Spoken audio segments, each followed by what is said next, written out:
わしのじゃ。強い。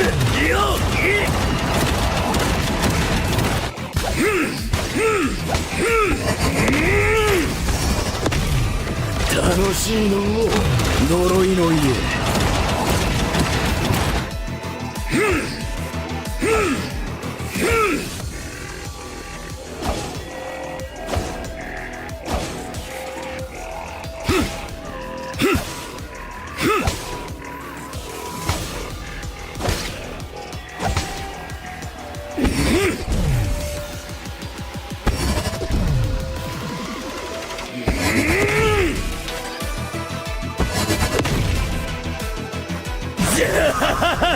爽快じゃの。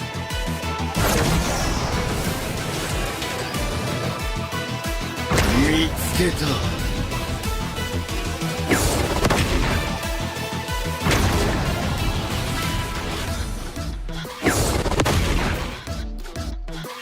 わしのじゃ。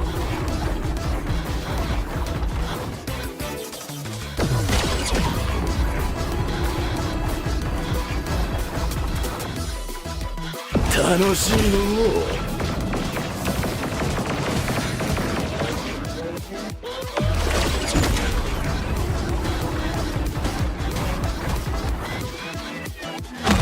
強い。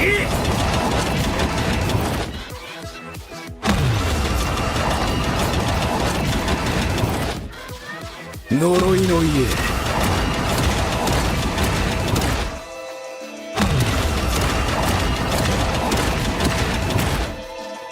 早く戦うぞ。待ちくたびれたわ。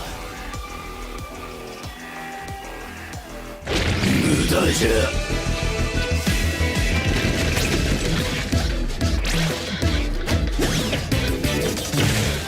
これから人間にとっての地獄を見せてやるからの。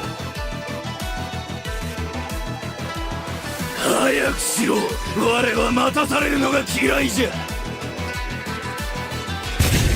なんじゃ貴様、ぶち殺されたいのか。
邪魔すんな。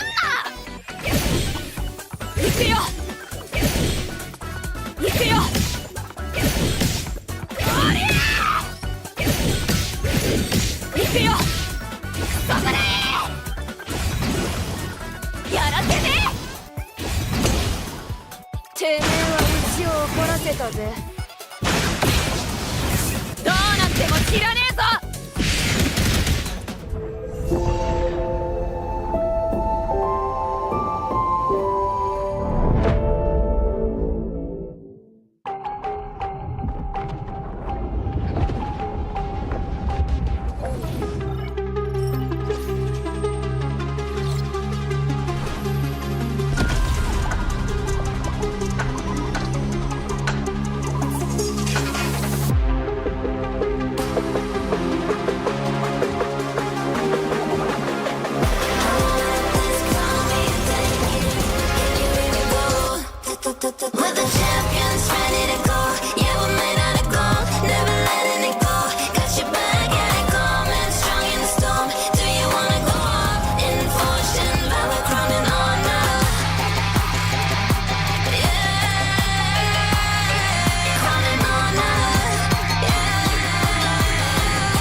大切な友達を。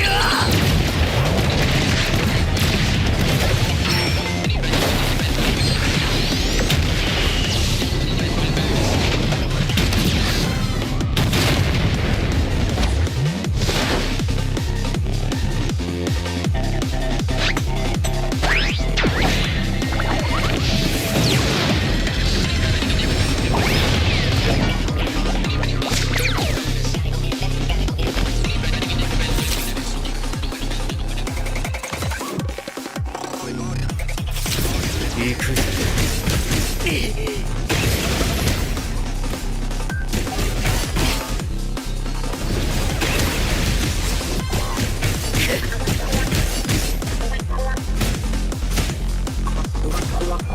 めんどくせえ。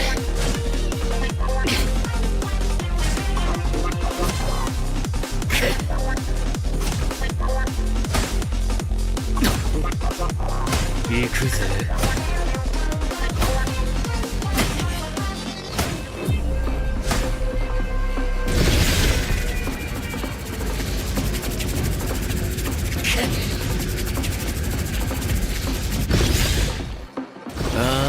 やだやだ。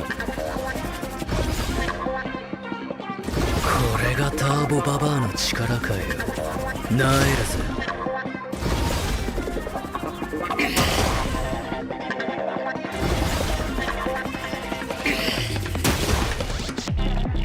許さねえぜてめえはよ。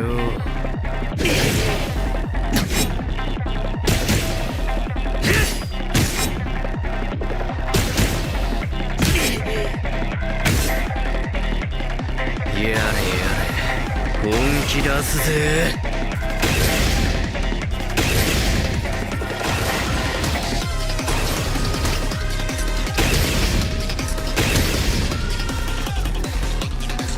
ももちゃん会いたかったぜ。強くならなきゃ。もっと強く。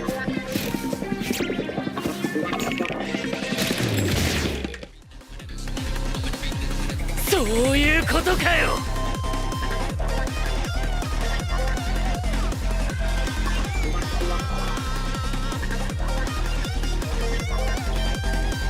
おっと悪い。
play is in our DNA. Whenever we let it out, it becomes our superpower. Now imagine an entire city being built to supercharge it. Kadir City, powered by play.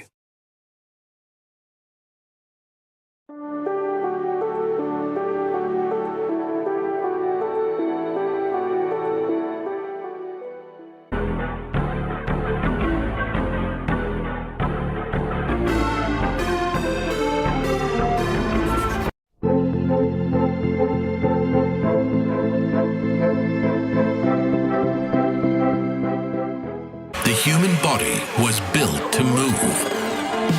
Not trapped at a desk in one singular posture for 12 hours a day. It's time your chair evolved. This is Secret Lab Titan Evo. Ergonomically engineered for you, gamers, hybrid workers, artists, backing your every move.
We book Esports World Cup up.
So the club championship is still very much on the line. Milos? Hey, what's up, Chris? How are you doing? Like my new merch? What are you wearing? AGAL, bro. They're like the legends of Honor of Kings, KPL champs. These guys are all over the place. You know it. I mean, I know you know as a handsome, charismatic bloke, but I mean, you can't. You know, you can't. You got to take it off. I mean, we can't be biased when it comes down to broadcast. We have to be completely unbiased. All right, hold this. For God's, Milos. Easy. Let's get on with semi-final, Dave. Honestly.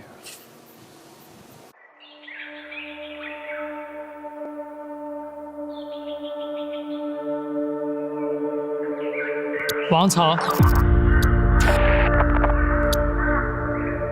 世界舞台的交手确实让人血脉喷张。 Fighting our way back to the global stage wasn't easy. We have come way too far to back down easily, and we don't intend to fall behind. With our blood, sweat, and tears, we will fight to the very end. It's been a full year since our fall to the Titans. We are stronger now, prepared and ready. 重回旧地，热血如初，那些胜利的喝彩依然在耳边呼啸。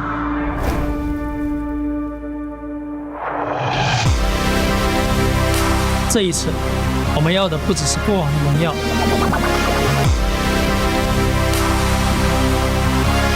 见证同门登顶，固然心怀敬畏。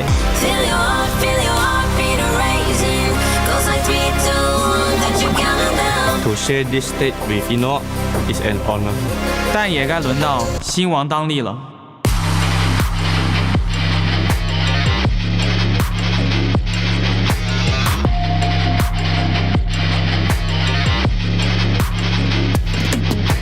这一次，我们要的不只是过往的荣耀。一战登顶，视为冠军，连霸开篇，方筑王朝。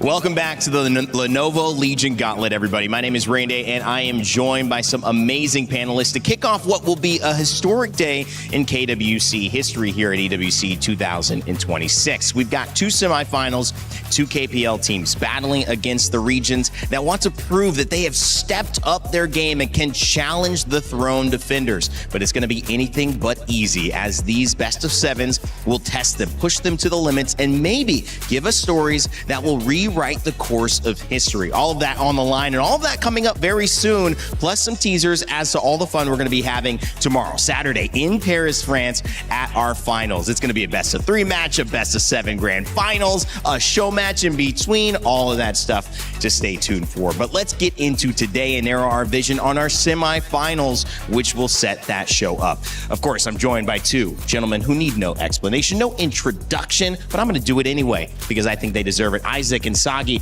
Isaac, Sagi, you guys looking great today. I mean, brother, the way you're looking is telling me this is going to be an important day. It's the only way that we do it. We just do great stuff right over here, man. I'm telling you. Well, I am really happy. I'm actually pretty sad and happy at the same time. I don't know how I feel anymore because the tournament is coming to an end, but at the same time, I'm really excited about what's going to happen today in these semifinals. It is going to be the last opportunity for these teams from Global to try to beat on the KPL teams. Oh, Isaac, all good things tend to come to an end. And you talk about Global teams beating against like KPL teams. So far, it has been really, really difficult. We saw how Aurora Gaming took on AGAL yesterday, and it was just a 0-4 defeat coming in from the MKL champions. That's a great segue because we have our SDC Rewind to help give you at home a bit of an understanding of where we come from. All good stories, all good things do come to an end, but they also have beginnings, which, Isaac, we were talking about earlier, can serve as history to let us know that there may be a different future for us if we take the right lessons from it. What did you learn from yesterday's matchup? I'm telling you, the way that Aurora Gaming, it was really nice. When you look at it just individually, you look at Aurora and you say like, dude, like they're doing the right things at the right moments. This is actually really cool, but they were playing against AGAL. The problem is you're trying to beat AGAL at their game. And for Aurora Gaming, that was too hard a challenge. It was very difficult. They need to come up with something different if they want to beat actually the KPL teams. And to add on to your point here, Isaac, what is the AGAL game? What is the KPL game? It's about gold farming. It's about strategizing around the map, which the KPL team has so many years of competitive experience, excellence. They have mastered it to a very, very high level. And we reference back into 2025 KWC. Nova Esports got one game against Talent Gaming, also a KPL Titan. But how did they do it? Disrupt their farming tempo. Go for those offensive engages with the Guan Yu, with the Musashi here. So maybe a tip for the MKL teams taking on KPL. It's about the team fight. It's about disrupting that early game. I love this, gentlemen. We're going to get into that even deeper as we start to preview this lineup, because that's the big question. We didn't see it yesterday. The Keys unfortunately crushed on the competitors who tried to challenge KSG and who tried to challenge AGAL. They will have another chance here. GK Rockman waiting in the wings. But this one, Isaac, this was a little bit of fun. You can see Sagi was having fun with it too. No, I'm telling you, man, like that whole show match, it was just so cool to watch. It is like the best of the best, the legends of our game, and then they're coming all the way here to Paris to tried to show us how to have fun with the game. And that's the main idea. It's a game. You gotta have fun. And when is the last time you saw Gamini or Gemini actually play the game itself? He's always Such a long coaching time, such man. a long time. And you finally get to see him play in EWC in one of the best stages in the world. When I started doing this whole thing, like he was already being a coach, man. So just imagine how long time is that already? That's a long time. I'm trying to think of a basketball reference here, but it, it's like Phil Jackson jumping back on after with those 09, 10 Lakers, or trying to figure out a way to get back onto the court. Either way, it's a fun spectacle, which turned into some success, a win. Actually, I think on the Hou-Yi, right? That's what he was playing. Exactly. That's on right. that Hou-Yi, that for this meta, it has not been very popular, but for the show match, it just showed us everything, man. It's just the longest range right over there for his damage. It's just so good. Now, Sagi, I know there were a lot of cameras, there were a lot of zoom lenses. About 60% of that was for you, right? Because they knew you were casting. They knew they had to see you in action. But also, these KPL teams, they bring fans wherever they go.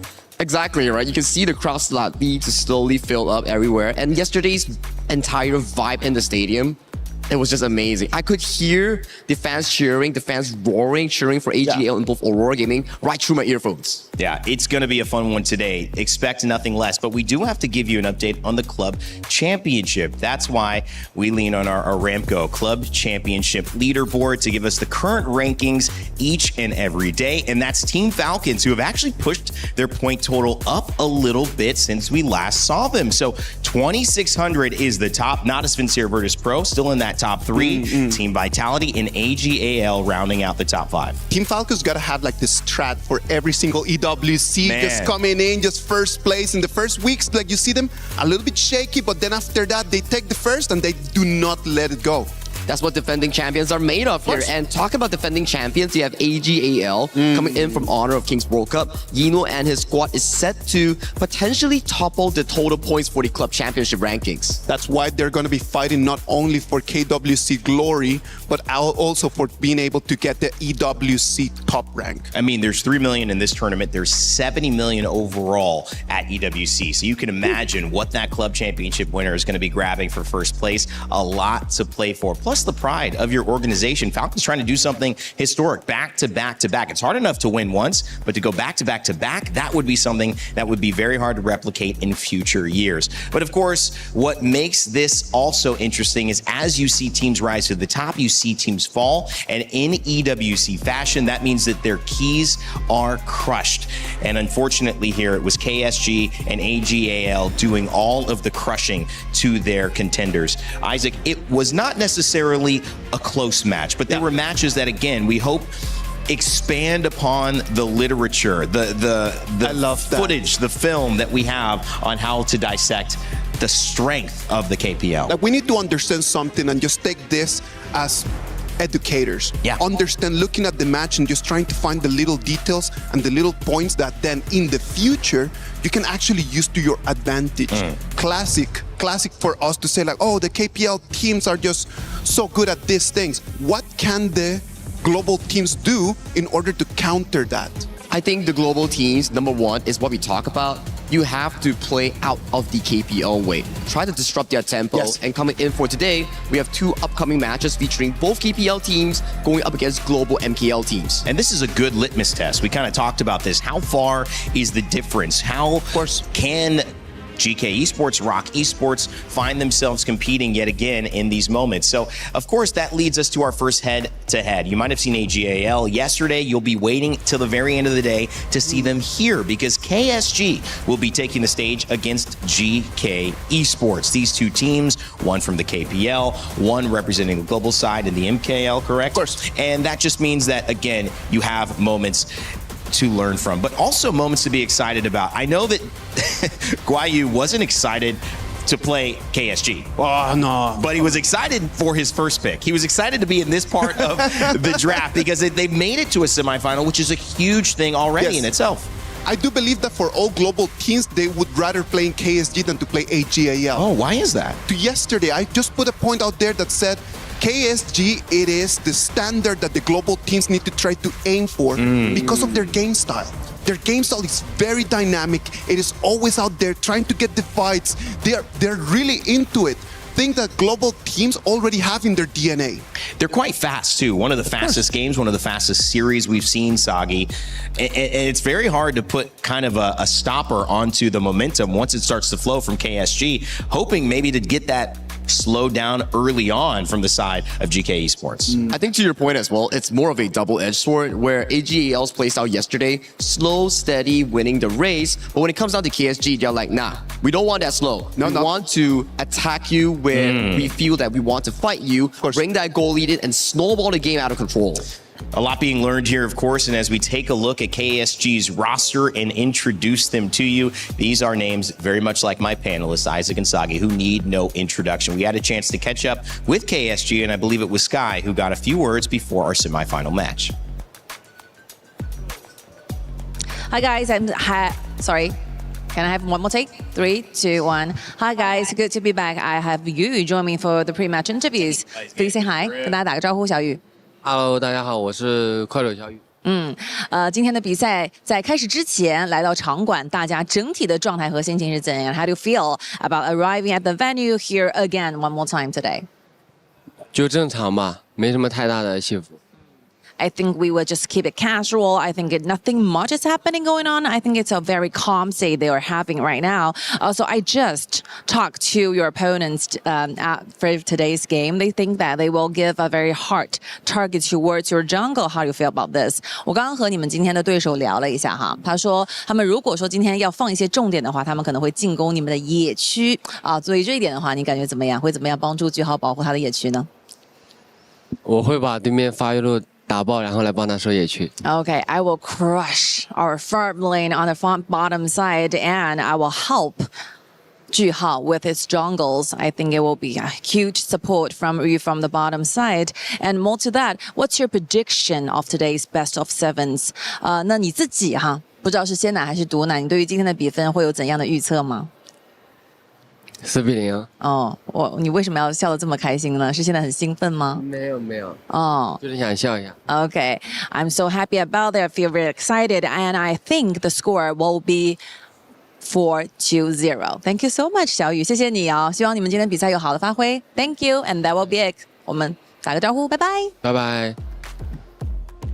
I just got to give credit to Sky there as well. By the way, that show match having to do 10 interviews alongside Mara, who also deserves an incredible amount of credit. That's not easy to do, gentlemen, but keeping those storylines alive, we do still have to keep narrowing, which is what has been successful. KSG come out knowing that they're the favorites. Yu says, I'm going to dominate that farm lane, but how do you stop them? How do you figure out a way? I think you just need to take this as a best of one.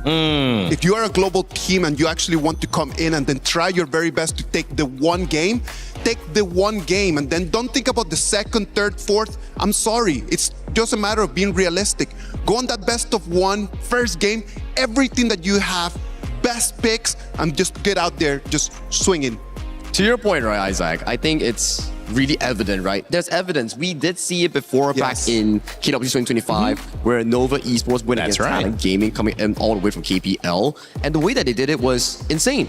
They beat True with their best roster. Guan Yu coming in from Xuan. Musashi. And then we have the Yu Huan Dolia double combination and Muchi on the signature on the early. Oh, just bringing in that first game and building momentum into a BO7. Rain Day, I'm telling you, man, like that game last year, it was 12 months ago, man. It was such an interesting game because nobody was expecting, everybody was hopeful, but not expecting. Of course. Just for them to take the one game and then they come out with their best picks. And then we watched the game yesterday. I sat there with Sagi and then we just kind of started breaking it down.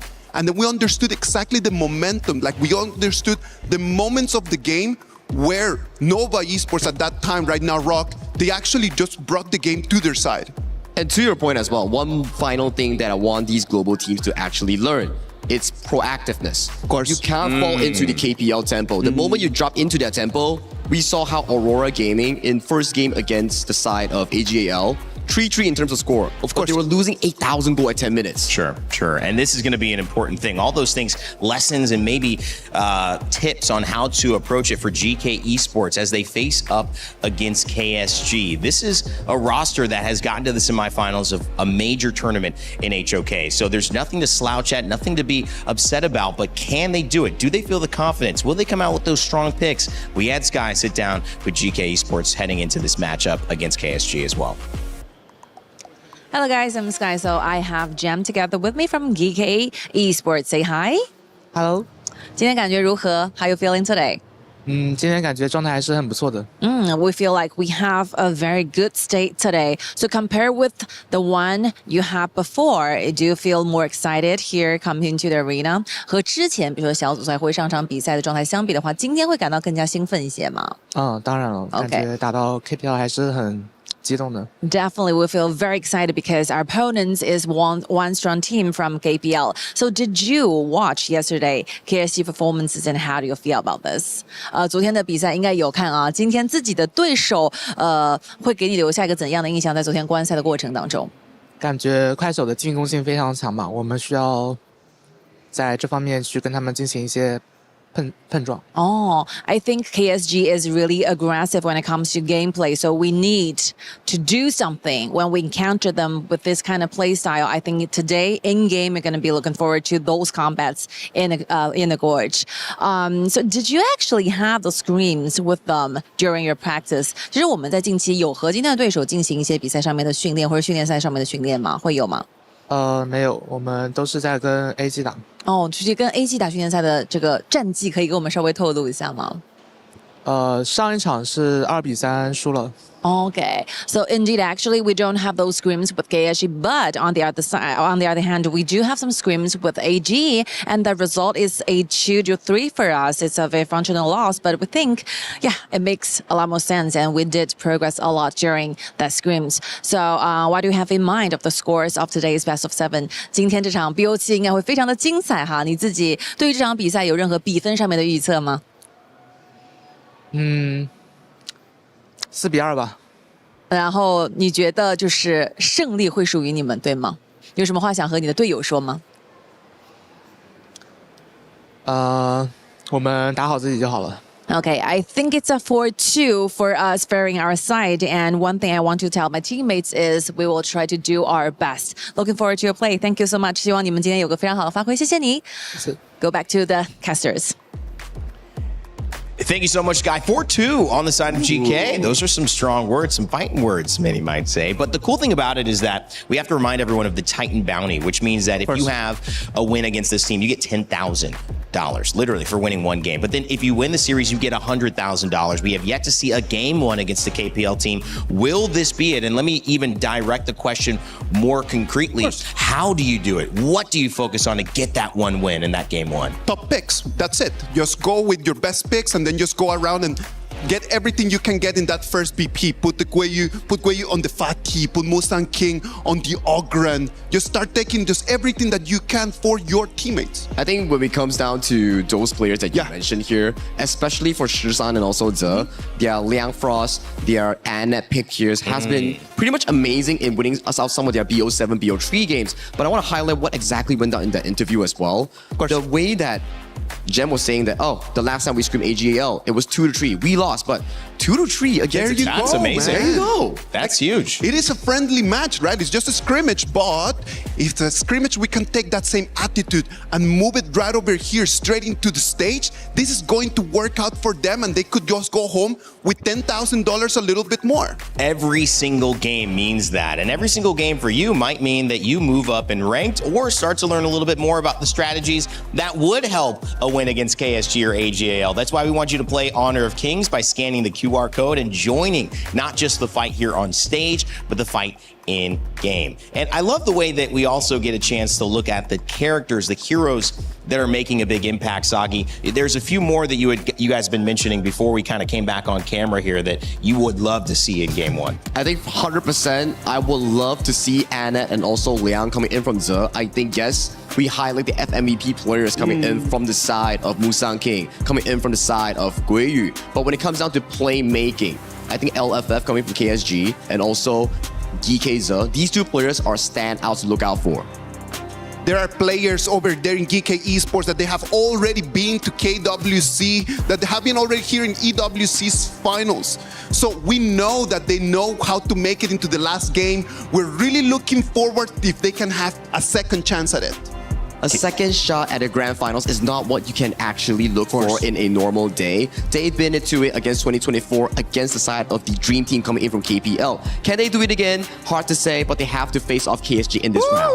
Let's do this, Rain Day! Great conversation, gentlemen. It's all ready. The stage is set. Our semifinals begins right now.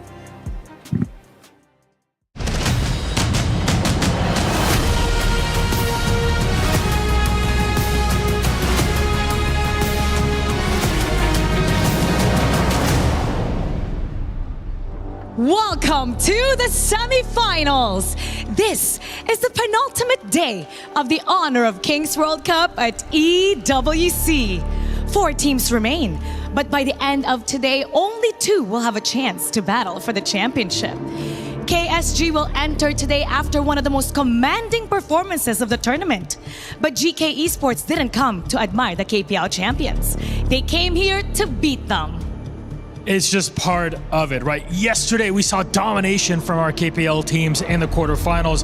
They closed it out. They set their foot straight into the semis. And today, with the 2 series, will determine the teams that'll make it into tomorrow's grand finals day here at KWC at EWC 2026. Will it be the birth of a new era, or will we'll just have a repetition of history?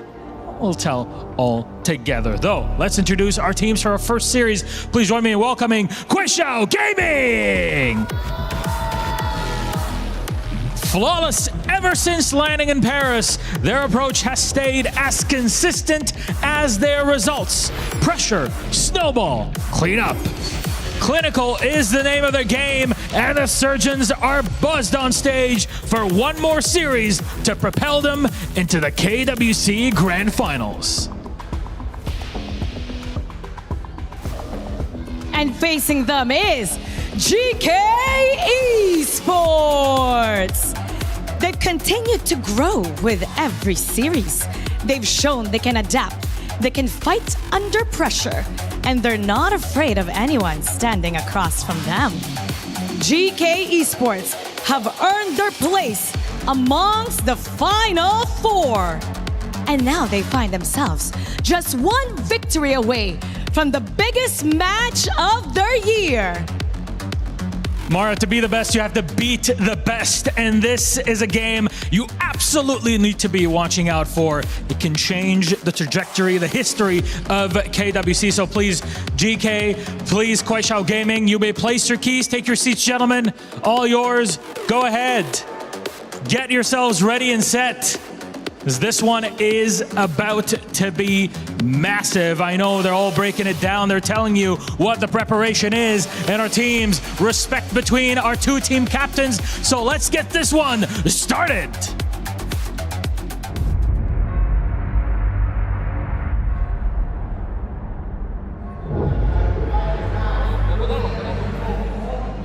Against KPL in international stage, I know it's hard to win, but we just want to show we are improving 1 year by 1 year. 刚刚进入4强感觉还行吧，还需要继续加油。 The dangerous player I think is Liu Lang because he is captain and mid laner in their team. He can lead his teammate and make us problem. GK 能进到4强的话也算是很强了，然后也听说他们的手法很强，然后打法也比较凶猛嘛。但是我们这边肯定还是优势更多的，无论是运营啊、手法还是那个节奏，都是我们更强。For KSG, I think their tempo is very fast and they do very well in protecting their jungle and attack enemies jungle. 我觉得这场比赛跟之前的比赛应该不会有太大区别。如果让我预测一下比分的话，我预测的话应该是我们是 GK 0。KSG, we know you are very strong, but we already prepared for you.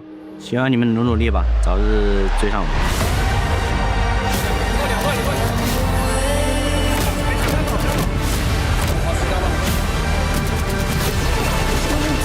Killing spree.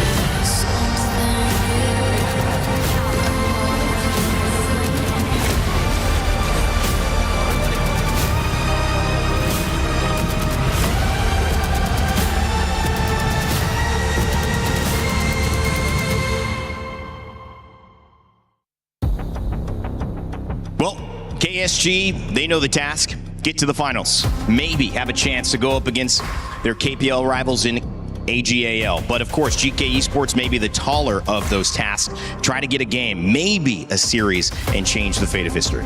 There is no perfection in life, man. I'm telling you, there's no perfect team. So there's going to be little cracks over there in the KSG team that GK need to try to find. And as long as you find that, just push through with everything you have. And those opportunities won't be that, I would say, reoccurring that much. Of course. If they can't find it, and even if they found it but they can't push through, that's going to be devastating for them. For so far, throughout the entire run for global teams, not a single win against KPL thus far. They have made it to the finals in the past. Musang King, Drew, they know what it needs to be. They need to be right now the big brothers of the team and really just take their teammates and push them with them in there. Well, when you have that competitive experience, you better be putting on your knees right now because you need it to push yourself one step closer. Because last year, they missed out playoffs, and this year, they're coming back with a new roster forming around these same few players, and they are looking to return to that grand trophy spot. It's amazing what we have in store today at the Lenovo Legion Gauntlet. KWC continues, and maybe, no, definitely, the highest stakes yet. Can a team get a win off a KPL squad? KSG emphatically wants to answer no, but will Game 1 surprise us with what GK Esports can throw in their draft? All of that coming up right now on your screens as we send it over to Holler and Nora for the call. Thank you so much. As we go into the top 4 to find out who will be playing in the grand finals. My name is Holler. With me is Nora. Your thoughts on this matchup here? Well, my thoughts on this matchup here is going to be really head-to-head because KSG already been undefeated so far in KWC with 8 wins in a row. Definitely, it's going to be a monstrous performance since they made their debut in KWC. But as for GK, as I said, they played the scrims against AG, right? Yes. Back in the pre-interview, and they said that it went to a 2-3, which is really close, and also play against a KP Origin team.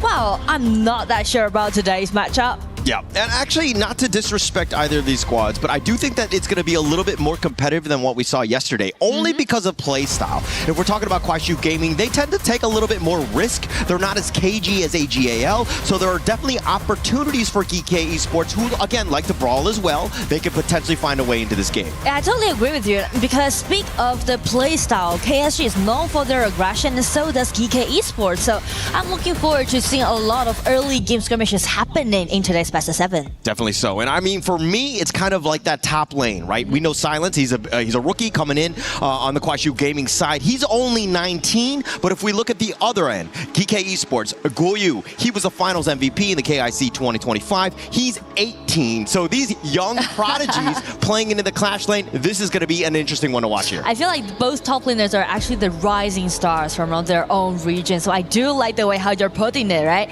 And also for GK Esports, Game 1, they're on the blue side. They just take away this pay because the jungler confront also matters a lot to today's Best of 7. Yeah, and actually, it looks like GK Esports, they're going to start with the pay. They want to go fast, furious, let Musang King kind of fly on this one. And the panel was talking about it earlier. They want to go aggressive. If anything, this is probably the one where you want to pick a little bit more higher value heroes. So again, you take Game 1, maybe you set the tone for this series. And speak of the jungler, speak of Musang King, giving him the priority to take that pay. Actually, this is his 3rd time participated in KWC, right? First year when he was in 2024, he went into the finals. But last year, he ended up his stage at the group stage. So it's going to be a little bit painful for him to suffer. But this year, as they said, they improved a lot, and it's going to be a great way to show whether they did that or not by play against KSG for today's matchup. And also going into this one, GK Esports did a lot of research, but KSG on the other side, I mean, they played Virtus Pro so many times. You're only going to learn so much considering that, how those series kind of played out.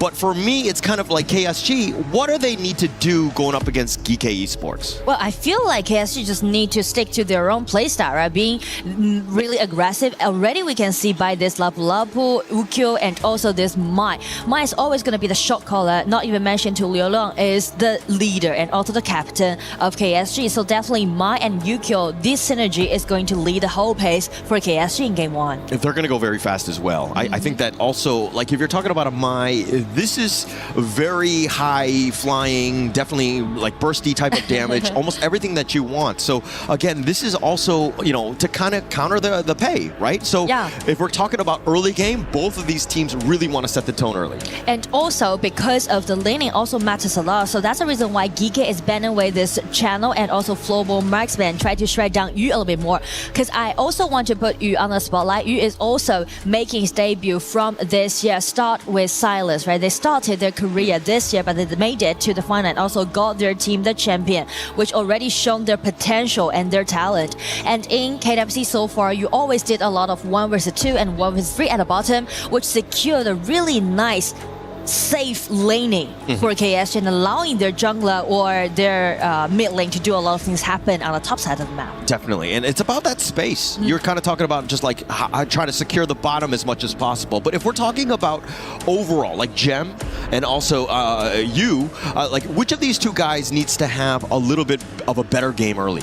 Well, I feel like in that case, Gem is playing Aoyin and for Yu is playing Badi Shouyue, right? So in that case, it's going to be really peaceful at the bottom, right? Both farmers just going to farm up, no more like HP trade. Maybe it just depends on Shouyue's second ability, if it's accurate enough or not.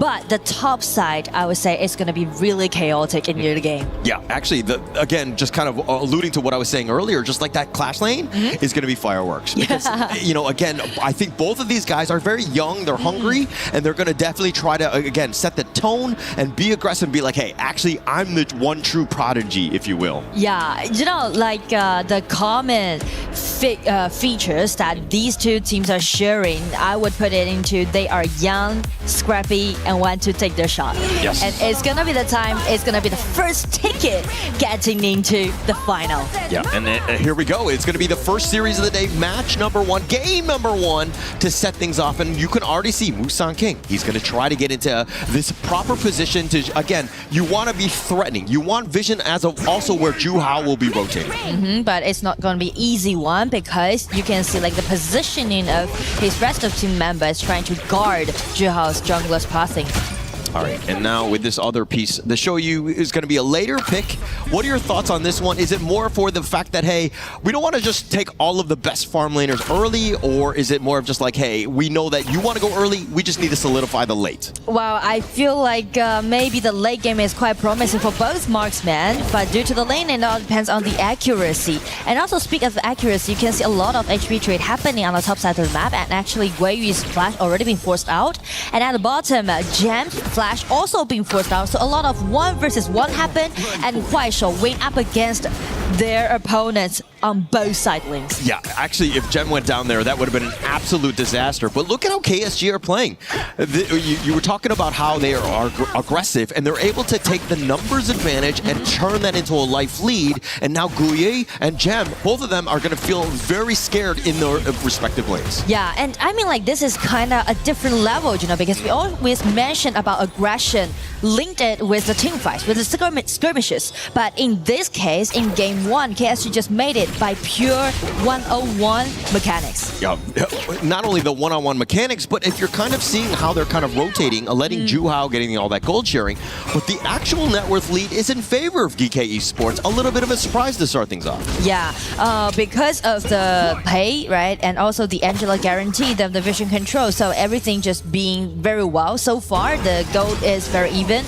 Yeah, and now it looks like the play away. You know, Jay's going to just kind of soften things up to be like, hey, I'm actually here. A little bit of respect in that sense. But KSG with 4 members in the mid lane, probably not too much is going to happen from here on out. But if they want to make something happen, right, you need to initiate, and it's going to be Silence first. Use his punch, got him the first blood. Yeah, I love the fact that they were able to go in with the Wu engine. You had the truth kind of to set things up. I mean, that's a perfect KSG play. The way that they were able to gank to get the top lane. Guiyu, he's like, he had to just put the phone down because he was completely controlled. And I do like the way how they're seizing those timing, right? Because as long as Guiyu's flash is not available, it's going to always be the time for KSG to attack on the top. And this is absolutely a bit of a disaster for GK Esports. Not the greatest of starts, and now he's got to do the walk of shame just to get back in. He's catching up. He just hit level 5 on that trek on up there. So you're talking about this matchup with Silence and Guiyu, and Silence has gotten the better of him thus far. And just check Liu Lang's positioning, right? He's roaming, how flexible he is right now. You can see like the Mai is everywhere, but always stay in such a great threat towards GK. Yeah, Liu Lang, I mean, that's the rotation. That's what you want to do in terms of a Mai. First 10 minutes is key. If you're able to give them your team a head start, you're just basically going to control the game.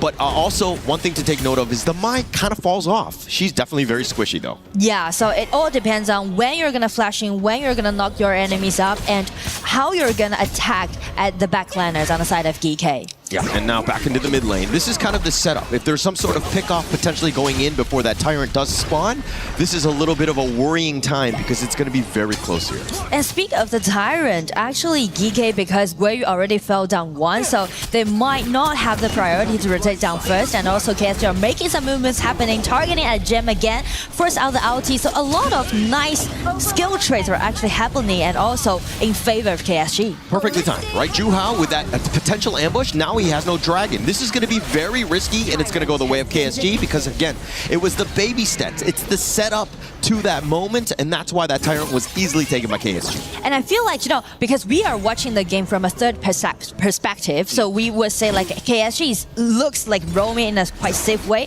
but the thing is that because of the Lapu Lapu and Mai, there's threatening causing at the bottom, allowing them to do so. Yeah, creating that space, right? And again, just with that tempo, everything that you're looking for, the KSG, whenever they're making some sort of rotation, they're always usually doing it with some sort of numbers advantage. At the same time right now, DK understanding that, hey, we have some space, they take the first tower, they're going to take the top one. It's a really nice movement that made by GK, right? Because they are focusing on the top lane, and also Shizhen is ambushing here. But only Lapu Lapu is going to be at the front. But again, GK, by this tower being taken down, it's kind of just free Guiyu and let him to farm in a faster way. Yeah, and we've been talking about this, about the leveling up of the global teams, and the fact that in the early game, I mean, Guiyu can take some shots here, he will be fine, but I mean, first 5 minutes in, we're talking about a bit of a wash in terms of the net worth. It's very close. Yeah, it is very close, but it seems like Silence won't let Guiyu down, right? Just being as scrappy as we mentioned.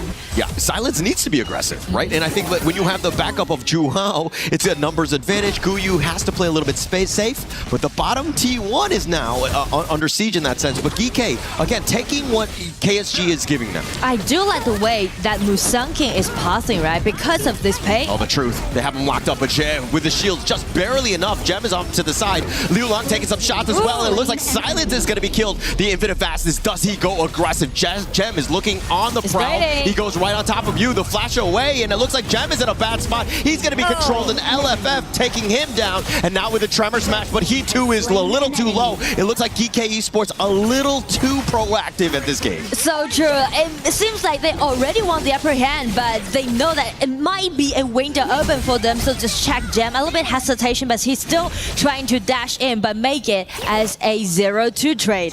So, I mean, it's one thing to get that initial kill, but Gem here, you can't be going super aggressive. That was your ticket out, and you're going aggressive with that dragon. I'm never a fan of an aggressive infinite fastness. Especially we are around like 6 minutes, right? So it's gonna be a reckless movement taken by them, but still Musangking is holding up very well. I do like the way that Musangking is passing because of his roaming. He's kind of built up those wing lanes on both side lanes to take those tiers down. So I like the fact that, you know, GK Esports are willing to be aggressive, but now this Raging Sea Guiyu getting forced out, no chance he escapes that one. KSG with yet another. And it is very obvious that the way that KSG, how they're gonna play today's best of 7 is targeting at Guiyu, because as you mentioned, he's gonna be the carrier on the side of GK. Yeah, I feel like I should have just targeted somebody else in that pregame moment, because now it looks like everybody's on point, but now with that truth, knocking down back at Musangking, but they're going to be diving under the tower. Silence is very low, but they're not going to continue on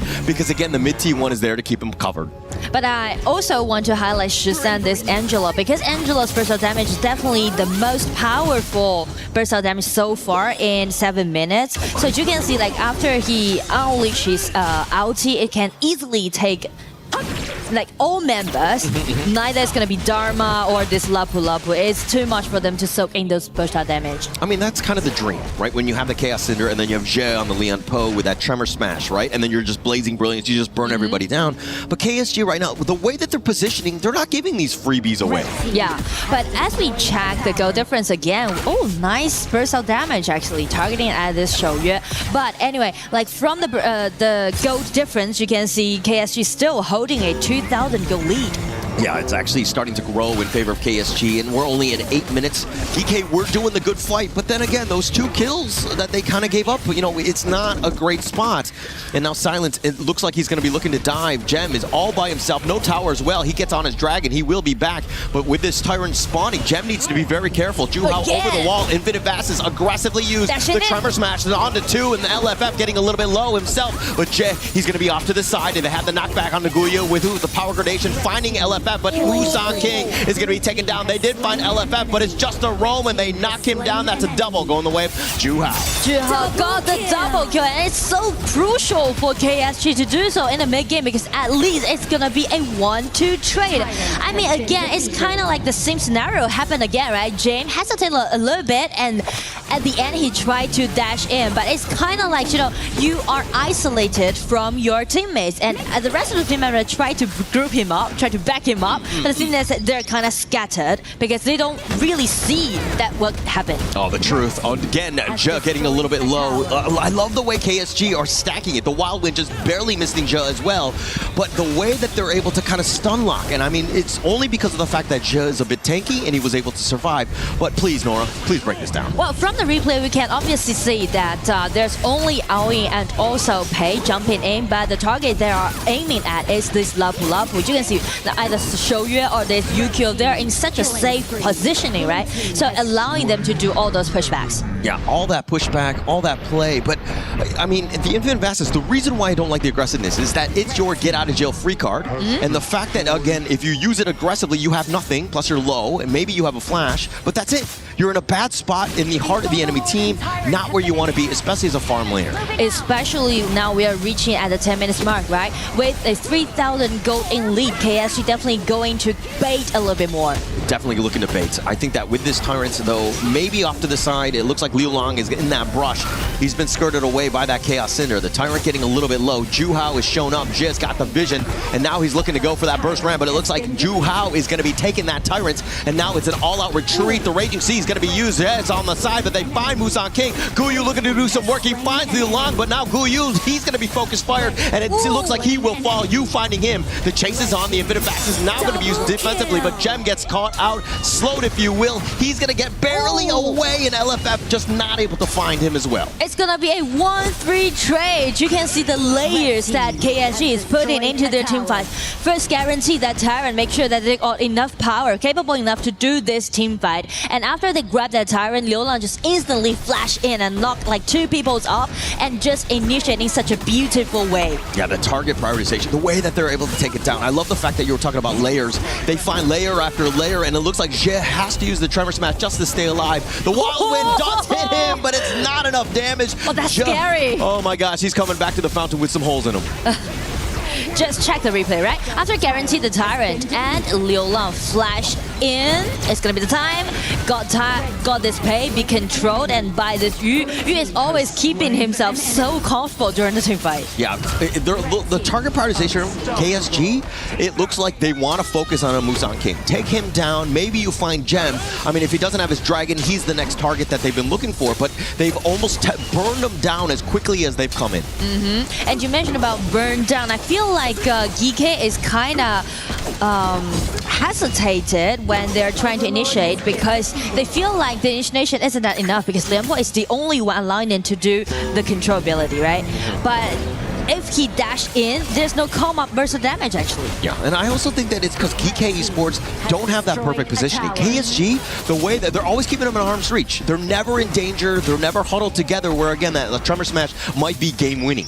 And you know, like the most scary part is that once Shouyue got enough item and just being fully decked out, it's gonna be really threatening. Not even mention to reach your hand upon the Shouyue, but also like how you're gonna taking all those snipes. Yes, and I mean, the Loom, you're thinking that he's got a little bit of an advantage as they find Zhe, who actually gets on back. The Blazing Brilliance is not going to do too much. KSG's off to the side, but Silence with the truth, setting it up, and it looks like Gem and Jen, both of those guys get burned down. KSG with the perfect angle on that off of the back of Silence. You know, Silence never missed his play, never missed his thing. He's always going to shine out on stage after all. Oh yeah, he's always set it up, and Guyu is, you know, he's back in the fountain, if you will. KSG looking to take game one as they're going to drop down the Raging Sea, and they will, in fact, take game number one here. Game one goes over to KSG. Wow, a little bit chaotic in the mid-game, but you can see like those layers that they put into their team fight, allowing them to win it in such a sophisticated way. Very clean, right? And that's exactly what we expected from KSG. They were, from minute one, they were like, go, let's play our game, let's be aggressive. And it looked like GK Esports were a little bit out of character and out of sorts because they were forcing some of the team fights. Yeah, I see like the Chinese fans, they are writing it in Chinese, said Silence, just go for the backlaner and cut them off. And Silence really did that from the last team fight. All right, okay, I didn't know that they were like voice activated where you have to turn on Silence. I think that somebody in the, you know, the stands need to write it in English of like, Guyu, you too need to go to the back lines.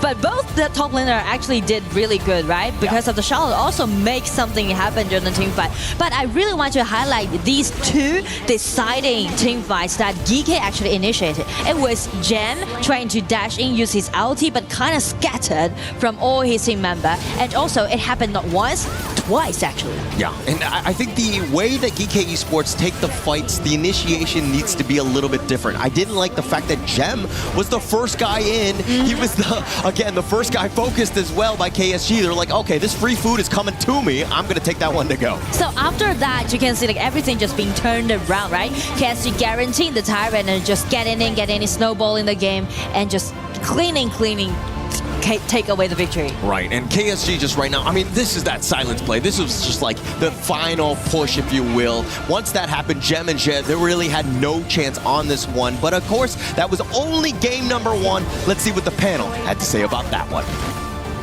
Thank you, Holler and Nora. That was a great showcase of just how easy a game can slip out of your fingers like sand falling through at the beach.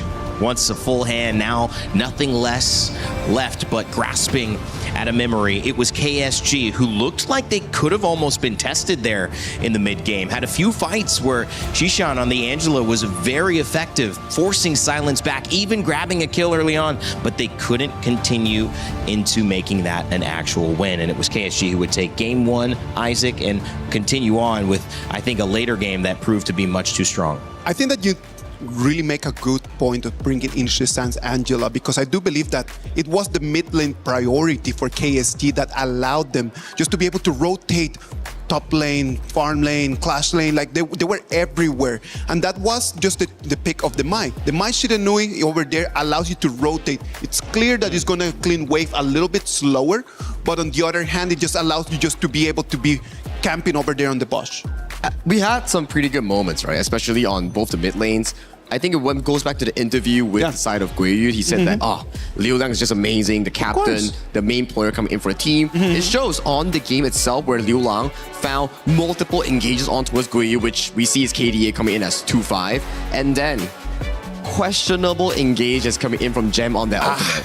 I don't want to point fingers at people, but as analysts, we need to kind of like just explain to everyone what we believe by that. When you have an all-in, the same as just what Holler just explained, you cannot be the first person just jumping in. In the moment that you use your ulti just to go in and to initiate, how are you expecting to get out of the fight, man? Like, you're playing against KSG. They know all of these moves. If you use your ulti, you jump in, then you only have your flash to go out, and that is such a long cooldown.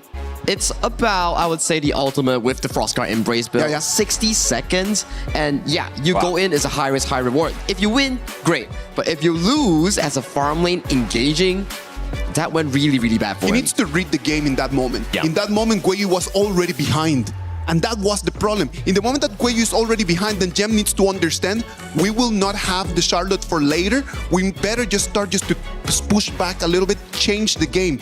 They need to play an audible over there. You know, and again, of course, I won't even jump in to levy any criticism whatsoever, but I understand the point you guys are making. Kind of holding on to that resource means that the other team have to respect that you have it. They cannot overcommit to you because they know you're going to be able to get out. The second that you say, I don't have it, well, now they have an easy target and you become the first of what could be 5 dominoes in a row to fall. I love, though, the way that I can relate to the success. That one team fight that they had, they got a kill, and you saw them go, okay, let's build off this. This is it. It's that game one they were talking about. And then they maybe overcommit there, which, again, I mean, I understand it from the emotion, but it's so hard to keep that discipline when you need it. But I want to point out one point, right? Yeah. It's at the very least going back to our talking points. Are they being proactive? Yes. Right. But is it being overly proactive? Yeah. Yes as well. Yes. So There's got to be a line. It has to be a line. So for yesterday's game, for Aurora Gaming, maybe it was a bit passive, falling into AGL's tempo. This game, I would say they're proactive, but they're also falling into the KSG's trap where they have laid for them, continuously fighting. But every single fight, it goes back into KSG's favor. We'll see if that changes. Shaggy, you've got some Telestrator ready for us. Set it up. Let's whip up Telestrator here. Let me get your mic and then you can just kind of do your job properly. Okay, so this first play coming in for the side of Gem, it's the first kill that we saw. He flew all the way in towards the back line here. Kind of questionable when you engage as a farm lane here, casting all your spells, which it's not really my flavor. You can see actually Musang King getting caught out here is one of the biggest mistakes that they had. Once Musang King is down, once Guiyu is down, this fight was already over for the problem is that they think that Dro can jump in with the Lianpuan, then just use the initiation, just put them all on air, and then they can use the damage, but they don't have that big advantage in that moment. They don't have the burst damage in that specific moment of the game. It's only 8 minutes in the game. And this was the second Infinite Vastness coming in from the side of Gem. And if we do see the following team fights, when you are like, what? Let's pause for a moment. You look at this. You're already like 3,000 behind, 10-minute mark. Read that, please. Exactly. KSG players lining up so well in this line. You can see it's a straight line of players here. I draw one line. Look at this. This is the entire line that KSG players are looking at. So if you are on the side of GK, how do you play this fight? Because it's not easy at all. When you want to go in, it's already too little too late. It's only Ze going in for a bit of poke, wanting to steal. And after that, what happens? Look at this fight. Easily won over the side of KSG. Such a beautiful setup once again on towards Musang King. And after that, you got Liu Lang, but the job is done. You got the kills, you got the Tyrant, and to this point, boom, you're gone. At that moment in time, Guiyu was already 2-4-0. He was at least 2,000 gold behind the Dharma, so he does not have the damage that he actually needs to be able to come in from the flank. And I like this one, the last play coming in from Silence here, just silencing this game one, silencing any potential play. Take a look at this Silence coming in from this specific angle here. And then he comes in, boom, sets up 3 members towards the wall. And that was a beautiful play coming in from, I would say, the first picks of the Youth Academy, which is KSG's Clash Lane. The last nail on the coffin right over there from Silence, just with that a beautiful ultimate. I love the way that Holler mentioned we need some signs for Guiyu as well, just in English to activate him, because the fans here from the KPL have seen Silence stick up to what they have asked, which is dominating in that Clash Lane, rotating as well. I think the thing with this game, though, and I want to kind of raise this question again in game 2, it feels like they did have a chance. It feels like there was a moment. Of course. And, you know, is it just about, let's get 3 more moments. Worst case, we lose, which is what everyone's been doing. But if we get 3 more moments, maybe there's just one moment we can really take advantage of, and then instead show that restraint, show that discipline, and try to keep that lead. KSG was really good at just coming in with a very clear idea. The idea was just, let's just target Guiyu, let's just get Guiyu out of the game, and then let's just see exactly what they're going to do. Are they going to push back? All right, I'm going to put pressure on them. Are they going to just keep moving forward and just be aggressive? They won't have the damage. So maybe what they need to do is just to use that exact page of their book and then just utilize it It's gonna have to be like the roamer, the mid laner, and the jungler rotations early in the game just to put pressure on one point. And focusing on that, it was a really good attempt here from GK Esports, but KSG yet again show that they are going to take more than that if they are going to fall and be the first KPL team to give away our Titan bounty of $10,000 to a team that can beat them. However, they are also undefeated. They have not lost a single game this entire tournament. They come off our spring championship as winners in 2026. Can they continue that run? I think a strong answer is yes, but GK Esports looking to get into the conversation. Holler and Nora. Thank you so much, Rain Day. As we go into this second game right now, thank you so much for the analysis in terms of what GK Esports can do. But Nora, do you agree? Do you disagree? Like, what are your thoughts in terms of how GK Esports can get back into this one? I do like the way how they're equalizing the whole game in the mid, right? And also in the early stage. But the thing is that if you want to win against a team from KPL, you need to be disciplined, right? You already equalize the situation, but the thing is that with that Loon's ulti, right? Unleash it twice in such a reckless way, just make your opponents to grab the chance and make the counterattack. Okay. All right. Well, I'm willing to give GK Esports a little bit of discipline, if you know what I mean. Okay. I think that we need to slow them down. I think that the way that they were doing it, especially in game one, is like, okay, we've always talked about how they need to take the fight to them. GK Esports did that, but it was a little too much. Like, again, I think that you need to kind of be like, okay, maybe we're a little too aggressive. We need to calm down just a tad and find that perfect middle ground. Yeah, I feel like less mistake be made will be the way for GK to pull themselves together again. And it's gonna be GK on the red side picking out this early with Anath really strong laning at the bottom because they already feel the pressure coming out from Yu, because in the early stage you already see a lot of HP trade and also skill trade on both side lane individually. Right, so you need to promise in that you've got the winner, you've got a winning lane on both side lane in their stage. Yes, definitely setting them up. Also, this is an AoV hero, right? In the sense that, I mean, KSG have obviously played around with the Annette here. They know what it does in terms of the patches and all that, but it might catch them off guard, right? This is a little 1-2 combination that they've got with the Arlie, which can really, again, just be pretty solid in that bottom lane. And because of their priority to this Arlie, just let KSG to pick out that Xiao Qiao for Liu Long, because Xiao Qiao can be a great counterattack to his Arlie. And going into this one, if we're talking about how, you know, GK Esports, they're, like, generally when you're talking about global teams, you're kind of thinking, game one is usually the best one because it catches people off guard.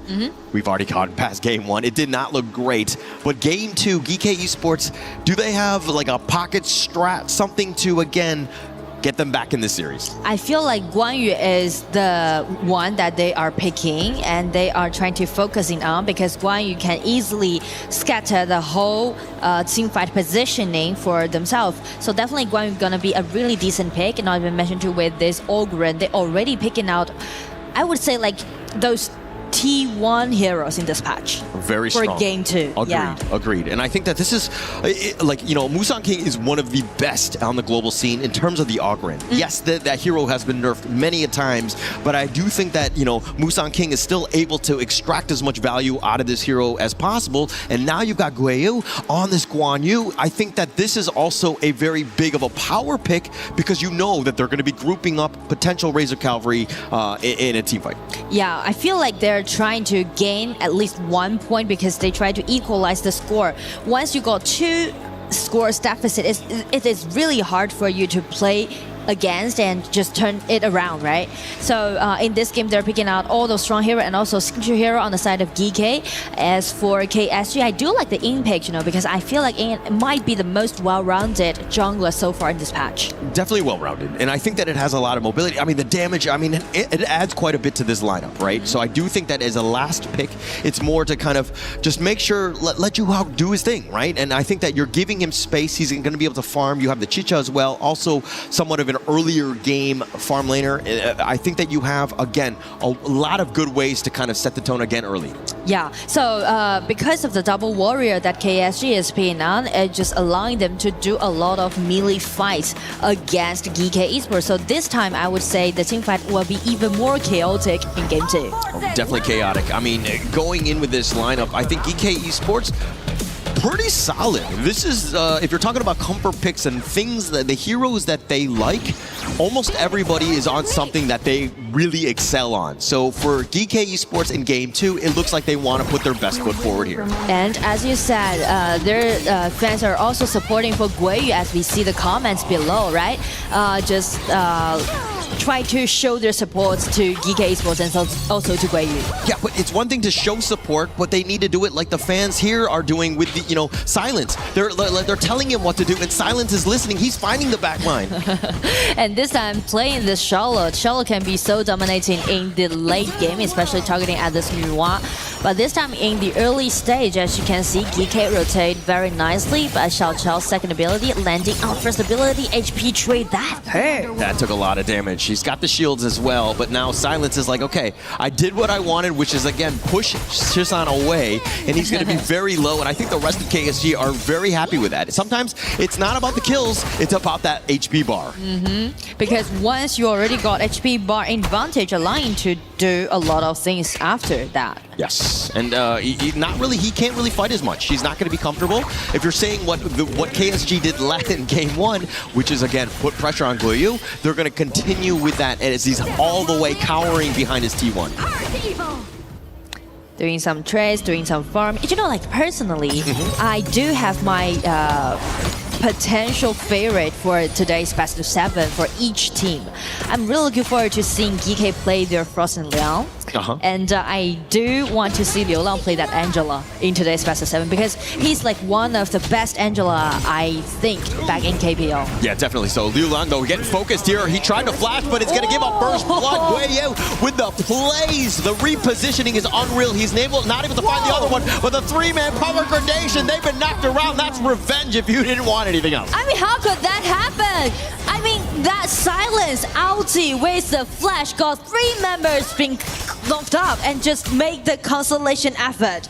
If you're going to have any sort of friend, that's the type of friend you want, right? When Liu Lang gets focused, he gets pushed around, giving up first blood. Silence is like, I'm going to get revenge. 3-man knock up on this one, and GK Esports, all they could do is watch as we check out the replay here. But I do like the way how Guiyu is ambushing in that one, just because he's just targeting at this Xiao Chao. He knows that it's going to be their shot caller, but as Silence coming in, flash with his ulti. 3-member be control. It is really hard to let Charlotte to achieve that by those limit attacking range. Yeah, and I love that the replay is like slowed down and you can almost like hear the voices. They're like, oh, I mean, they didn't complete it, but I think that we got the gist of what they were trying to say, which is, of course, not good if you're GK Esports. But anyway, it's going to be a 1-1 trade, but KSG got around like 1,000 gold in lead, but still GK, they're moving in groups, which is really important in those early stage. This is what you want to do. You got to protect your jungle. Musang King was looking to invade. He's taking quite a bit on his way out. Liu Lang looking for the flank, not able to find anything, but we're getting close to the first Tyrant here. And speak of the first Tyrant, actually both teams are really content for that Tyrant. They all have their own strengths. For KSG, they got the Xiao Chao with the Shao Suyuan, which allowing, Daidea, which allowing them to shred down the HP bar. And speak of GK, they can actually play around with that Ogren and also Arlie. And the counter movements, and now it looks like Gem taking some work on this one with that Autumn Storm with that push back. And now GK, they were looking to go south. KSG actually went north. They ended up stealing some boards. It's all about the small things, as the Tyrant is about half life. Go for it. Off the side they go, and that uses the side, and Shisan gets the steal, and all the way in the back, Guiyu just pushing them away, but they've lost 2 members. I don't know if that was worth a Tyrant at the end of the day. I mean, 0-2 trade, sacrifice 2 members for a Tyrant. Well, I wouldn't call it a fair trade, but still, I do like the way how they're putting all their efforts to contest KSG around that Tyrant camp. Yeah, and now KSG, understanding that they have the man advantage, they will be looking to invade, and this is also very frustrating. As Musang King, he has to go to the top side. It looks like the Crimson Golem is going to be taken away there by Ju Hao. And you can see like how fierce that Silence is playing right now, right? As long as he got the Flash or Pure Sky, always gonna go for a fight. The power gradation onto Musang King, who's also looking to invade because he lost his buffs. That was the counter movement, completely thwarted. They shut the door, KSG. And the reason is because they lost 2 members from that Tyrant fight and allowing KSG to do those invasions happen. So that's the reason why we mentioned about the importance about when you're play against a KPL regions team, because they're always gonna find any potential spot to grab your minions or your monsters away. I think it's also because of, look at Silence's movement. He's always there in the fight. Musang King using the Conductor of Souls. He's going to be knocked around. It looks like he's going to be going down. Silence getting the better of him. They have the other knockdown. Je trying to get under the tower. It doesn't look like the Hurricane Wall is going to be enough. Silence with a double kill. And with a 2-0-3, oh, it's going to be a solo, I guess. Goes over to Guiyu right in the mid, take Yu down. So it is really chaotic and both things are happening on both lanes. Speaking of Silence, check out his positioning, right? He's always waiting for the right moment, and as the HP bar has been taken down, he just used his skill to dash in and also chase. After Je has unleashed his ultimate ulti without any flash, it's no way for him to get away from Silence. Yeah, no real way. But Silence, again, he's tracking perfectly, understanding that Musang King is the guy. He's been targeted, and Silence has got the better of him, constantly cycling those spells, and now it looks like GK Esports, all of them around this Crimson Goal. If this gets stolen, it would be a bit of an issue for them as they've been slowed down, but Musang King using that Death Precipice to push them away. And so does Zhisansh Nuwa, trying to protect Gem, let him to get the rebuff. Oh, Silence completely dodging that Razor Cavalry. Guiyu was trying to make that play. They also had Gem. They would have definitely cleaned them up, but Silence with the outplay. I do like to put Guiyu on the spotlight because I think his Guan is playing so well, you know, because he made so many things happen, and also all kills are actually on Guiyu's Guan Yu right now so far for GK. I think that most of the KWC highlight moments, when you're talking about from a Clash laner, has revolved around Guan Yu. Xuan has actually played an immaculate Guan Yu as well. So this is a hero that has a lot of potential play in terms of that positioning. Yeah. It does quite a bit, and Guiyu is one of the best. That's the reason why this hero, and also with Dalmo, has the nickname so as the Miracle Maker. Yeah, he's making miracles for sure, but right now the only issue is the fact that he's died twice, and the rest of the follow-up hasn't been great for GK Esports. They have not been able to get themselves back in, but it looks like... Yeah, off to the side, Guiyu with only a Razor Cavalry, only onto one. It looks like Juhao's going to kind of sidestep most of this, and now GK Esports, they're all in a bit of a chaos moment as they're not able to find it, but they find Silence. They do get it, but Musang King so low, Juhao gets the pick off onto him, so they at least got revenge. It's a 2-for-1 in favor of KSG. In favor of KSG, and with those Vanguards still on their way, they're trying to track this new one down. It's going to be Rampage, goes over to Juhao. 4-0 for KDA, the man's on fire. Yeah, taking that one as well. I mean, LFF, I think they'll be very happy to trade his life away for Shisan. I mean, roam lives do matter, but in this case, you're going to get a value up in terms of this trade. But if we break that team fight a little bit down, we would say like KSG actually predict what's going to be the next coming movement from GK, because as long as they see Anat, Je just flashing with his ulti, they instantly realize that Guan Yu is at their back. Yes. So that's the reason why they didn't move on the way that they supposed to be, where Guan Yu was there ambushing.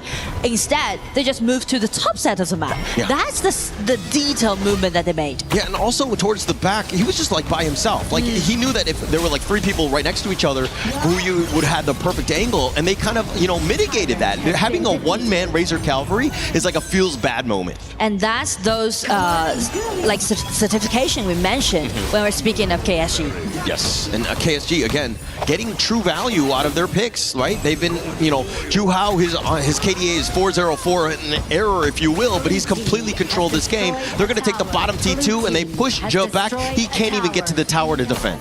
And speak of the tower defense, the only tower defense on the side of GK will be this new one, because as you can see, like Arlie, there's actually no message from Arlie so far, right? During the laning got be so painful, and after the red buff has been taken away again and again on the side of KSG, it seems like Arlie already lost his power pack. Yeah, actually, but you can never count out an Arlie, assuming that they're able to slow this game down, which is kind of how the global teams have been playing against the KPL squads, because again, KPL is just so aggressive and they control you. But for me, it's about this 2-level differential when we're talking about this Clash lane. I mean, it's only 1 now, but Juhao also has a huge advantage over Musang King. And that's the reason why I do like the in pick in this patch, because it's so well-rounded, and also he can use his control ability, just getting keeping his eyes on this Guan Yu. Actually, from now on, Zhu Hao can easily just spot this Guan Yu out. Yeah, Guyu, but he's all by himself, though. He's in the pit. The reinforcements are on the way with that Hurricane Wall, but he might have popped that a little too early. Zhe's on the run, the flash on 4. They have the nice little 2-man Honey Sweet Breeze.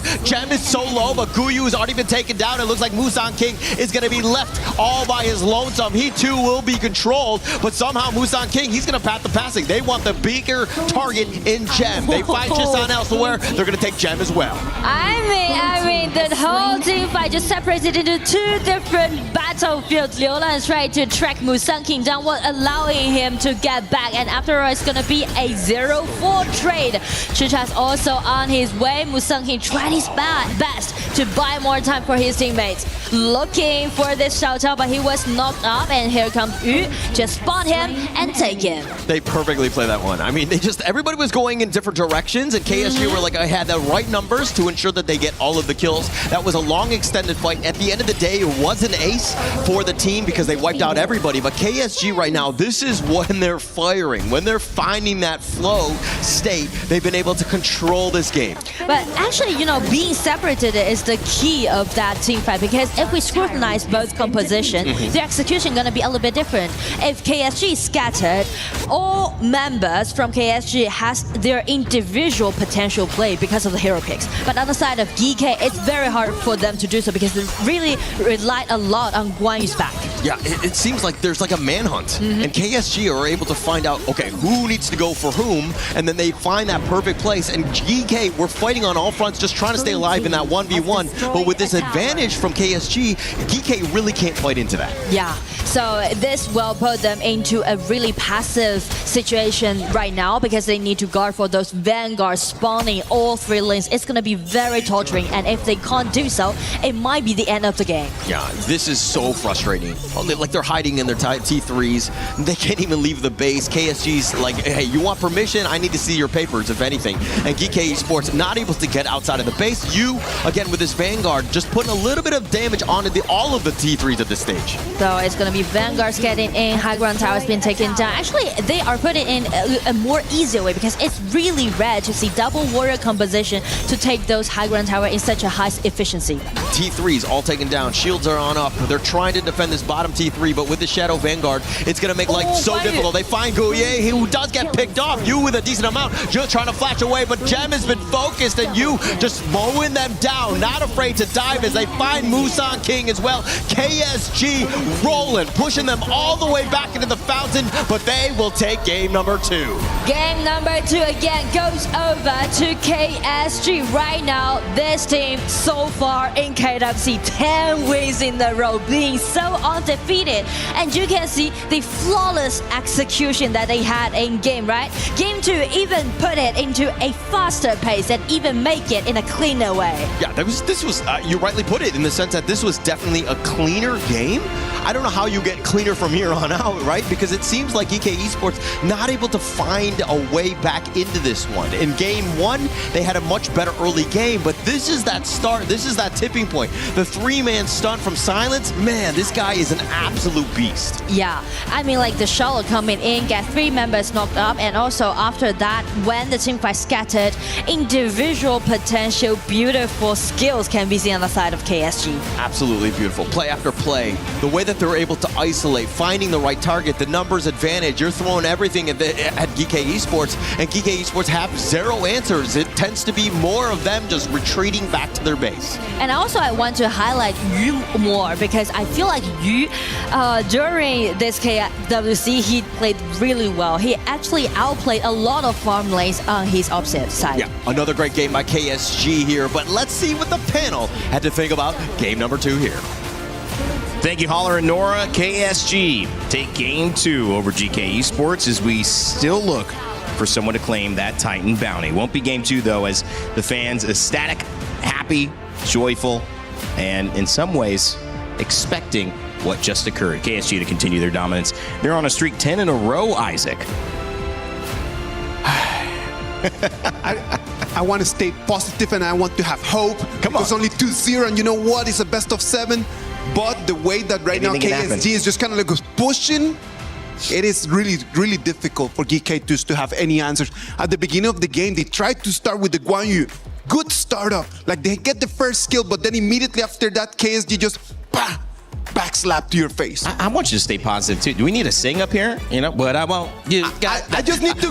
No copyright, but you know what I mean. That little, a little two-step, little skip. Come on, Sagi. Yeah, something.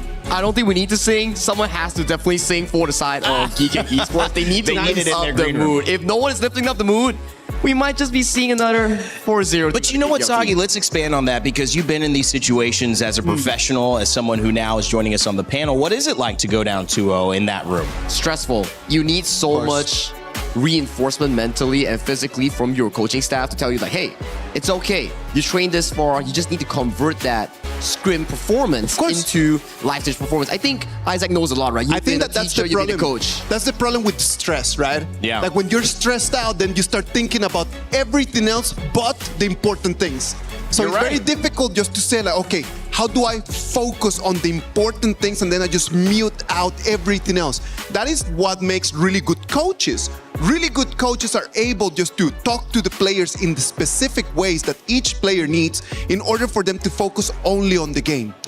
Really well put. I agree with you completely on that sentiment because there is sometimes a higher lesson, and I use the word lesson, and I'm kind of just speaking over myself here because I mean something bigger than that. I mean, there's a higher, I think, awareness to bring to a situation that can't come from the people who are in it all the time. You have to have almost like a third eye, a bird's eye view, so to speak, where you can look above, get some altitude, we like to say, and look down on a problem realistically where, Isaac, it doesn't become an emotional thing like, oh, what am I going to do? I'm going back to this farm lane. I'm getting pushed. I'm getting caught out in the clash lane. It's more like do the right things, the simple things, the stuff you know win games. Keep doing that. You'll keep giving yourself an opportunity to win. Resilience. And not only resilience, it's just a matter of understanding in this exact moment, what do I need to do? Let's put an example right over there with the Tyrant fight, right? Sagi, do you want to break that up? Yeah. Let's break that up. We got a clip right here, right now. So let's just whip up the telestrator right here. All right, give me your mic. And this fight itself, before the Tyrant, it was looking really, really clean in the early game. Guiyu setting up that big play. But take a look at Silence here. My, oh my, 3-man knockout, finding the counterplay, forcing so many spells coming in from the side of GK Esports. That's still okay, acceptable. But the Tyrant play that you mentioned, this is the one that we have to talk about right here. All right, whip up the clip. So early game-wise, it's all right. You get the Tyrant from the side of GK. Everything is looking good. You can see they're positioning well, coming in from both teams. Guiyu goes in towards the backline. They secure the Tyrant. But as of this point, pause. You got the Tyrant. Guiyu is low. You don't have to continue to go in. That's it. Just back off. Save your losses here. But what exactly happened was disastrous. They lose 2 members here. And as of this point, look at this. It's not only 2 kills. These are the moments here. Jungle invasion coming in from both sides. Blue buff gets invaded by LFF and Liu Lang. During this timer here, if we were to speed it up, take a look at here.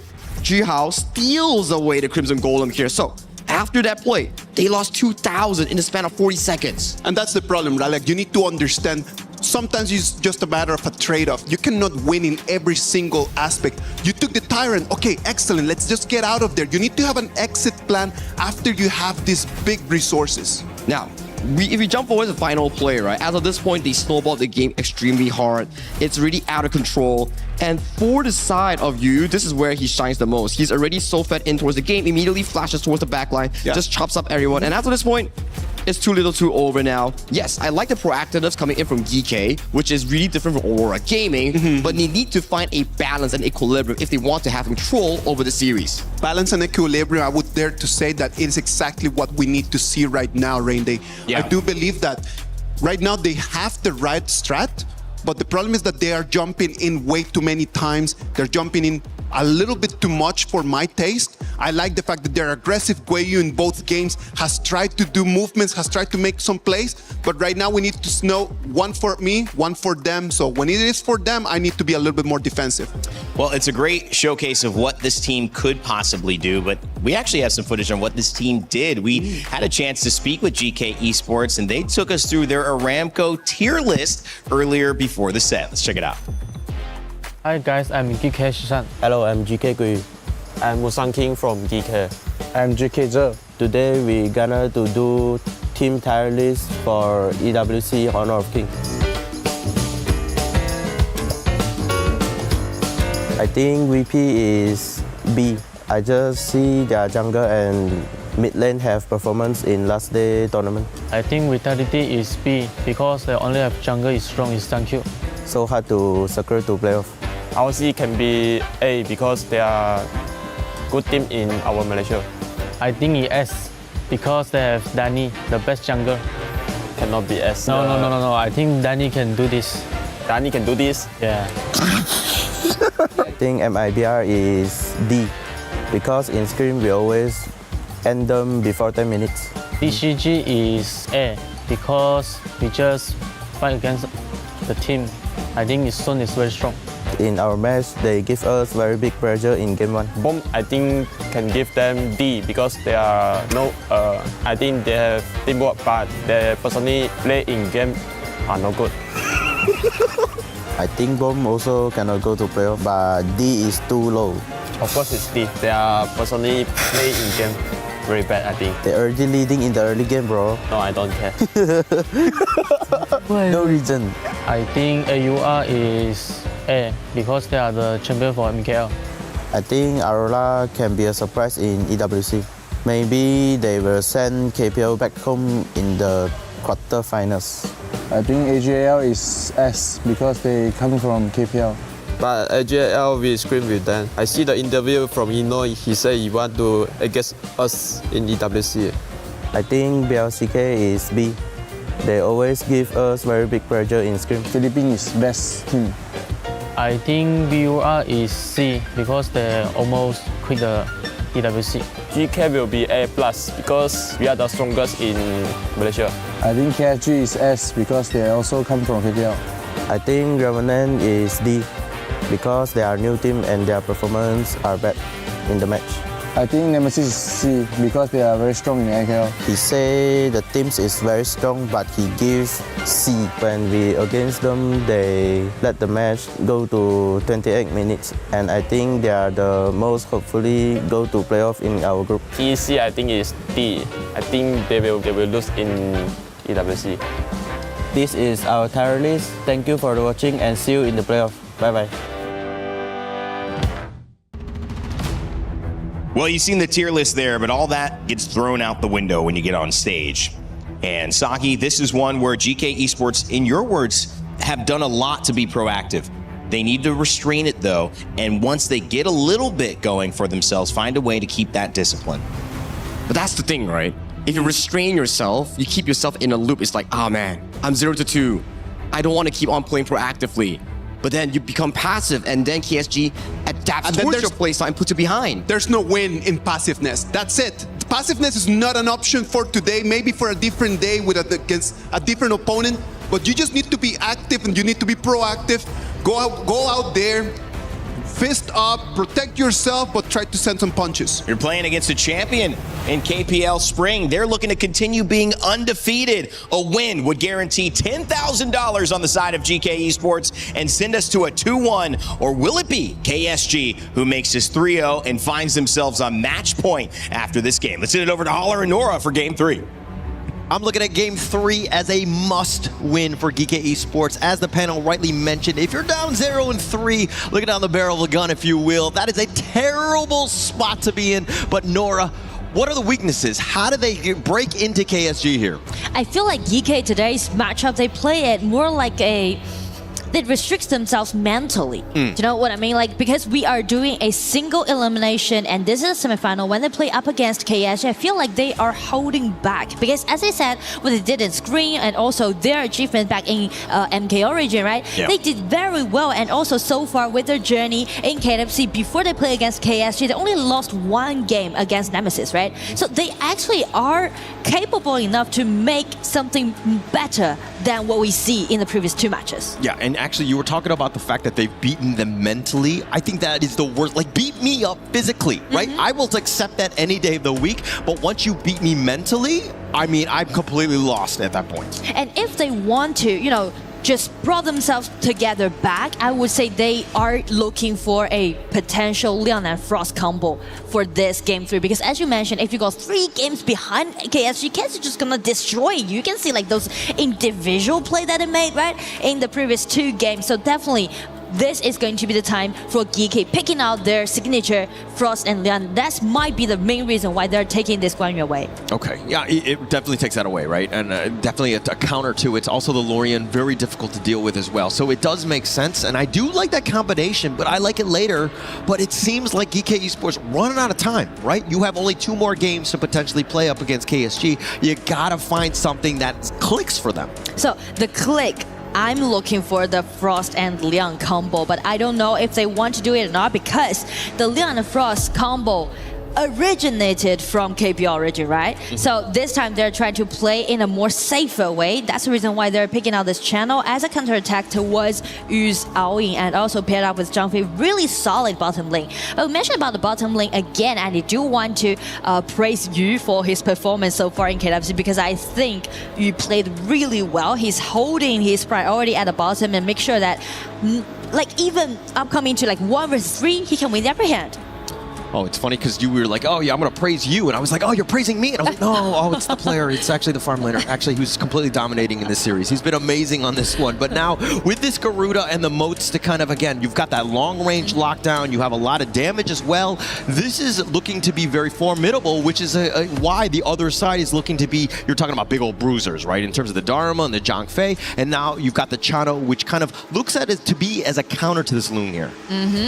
Especially Guiyu, actually, we can see a lot of windows made by him, right, in the previous game. So I would say that's the reason why they're giving him this Dharma, trying to force KSG to fight. Because the way that KSG is now drafting is showing like, okay, we're gonna poking, we're gonna microing, we're gonna destroy you in quite steady but torturing way. Yeah, which is honestly, it's tough, right? Especially if GK Esports. You were talking about the torturing way. I mean, nobody likes that, but it seems like KSG have been doing a lot of the torturing, if you will. They've been in full control of not only both of those games, but throughout. The mental psyche has definitely been there, but now we've got a little bit of an English sign here. I'll read this one because, okay, you know, I have here you go. English or no English myself, but I want to Zhuhao to win. I don't know if he's voice activated like Silence is at the end of the day.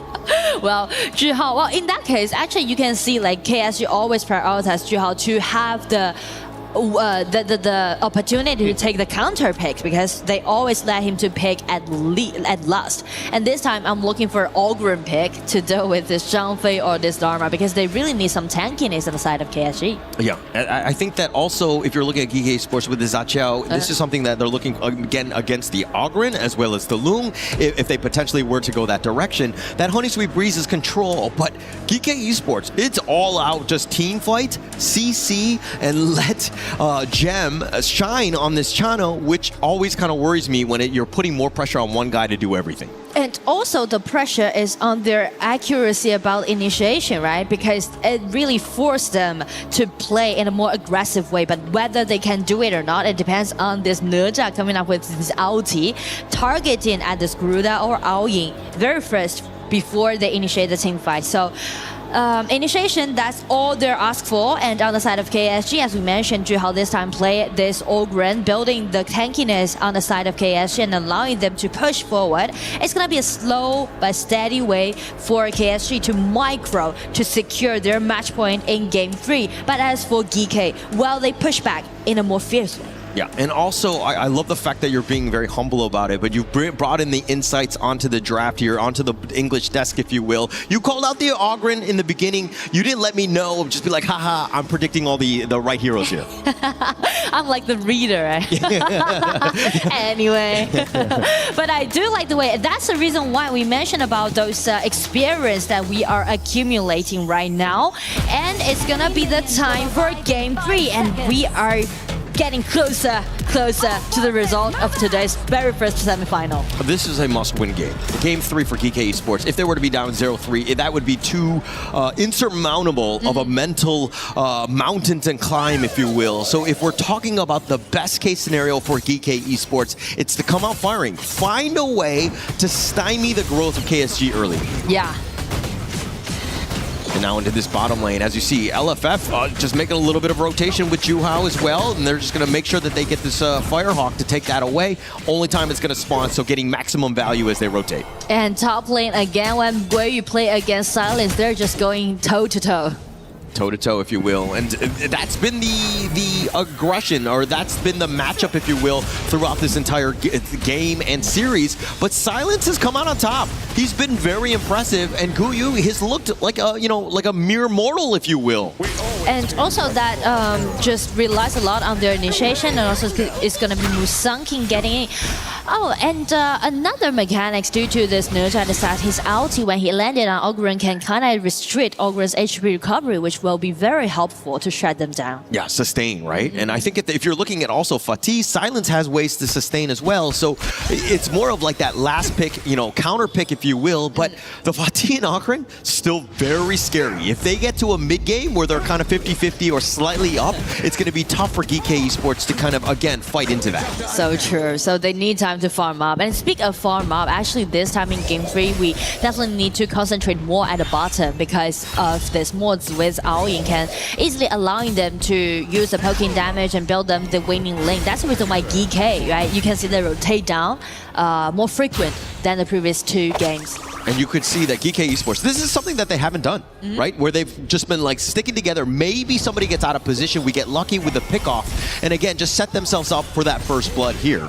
They're looking for first blood, but they still need to wait Zhang Fei upgrade to level 4.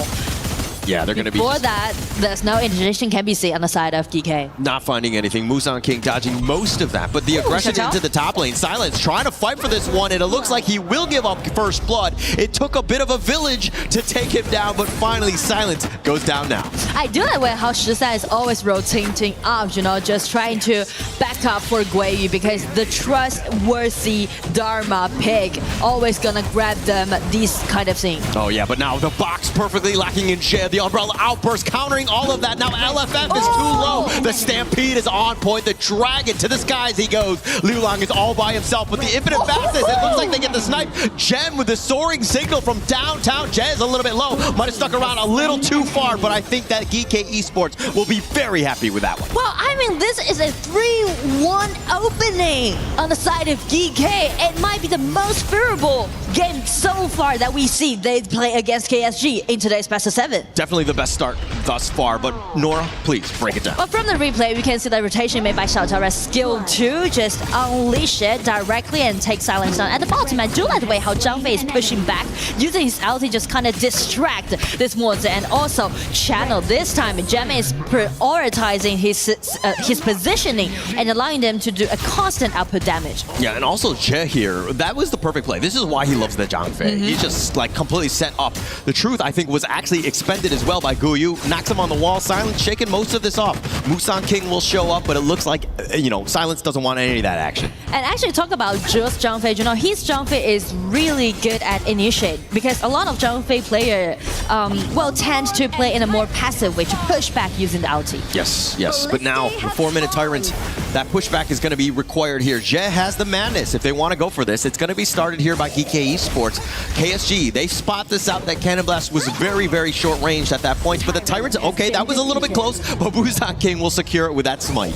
It's kind of like just have a try and to see whether they can get a Dragon Theft or not. But still, holding that Zhang Fei ulti, allowing GK right now to guarantee the vision control around the riverside. Yeah, sometimes it's actually not about the actual ult. It's the threat of it more than anything else. And that infinite vastness, he's going to U-turn that one on out. It will hide under the tower. GK Esports, though, their jungle is being invaded, but thus far they've been able to kind of thwart things off. But Juhao with that initial steal on that red buff. I do like the way how Juhao sneak into their opponent's red buff side and take that red buff away, right? Because it's the trade that we talk about. When you fell behind, you need to make a lot of trades happen.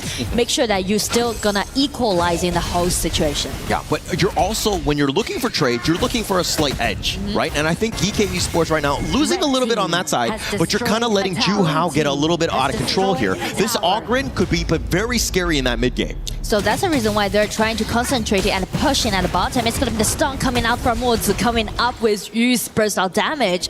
Just force Gem to retreat, take one step back, guarantee them the vision control riverside, and it's comes Juhao getting in, double buff on.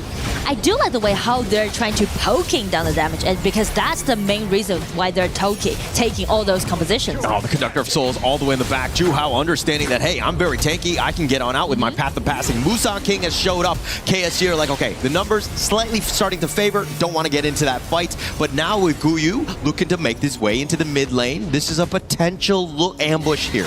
And not only you mentioned to KSG, actually when they are pressing at the bottom, Fatigue, Silence also take tier 1 tower down at the top. And it's going to be a stun coming up with the 3-1 skill from Yu. Oh, Shisan getting a little bit low, but this opens things up for those boars. Juhao, Umbrella Outburst, they actually find him. The flash away by Liu Long. Guyu not able to play the play, but the Skyfall from downtown. Musang King showing up. Juhao's on the wrong side of the river, if you will, but Musang King taking most of the damage. I think GK Esports are going to be happy with that trade. I mean, outstanding synergy coming out from Guiyu and also Musang King. Guiyu was sneak at the back and also instantly triggered out his ulti with a flash can control upon Liu Lang's Garuda and let Musang King to take the kill. Yeah, Gem finding LFF, just walking him down. The infinite fastness. Yu's like, okay, I've gone a little too aggressive. I will hide under the tower, but GK Esports finding ways to take over this game. And I mean, finding ways, not only taking those kills, this might be the most popular game that we might see that GK has the possibility to win against KSG. Looking good thus far, right? I don't want to jinx it, so far so but good, the net worth is only about 500 gold, which is not enough, and you're kind of thinking, oh, we're early, but it's only 7 minutes. Let's calm down. KSG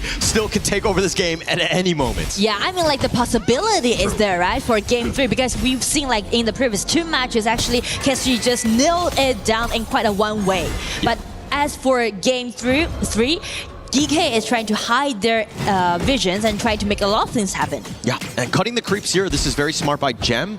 Further push, and this is opening things up for this Overlord. They know that KSG are somewhere towards the south, and now they're more rotating in the mid. Now they're going to be showing up, but the Overlord already didn't taken. Now with that Wings of Judgment, trying to go on to Shisan. He's going to be controlled. Juhao gets the Seer State on that. LFF is on the side. It looks like Yu is a little bit low himself. He wants to go in. Musang King is so low himself, but Silence had been taken down. They find Ja. The control is on, and Gem needs to be careful. Juhao is a bit of a raid boss, if you will, but they push them away. It's a 2-for-1 in favor of KSG. I mean, Juhao is holding very well, and it might be the turning point of Game 3.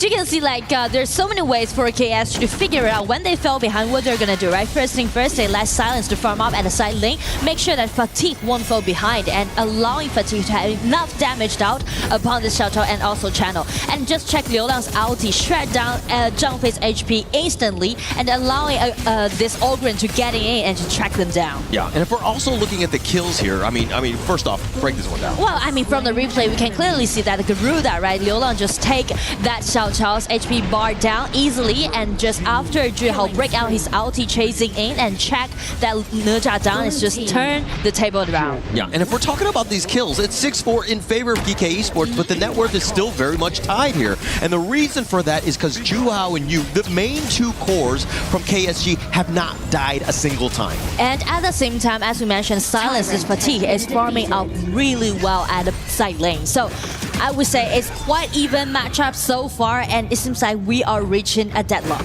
Definitely that deadlock at this point, but which of these 2 teams is going to open that one up? Which way will the floodgates go, if you will? KSG, Silence. He's patiently waiting. He's going to go for the ambush. He will run away. Doesn't want any of that smoke, if you will. Je more towards that mid lane. It's pretty much like giving vision, give message, sending to his teammates, because they spot like there's 4 members on the top side of the map, and let Liu Lang just unleash his ulti and try to down the only member might be at the front. That's kind of like the coordination we mentioned behind the scene. Yeah, and also you were talking about the healing, the sustain from this Juhao and the Silence.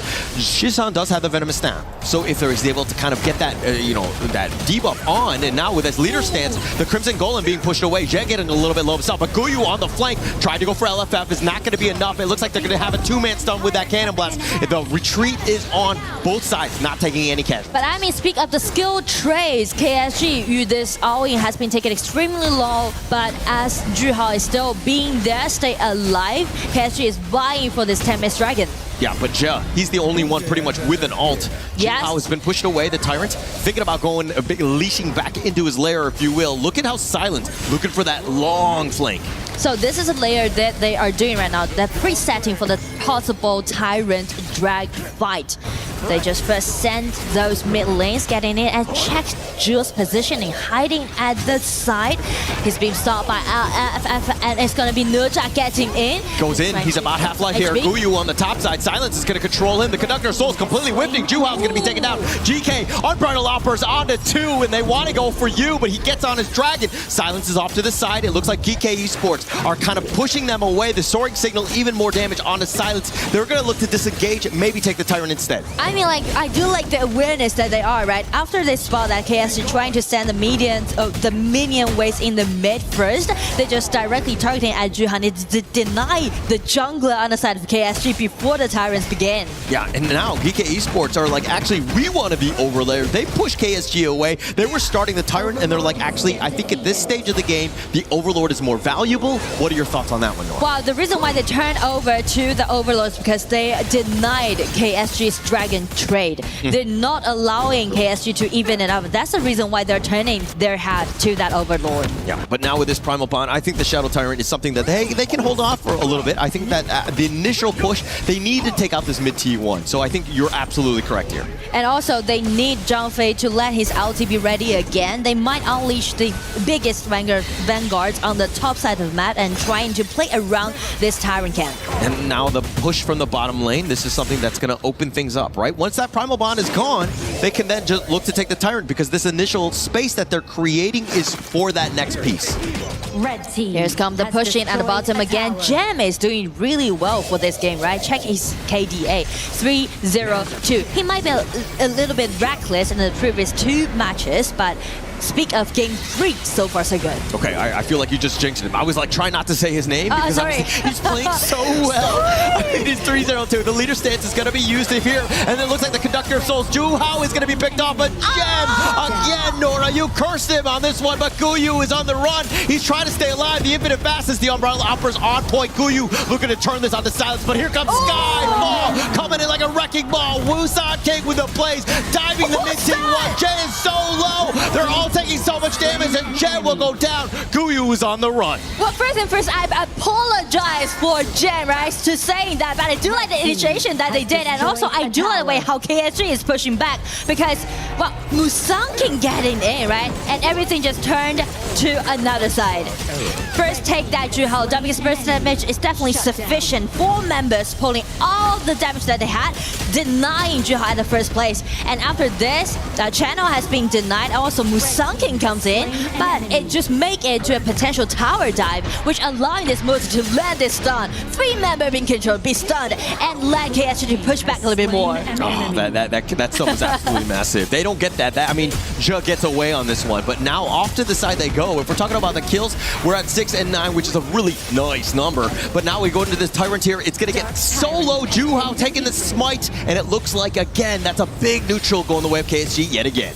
And again, it's going to be pretty much like an even goal difference. That's something to do with KSG's microing, right? Because they are always going to prioritize their lanings, and also, even though GK is trying to push them and force them to gain the vision control, but KSG, they're not getting one step back. They're holding it, guarantee that they still got the map control. Yeah, they're hanging around, making things frustrating for GK. I think most teams would feel that pressure and they would yield a little bit, but KSG are like, actually, we know how close this is. We're only about 300 or 400 gold away from you, and we are the ones in control as they take a top T2 here. And how they're holding is because of Juhao's positioning, right? Try to guarantee themselves the vision control and also check the poking damage. That hurt a lot. Oh, quite a lot in terms of the damage there. Gem, though, is being very aggressive here, finding Juhao, but he's going to look to back off. It's all about space. Musang King is in the bottom lane.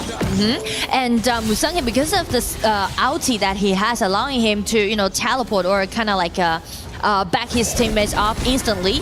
But the thing is that the logic behind GK's initiation meta slot, it should be Dharma punch first, then come up with Nerja, not Nerja initiate first and come up with Dharma. Okay. That's the point. They need to create a sign, right? They need to turn it, but like, Guyu, you need to do this, you need to turn that one on, you got to get to the back I mean, the discipline is about that, right? It's all about the execution. Of course. And now KSG, again, this map control, they're looking to siege this mid T2. GK Esports aren't even in the right spot for it. They take that for free, but look at this long range flank. This is pretty much all in if you want to go. Yeah. Gem, this is a very dangerous spot to be in. And check the mid lane, right? Musangking was alone, but he is doing it at 1 versus 2. He's aiming at this Aoyin, but Aoyin didn't even break out his ulti, just take Nurcha down. Yeah, and they were going for the flank for what cause? They didn't find anything, and again, Musangking getting isolated in that 1v2. That's a numbers advantage. GK need to be very careful. It looks like they think they're aggressive. The Cannon Blast on the Gem, finding of the Leaping Savior. Will they find you? He gets the snipe.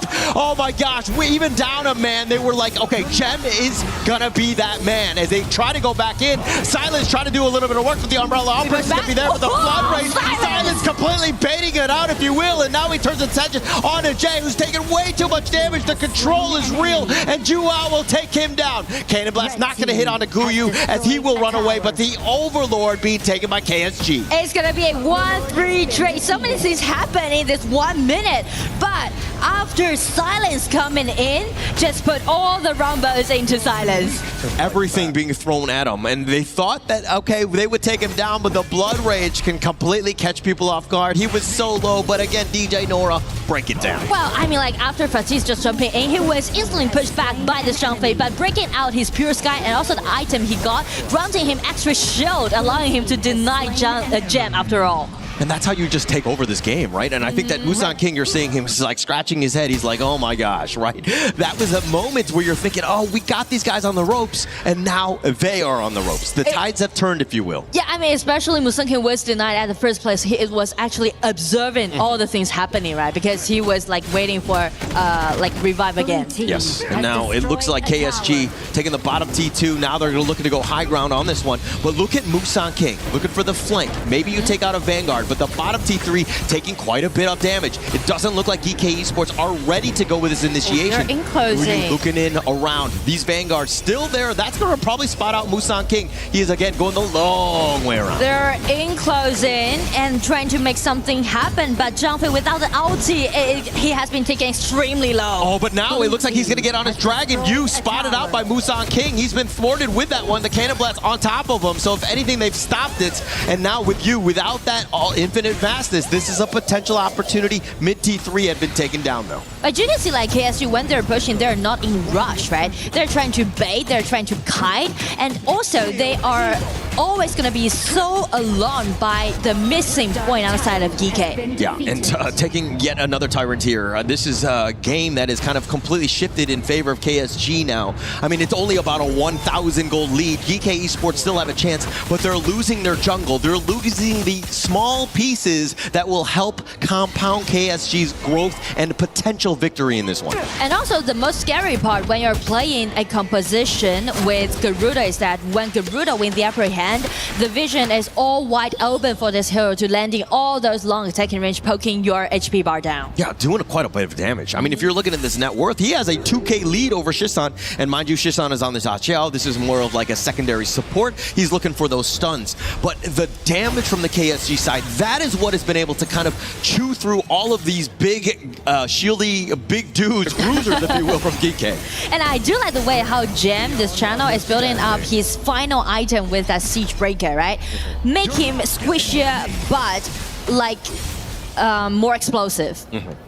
Going into today, I knew that, you know, potentially looking at this series as probably one of the more competitive ones, but I did not have Tempest Dragon on my bingo card. It's looking to be up in about 35 seconds. GK Esports on the prowl. They want to go for you, who's a little bit low, but Musangking, he got killed in the top lane. It looks like Silence is doing some serious work, and now with the numbers advantage, the shields are on for GK Esports. They have to defend this crystal, but again, the minion wave is not there. It looks like KSG will hold, at least slow down this assault. I mean, when everyone is focusing at the bottom chaos, actually Silence just make a lot of things happen at the top lane as a 1-1 solo. Yeah, and now Gem actually flashing. Jet has to use his Umbrella Outburst. They actually find Juhao, the Conductor of Souls, completely whiffing. He's going to be focused down, but Guyu is going to be the first to fall. They've got the Sage's Sanctuary popped on him as well. It looks like Silence will, in fact, fall as well. They find Gem. Off to the side they go. They're trying to go for Jet, who's got the shield. Jishan is there, but now he's going to be focused in. He's going to go golden, at least for now. They can actually get Juhao, and Shisan somehow holding on as Musangking is respawned. Oh, the Skyfall. They're going in. I'm so sorry, you. He's coming in like a wrecking ball. If he's able to take him out, and that's going to be Sage's Sanctuary. Musangking, he's going to take him down. down all the shield. It's not enough damage, and it looks like Musang King misses. Oh, you're gonna get me? I'm just gonna take it away easily. How are you gonna take me down if I am a all-in play like this? I mean, that was that moment. You're thinking I have enough. Musang King thought he had it as well, but somehow, some way, he survives. And I mean, speak of the survival, I do want to give my credit to Shisan Xiaochao in that case. With the Splendor and also the ulti, everything actually just fell apart on the side of GK. Almost, maybe it's gonna be the end of the game. But after Shisan, check this out. With the Splendor, with the ulti, just take all those members to be extremely low after this. Yeah, and now this is that Skyfall. He found you, who's low, but he just barely healed off of the boars. And that was the Sage of Sanctuary that got popped. He stuck around. He's so low, but the shield, and he ends up killing the boars. The lifesteal was enough to keep you alive. It was the micro plays and you with the micro win to stay alive. And also the first reaction, because he changed that resurrection to that Destiny in like 0.2 seconds.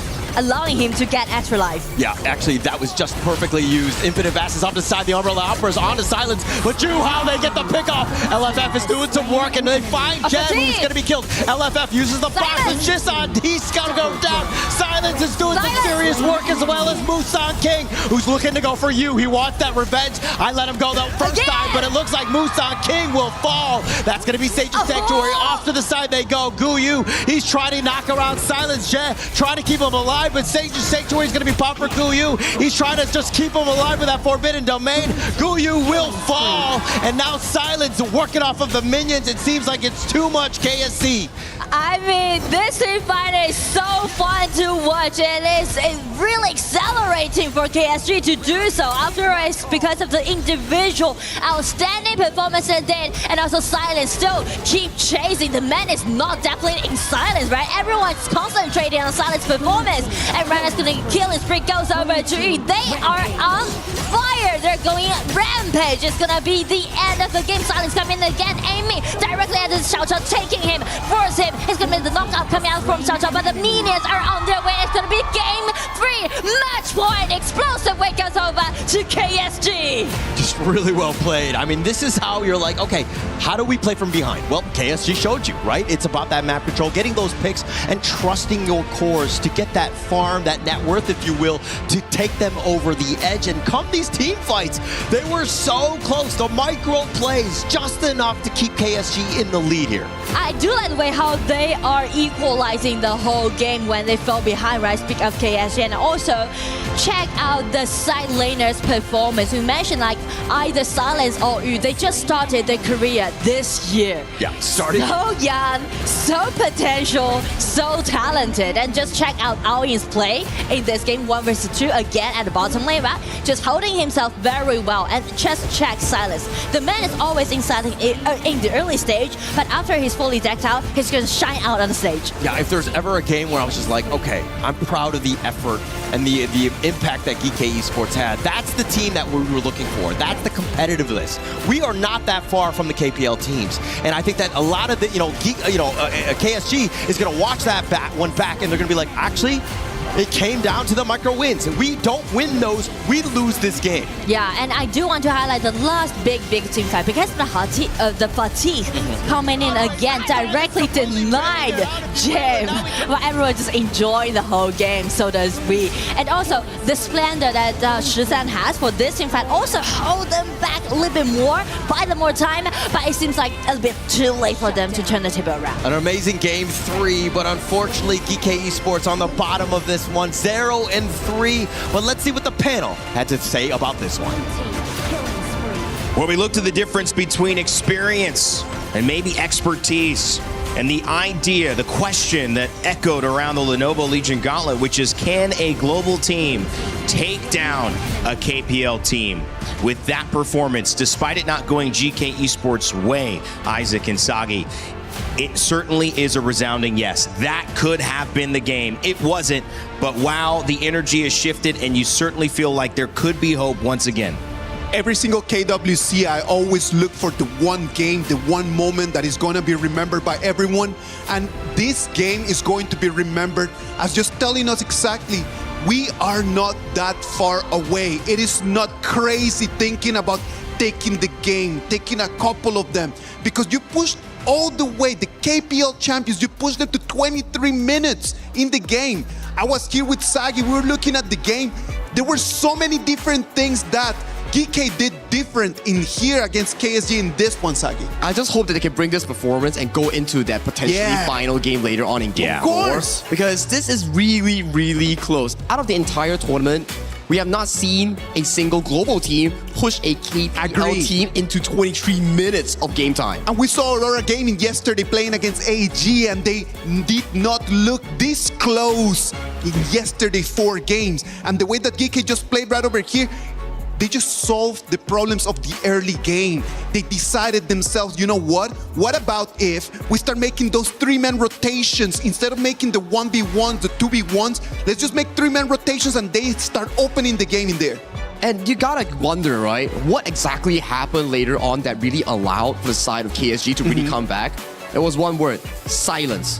That man was on fire that game. Brother, like we talked about silence yesterday, we are gonna keep talking about silence today. If they make it tomorrow to the finals or to the 3rd place match, we're gonna keep talking about silence. He's just a prodigy. He is so good at what he does. He's top of the top. And I sincerely believe that without that fatigue over there, most likely they might not have the opportunity to come back in there in the late game. Yeah, you talked about late game, and you were mentioning here on the desk, we have a chance to sometimes watch it here. Sometimes we'll go in the green room. This game, as you can imagine, everyone was up, down, on their knees, jumping up here and there, saying, is it going to happen for Musan King's snipe and late rotation under that tower to ultimately Fatih saying he might be a problem late game. Of course. And he ended up being one, Sagi.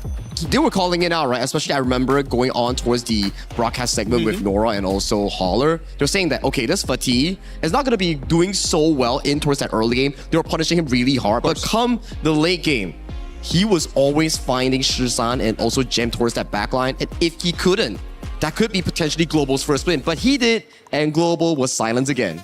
Well, I don't want to mention any of the mistakes because there were very few things that GK could have done better than this. In this game, they exactly just took advantage of their composition. They understood the tempos. The problem in there was not finishing the game at 18-19 because you get to the 20 when the Tempest Dragon fight is right over there. You know that the Fatih is going to have his eyes on the channel. Well, you know, one thing that's interesting to me is, and Sagi said I was learning, which is great, but I think it's also, it might have been a good draft because I could name every single hero that GK Esports was playing. And so he was like, wow, you're learning. It's like, well, also, does that mean that they're picking some pretty notable characters? Sagi, I know you've got some Telestrator lined up for us. If it's working out, let us know what you thought and focused on. I'm just going to help you out with that mic. All right, let's get it here. So we're not going to go through a lot because we don't really have a lot of time. But let's take a look at the one of the final few fights that was the most, I would say, exciting ones. Take a look at what exactly happened here. The fight started off with Guiyu coming in here, finding a 2-man flank towards the back line here. That's not all.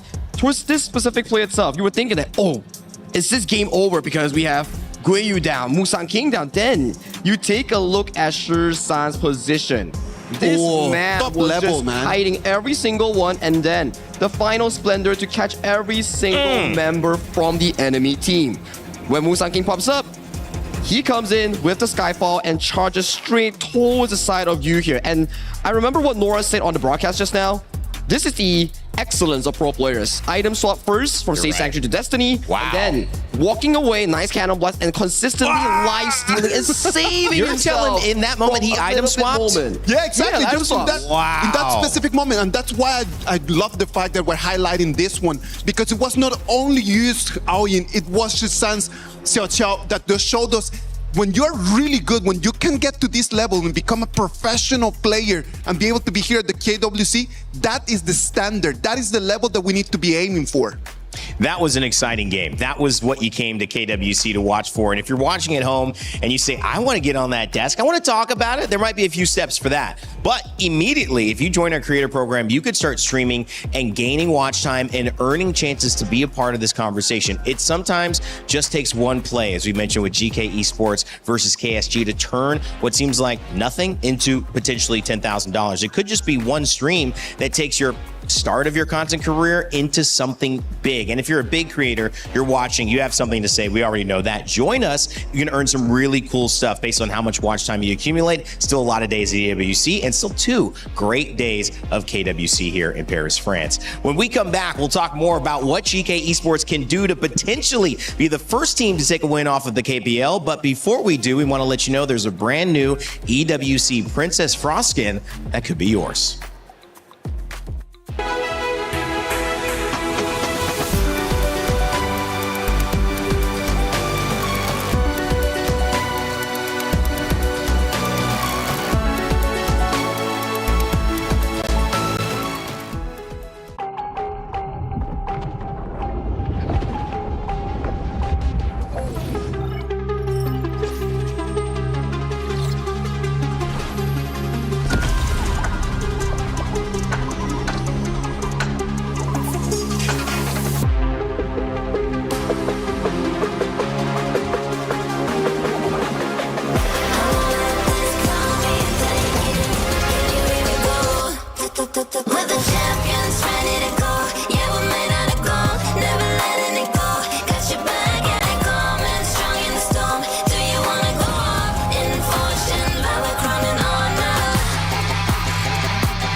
China is home to the best Honor of Kings players in the world. Pressure at its peak for AGAL. Everything comes down to their captain. I love you, family. He thinks he can come in here and play my game. He knows nothing. Let's go! Tyler won. You're done. Raw energy. Half from blow the house down.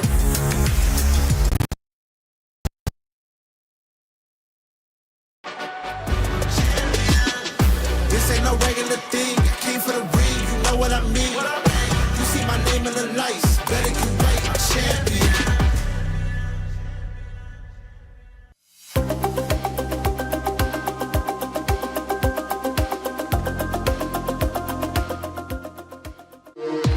We were there. For every click, every clutch, every respawn. We were there for the years of grind. And we're here. Now, the proud founding partner of EWC, powering the biggest event in gaming, shoulder to shoulder with the world's best, making history. Greatness deserves a stage. Lenovo Legion, reach your impossible.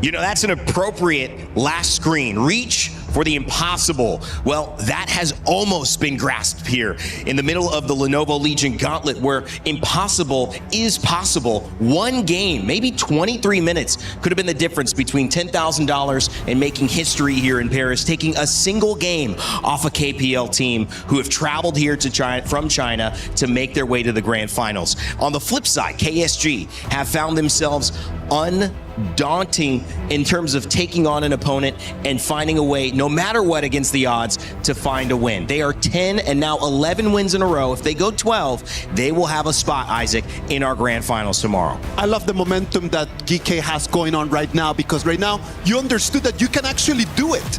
And from now on, it's a best of one. That's it. Just go in with everything you have. Enjoy the game, because this might be your last opportunity in here on trying to take your hands on the trophy. And you can think of it towards the good side, right? Of course. If you lose, there's still the third placer match. Exactly. But you don't want to think about it here. I want them to lock in. Think about what the good happens back in game 3. What really propelled them forward to go 50-50 toe-to-toe with the KPL Giants. I feel like Shishan had a really good game on the Angela, but couldn't convert some of the ults to punish them. The Xiao Xiao ended up being that mid that really helped. Chano and Jim, they went unkillable for about 17 minutes until that final caster curse from Nora. But if they can do it again, they'll have a chance. So with that, let's send it back over to Haller and Nora, see if we get our first grand finalist or if GK make history. So it looks like everybody's on the same page. I mean, everything was going well for GK Esports until the curse was actually exuded there by Nora here. But now let's talk about game number 4. Your thoughts on this one? What do they need to do better? All right, I'm gonna be a reader when we're diving into the drops, okay? Okay. All right. And, right now, I'm looking for a potential Leon and Frost combo again coming out from GK. But since this time they're on the blue side and Guan Yu is still available for KSG, so I would say maybe they're just looking for something more well-rounded. Maybe Haya will be available.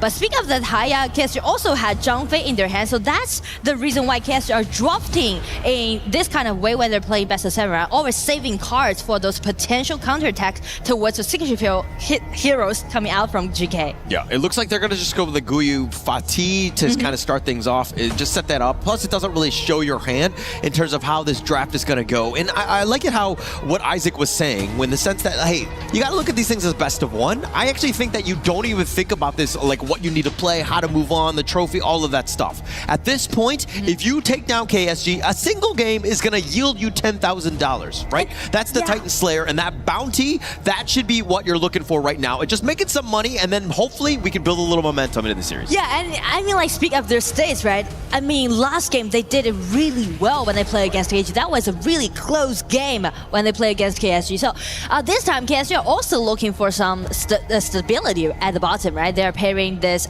Ring with Zhang Fei, very solid at the bottom, and also Haya. Always love watching Liu Liang play this Haya. Yes, always exciting, always able to have that abduction, if you will. Really sets the tone in terms of how you're going back. But again, I just want to go back to that Titan Slayer because, again, how many opportunities do you have where you play one game, you win 10,000 USD? That's a lot. Because generally speaking, when I play one game of ranked, I'm in the negative because I have to pay for my therapy bills. Yeah, I mean, if you just put it into it, because the average game time will be like 20 minutes. Right. How much money you will make, like, per minute? Yeah. Beyond that, I would say still they're holding it very well. And since KSG is reaching their match point this time, they're looking for a well-rounded composition. They're trying to prioritize Liu Lang using this Haya. That's the reason why they're banning out this this Lapu Lapu away from GK Esports. Yeah, it's setting it up, right? I mean, like they've got the mid, they've got the the bottom lane locked down by KSG here. They have a lot of options. It's also very balanced. If you're looking at the GK Esports line, yeah, you have the Yangjian, and you know Musang King is going to be looking to hound, be aggressive, and you've got Chicha with Gem. This is one of his favorite heroes, and being able to select that now, you know that this is, again, all in on this draft. And all on team fights, because you are picking out those double warriors composition. But the thing is that it's going to be a little bit tricky for just picks right now in this draft, because there's 4 heroes that's going to be very decent to play against Haya, which will be Lianpo, they use that, Nat, they use that, Zhang Fei, they use that, and also Lapu Lapu being taken away from KSG. So what else they got to counterattack this Haya around his ulti? Yeah, actually, you've rightly selected. A lot of those good heroes have been taken away, or they've already been selected, and this is why the global ban pick is so much fun, right? Yeah. Because you've selected, it's like a chess match, even in the draft where you're not able to select the same heroes, but this is the one that you've been waiting for. Oh, I'm looking for this, Frost and Liao, finally! Why I'm so excited about seeing GK play it, because this composition that they use, they already use 3 times so far in KWC with 100% winning rate. And also, one of the tournaments they attended this year, they also used this Lantern Frost as an ultimate battle picks, you know? That's the confidence they showed using this kind of a duel. And because of the Florentino goes over to KSG, showing that there's no choice for them to pick that Guan Yu as a counterattack towards this Lantern Frost. So I do like the way how they're drafting on the blue side. It's kind of like, I don't know if it's not expected by KSG, or they feel like they're capable enough to deal with it. I love the analysis, and I love the fact that you're all about this combination. And really just, I mean, that's great, right? To have all that information, but then you said the word 100% win rate, and I was like, Nora, I think you just might have cursed them yet again. That cannot. Don't say that, please. But I mean, yeah, definitely they're gonna go for it, and I do like, again, GK's drafting strategy this time. But KSG being very experienced about play against the Leon and Frost duels back in KPL region. So I'm wondering how they're going to counterattack this kind of duel by this kind of composition. Yes, and actually the composition on the other end, if we're talking about this Kaiser, very tanky. I think he's going to be able to kind of take that punch, if you will. And it really comes back to, you know, Joe. If he does go for that control, on the other end, you have Liu Long with that abduction. He could take you away. So again, I think the counter pick is definitely on the side of KSG here. And also, early movements are being taken by KSG, right? Zhu Hao just sneak into the blue side with the help of Liu Long and just take away this blue buff away from Musang King. Very early movements that we can see. Yes, very early movements, but look at how they're kind of sticking around here. If you're seeing Zhe in the top lane, kind of help support Guye. Shisan is already in the bottom because, again, you need to create a little bit of space and support for Gem as well. I do think that Gem really bounced back in game 3, though. Oh, I totally agree with you, but I'm going to hold to it because I don't want to curse him anymore, so I'm just going to put it in a quite decent way, okay? And also, this time I feel like Silence will be played extremely cautious because we already seen Shisan very frequently rotate to the top because they need to make sure that Gui Yu always going to want the upper hand during the lane. Yeah, I was setting up bait for you, right? And you did not fall into the trap. Well played. I didn't take it. You dodged that That's one. a strategy for me. Very smartly done there, but it looks like Gem all by himself on the wrong side of the tower, if you will. He's going to give up first blood to you. Wow, the laning went so optimistic on the side of KSG, right? Because also you can see Yu played so well so far in KWC. I feel like Yu, his personality allowing him to play, you know, more outrageous or extrovert on the international stage. Yeah, he's been able to kind of step up. I think that really all of the guys. into it. Yeah, this is not the traditional audience that you might see. I mean, the fans will tell you otherwise. I think that they're going to be like, okay, this is a very KPL-centric or leaning audience here. But I do think that this is also that time where you're like, hey, we're playing in Paris, man. This is amazing being able to play Honor of Kings here. Yeah.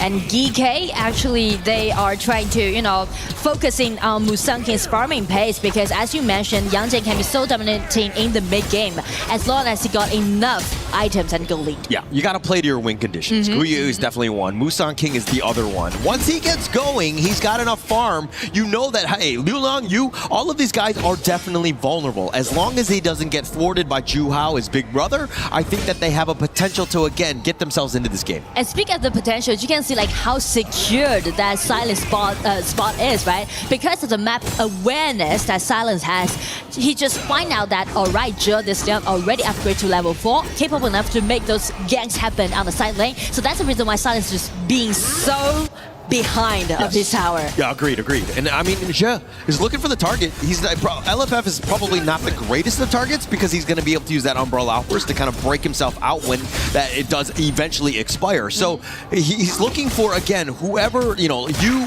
and Liu Long, those are the guys, but it's hard to really find them. Oh, and now Flash. you taking a little bit of damage as well. Fighting 1 versus 2, not scared. Nice kiting. That's what we are seeing right now performed by Yu. And also those hidings from Frost trying to make something happen. But Kaiser is the only target they can spot. Oh, the Invincible Warrior as well as the Umbrella Outburst. But they find the Mirage. He's going to be locked in, abducted, if you will. The flash away by Chisan. And who's coming out of this Mirage? It looks like Zhu Hao is waiting in the wings, and they find the guy with glasses. Zhe's going to be down for the count. And now KSG continuing on. Chisan is having to push away, but it's all space created as they take down Chisan, and they're going to take the T1. Everything just happened in one single skill trade, but KSG is definitely destroying GK by that slight opportunity that they find out. Yeah, they'll take everything. And KSG, this is why they're so good, right? The way that they're able to take them all down. Zhe, he wants to be the guy abducting. He wants the guy looking to kidnap, but Liu Long is like, no, I'm going to send you to my realm, the Thunderdome, if you will. No chance you survive that. Oh, he just break you down, and Silence looking for a 1-1 solo. It's kind of just denying GK, let Fatigue to allowing down, and guarantee them the tyrant. Yes, taking that win away. And Silence is also, this is funny because the Florentino is not readily available. It's not on the the China version of Honor of Kings. So being able to play this one, also he's kind of flexing in a way. Yeah, and you know, that's the fun part. Why I'm so looking forward to seeing DK taking out their most confident duelists, Frost and Leon, to play against the KPL team. Because right now, so far in the KPL summer season, this kind of Leon and Frost duel has been picking out 34 times, but only shit with a 44% of winning rate. Oh, they find Juhao. That's going to be the control. They were looking for that. With the Winter is here, but they don't have enough damage. They find a bigger target in Silence, and somehow KSG are just looking maybe for some sort of revenge. LFF is maybe looking to jump in with the Stampede. He hasn't fully committed because he knows that Yu is a little wary about that initiation. I mean, nice gank and nice synergy can be seen from GK, right? Just take Silence down instantly by using those ulti, by using those combos. That's the reason why I made them with a 100% winning rate so far in KWC. Yeah. And I mean, it's a great pickoff, but they're definitely behind. And Liang, anytime you're behind, it's a losing game. It's not a great one. And if he's able to find it, because the rest of KSG are like, okay, you locked me down, but can you actually kill me? They're tanky. Yeah, I mean, speak of the tankiness, it is Juhao actually holding it because of the Kaiser's ulti, allowing them to gain the vision control, and also Zhangfei's always come for help to secure that they are gonna stay survive when they face against this Liang's ulti. Yeah, and it looks like Juhao popping the Invincible Warrior for space created. They're gonna take the Azure Golem. KSG right now invading the enemy jungle.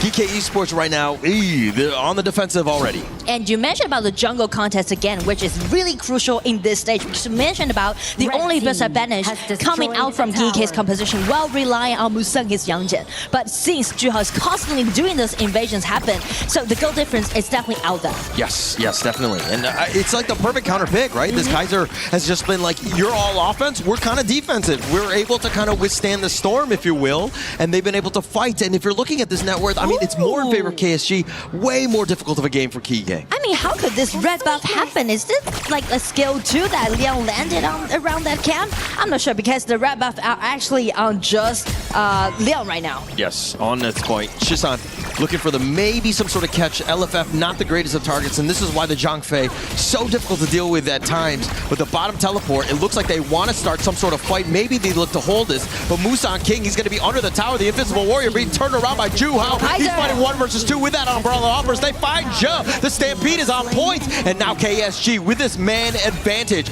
looking off to the flank, and they have the Mirage, they have Jam in, and it looks like the solo kill by Liu Lang, all KSG this game. I mean, again, individual beautiful plays. That's what we can see from KSG, right? A lot of players, they're finding their own opportunities, their own spots to make long things happen simultaneously on the map, which will be so chaotic and too much for GK to chew up. Yeah, too much. But at the same time, where are the weaknesses? How do we take down KSG? Do we need to bring in some kryptonite to find a way to get back into this one? Because KSG winning on all fronts at this stage. But to be honest, if GK want to do so, the only member that they can rely on is this fatigue, is this Guiyu. But in that stage, the item wouldn't be that sufficient so far, I guess. Yeah, it needs time, right? As does Musang King and Gem. This is kind of a greedier lineup. Shisan will definitely sacrifice for the greater good, but I think that GK Esports, they need to start with some towers. Easier said than done, of course. They're looking to take this bottom T1, but you can see how KSG are like, okay, we know where the weaknesses are. We've already got members there. Yeah, I mean, like the smart point that GK is holding it is that they're hiding the vision of this Frost and also this Liang, trying to threatening KSG, kinda. But KSG, because of the experience that they had, right, when they play against this Liang and Frost duel back in KPL region, so they know that once the Yangjian has been spotted at bottom, then like only little people will be on the top. So they made the trade a lot of times. Yeah, and KSG right now so comfortable that the fans are even playing patty cake on the side. It seems like they're so comfortable with how things are turning out. But again, GK Esports need to find a way to come back in. The Vanguards are pushing. They need space on the outside lanes. And check Liu Lang's positioning. His spot Chicha. He's looking for a 1-1 battle. He's looking for Gem. Right now, Gem hiding in those bushes, breaking down his ulti, tried to shred down his HP bar, but he was dragged into the ulti provided by Liu Lang. It's going to be a 1-1 inside of the mirror, and it's going to be a counter push done by Gem. Yeah, Gem, how Sama survives that one, but the reinforcements are there. You will clean up on this one, but I think that all in all, I think Gem is going to be happy with that trade. Yeah, he's definitely going to be happy for that trade, but also acceptable on the side of KSG because of the synergy and also backup they had, allowing them to get another kill. And it's going to be a 3 kills on Yu this time, this Irene.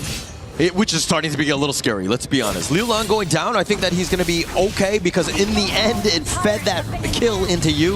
I think that they will be happy with that. But now, GK Esports without Gem, he is your win condition. It really is more pressure now onto Guyu as well as Musan King to carry this team. But I mean, like 7,000 goal lead when we're reaching the 10 minutes mark. It's going to be a little bit too much for GK to, you know, contest KSG in this certain stage. True. And I want to make some jokes about like, oh, net worth is just a number, but I think that in this game, it has quite a bit of impact. GK Esports not able to kind of fight. They're tanky, they're out-damaging you, and all of this because of the fact that they do have more money than you. They're looking to be the 1%. And I mean, like, even more precious is on the time. Not only, they're getting in, trying to take this jumping down, and denies how they just taking that jumping down instantly. Nice gank. Yeah, nobody cares. It's a roam, right? The roam lines don't matter in this game. I mean, this is like I'm just kidding. Of course. Right? That's a great start. But what else can they get off of this? They need to turn it into some sort of objective. Maybe they get some sort of a pick. But you can see that they got the pick off and they're like, okay, retreat. And that's not a winning condition. But they're, if anything, they're looking to control their jungle here. Yeah, and not even mention to actually silence. Also, just farm up in quite a silent way, right? Yes. Florentino can be so dominating in the late game. So I'm looking for some potential like clash lane showcases where stepping into the late game. Yeah, he's a little bit quiet now, but the Moonscape Mirage will lock in Musan King on this one. He's going to fight in the Thunderdome, and it looks like Liu Lang getting the better of him thus far, but they go back into the Gorge, if you will. He's going to be ganged up on by Silence as they find him. The Umbrella Outburst is a little off to the side. Guyu is going to be picked off. A double kill. It looks like you woken up the beast. That is Silence here. It's going to be Silence again. Whenever we're stepping into the late game, it's always going to be Silence. Doing the showcase, it's going to be Shicha getting in, looking for some 1-1 trouble and shut down Irene. If they can even make it as a double kill, Gem shining out again, saving his team and buying them more time. Yeah, buying a little bit of time, but the way that he's able to just do that drive-by, coming in from left field, if you will, you and LFF were like, what just happened? Gem, that was like a freight train, if you will. He got his kills, and Gem is being aggressive, but he's out of position at this point. This might be a little bit scary, but that recall positioning, the vision. Perfect, right under the noses. He's not going to be spotted. Oh, the map control and the awareness of where you need to be, perfectly played by Gem. Psychological vision play, so classic. And I do like the way how Gem is trying his best, right? He's definitely back on the stage and putting all the best stays that he had. That double kill just kind of buy GK more time to farm up. More time. That's all they need, right? All they need. I mean, they're down about 5K, but they need a lot more time. In that sense, in the top lane, Guyu, he's going to be jumped out by Joe Hao. They have a little bit of the control, and the Moonscape Mirage off of the chase. Musan King is to the side. The rest of GK are underway, but it looks like Guyu, he's going to be killed. He did not make it back to the Gorge. I mean, that is really painful once Haya got enough damage dealt, right? Because it's going to be a secured, like 1-1 combat in his ulti. Yeah, and this is why also this Haya pick is just so good. The way that they were chasing, and you think that he's just going to be able to get away, but the Liu Lang with the last minute abduction, locking him in and making sure that he gets the kill. Super smart, but the Princess Frost combination, that's with that control. And with Musan King, they have enough, but at what cost? Musan King, he does have the Heaven and Earth mode, but he's going to be tanked down. It looks like it's way too much damage by Ju Hao. Is running for the hills. He's trying to find a library. Maybe he gets himself on out with his recall, but Ju Hao, he's not going to let anybody go. No chance. Jen gets taken down as well. I mean, I do like the way how GK is trying to make something happen on the top side by those ambush, but the thing is that they land all the skills that they had upon Liu Lang. Liu Lang suffered a lot, but he sacrificed himself for victory on the side of KSG due to that team fight. Yes, sacrifice, right? I mean, it's for the greater good for the team, but now it looks like the side, Gem is all by himself trying to fight 1 versus 4. That is an impossible task. Udal taking him down as well. I feel like when GK fell behind, they are looking for some potential showcases individually which probably might have the chance help them to bring the team back. But the thing is that once you scattered, especially when you're playing those duels like Frost and Liang, you're kind of just shred your own strength down, right? Because KSG is just gonna take you down one by one. True. Taking it down, but again, they're looking for the split push, but the Umbrella Outburst catching on to 2. It looks like they're gonna dive the tower. They don't even care. Shisan is gonna be taken down as well as Jin. They throw back Mozan King. He says, where are you gonna go? And it looks like KSG have punched their ticket into the grand finals tomorrow. It's gonna be the first team getting into the final, being so far undefeated in KWC. It's gonna be another clean 4-0 victory goes over to KSG.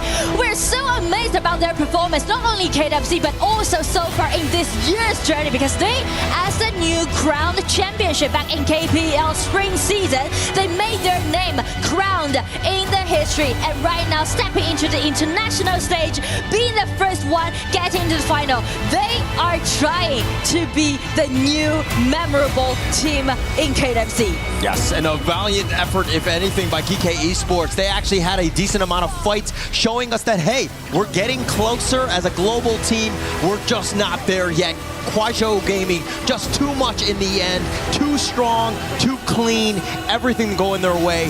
Kuaishou Gaming, just congratulations as they move on. And I mean, like, speak of the last game, right? They are too clear about how they're gonna play against with the Frost and Liang duel, because they play against it so much. And also, I'm so amazed about Silent's performance, this Florentino, because he's kind of new to this hero, but still doing it really well. Yeah, Silence, just silencing GK Esports. They had no answers once he got going. And the way that Kuaishou Gaming was just able to dive, they were not playing scared whatsoever, finding those pickups and turning that big net worth advantage into a huge lead as they took this one 4-0. But let's see exactly who the winner's interview will be with Mara or Scott. Let's shout out for KSG one more time, please. Guys, thank you so much. Congratulations, Jihao, congratulations to KSG as well, being the first team make it to the grand final. So I was wondering what you're talking about, what you guys talking about back then. 首先恭喜巨豪，也恭喜 KSG 可以进入我们本次比赛的决赛。刚才大家聊得很热络，包括你现在的心情会在想什么呢？想快点打决赛吧。 We wanted to make it into the grand final so much. We're looking forward to the final tomorrow. So this is a crazy year for KSG. So what are the different feelings now going to another grand final for KWC 2026 after you're becoming the champion for KPL Spring Season? 其实今年 KSG 的成绩真的非常好，你们在春季赛获得了冠军，然后这一次呢又进入 KWC 的决赛，这样子的一个经历会不会给你现在有不同的感受啊？其实还好，因为体验过一次了，第二次的话就可能保持一个平常的一个心态了。 Actually, we feel quite calm right now because we have the former experience to make it to the grand finals. So that I think a very calm and mindset will be the best profits and merits for us to fight harder for tomorrow's matchups. So please walk us through the whole series today with the GK Esports. How do you think of their performances? 其实今天这场 BOC 是非常精彩的，我们也看到了很多精彩的内容。所以在你眼中，今天的对手有怎样一个呈现，给你留下了怎样的印象呢？我觉得局内给我们的压力挺大的吧，包括他们打团其实特别猛，包括我们第3局可能说就差一点翻车了。 Actually, during the game, they did give a lot of pressure, especially when it comes to team fight. They're super aggressive. For that game 3, it's almost for them to win over us. It's quite a threat, but we made it happen for the game 3. And after all, it's a 4-0, so we feel quite satisfied with our performances. So any words for them to continue their growth in the future in HOK? 其实我相信你们的对手目前也在走你们当时的来时路，对不对？所以作为前辈，有怎样的一些建议可以给到他们，让他们在未来更快速的成长呢？首先我已经觉得他们已经是马来西亚就是非常强的一个战队了，然后包括我跟对面的教练也有过认识，然后希望他们就保持现在的状态吧，就下一届 EWC。So firstly, I think they are a very strong team from Malaysia, and personally, I was a close friend with their coach, so that I think that they will just keep the confidence inside themselves, and we will see each other in the future in next KWC. So there's one match later. We'll determine who's going to be the opponent for you tomorrow. So who do you have in mind? 下场比赛我们会决对谁是你们明天决赛的对手啊？你觉得会是谁呢？你在笑什么？AJL。Any message to them? He think that AJL might go for the grand finals. 有什么想对他们说的吗？大家互相加油吧，加油，互相加油。I think we will have a good fight tomorrow, and best wishes for AJL in the next series. So we still have a lot of fans over there supporting you guys, continuing coming to the arena and trying to say hi and good lucks for you. So what's the message to them? 我们无论是在线上还是在线下，每一天都会有非常多的观众朋友们来到我们的现场支持你们。有什么话想对他们说吗？谢谢大家来支持我们快手的比赛吧，然后希望能有一个满意的成绩。Thank you so much for coming, and we hope that we will give the best scores and games in the future tomorrow. Thank you so much for coming, and this will be the time where you boys is going to be enjoying that moment together. Join me on this side. It will be the time where you destroy your opponent's key and continue your journey here in KWC 2026. What a round for KSG. It's your debut in KWC, and they've already made it, stormed their way into the grand finals. Tomorrow they will be standing on Esports' biggest global battlefield, and I believe that they're more than ready to make history of their own.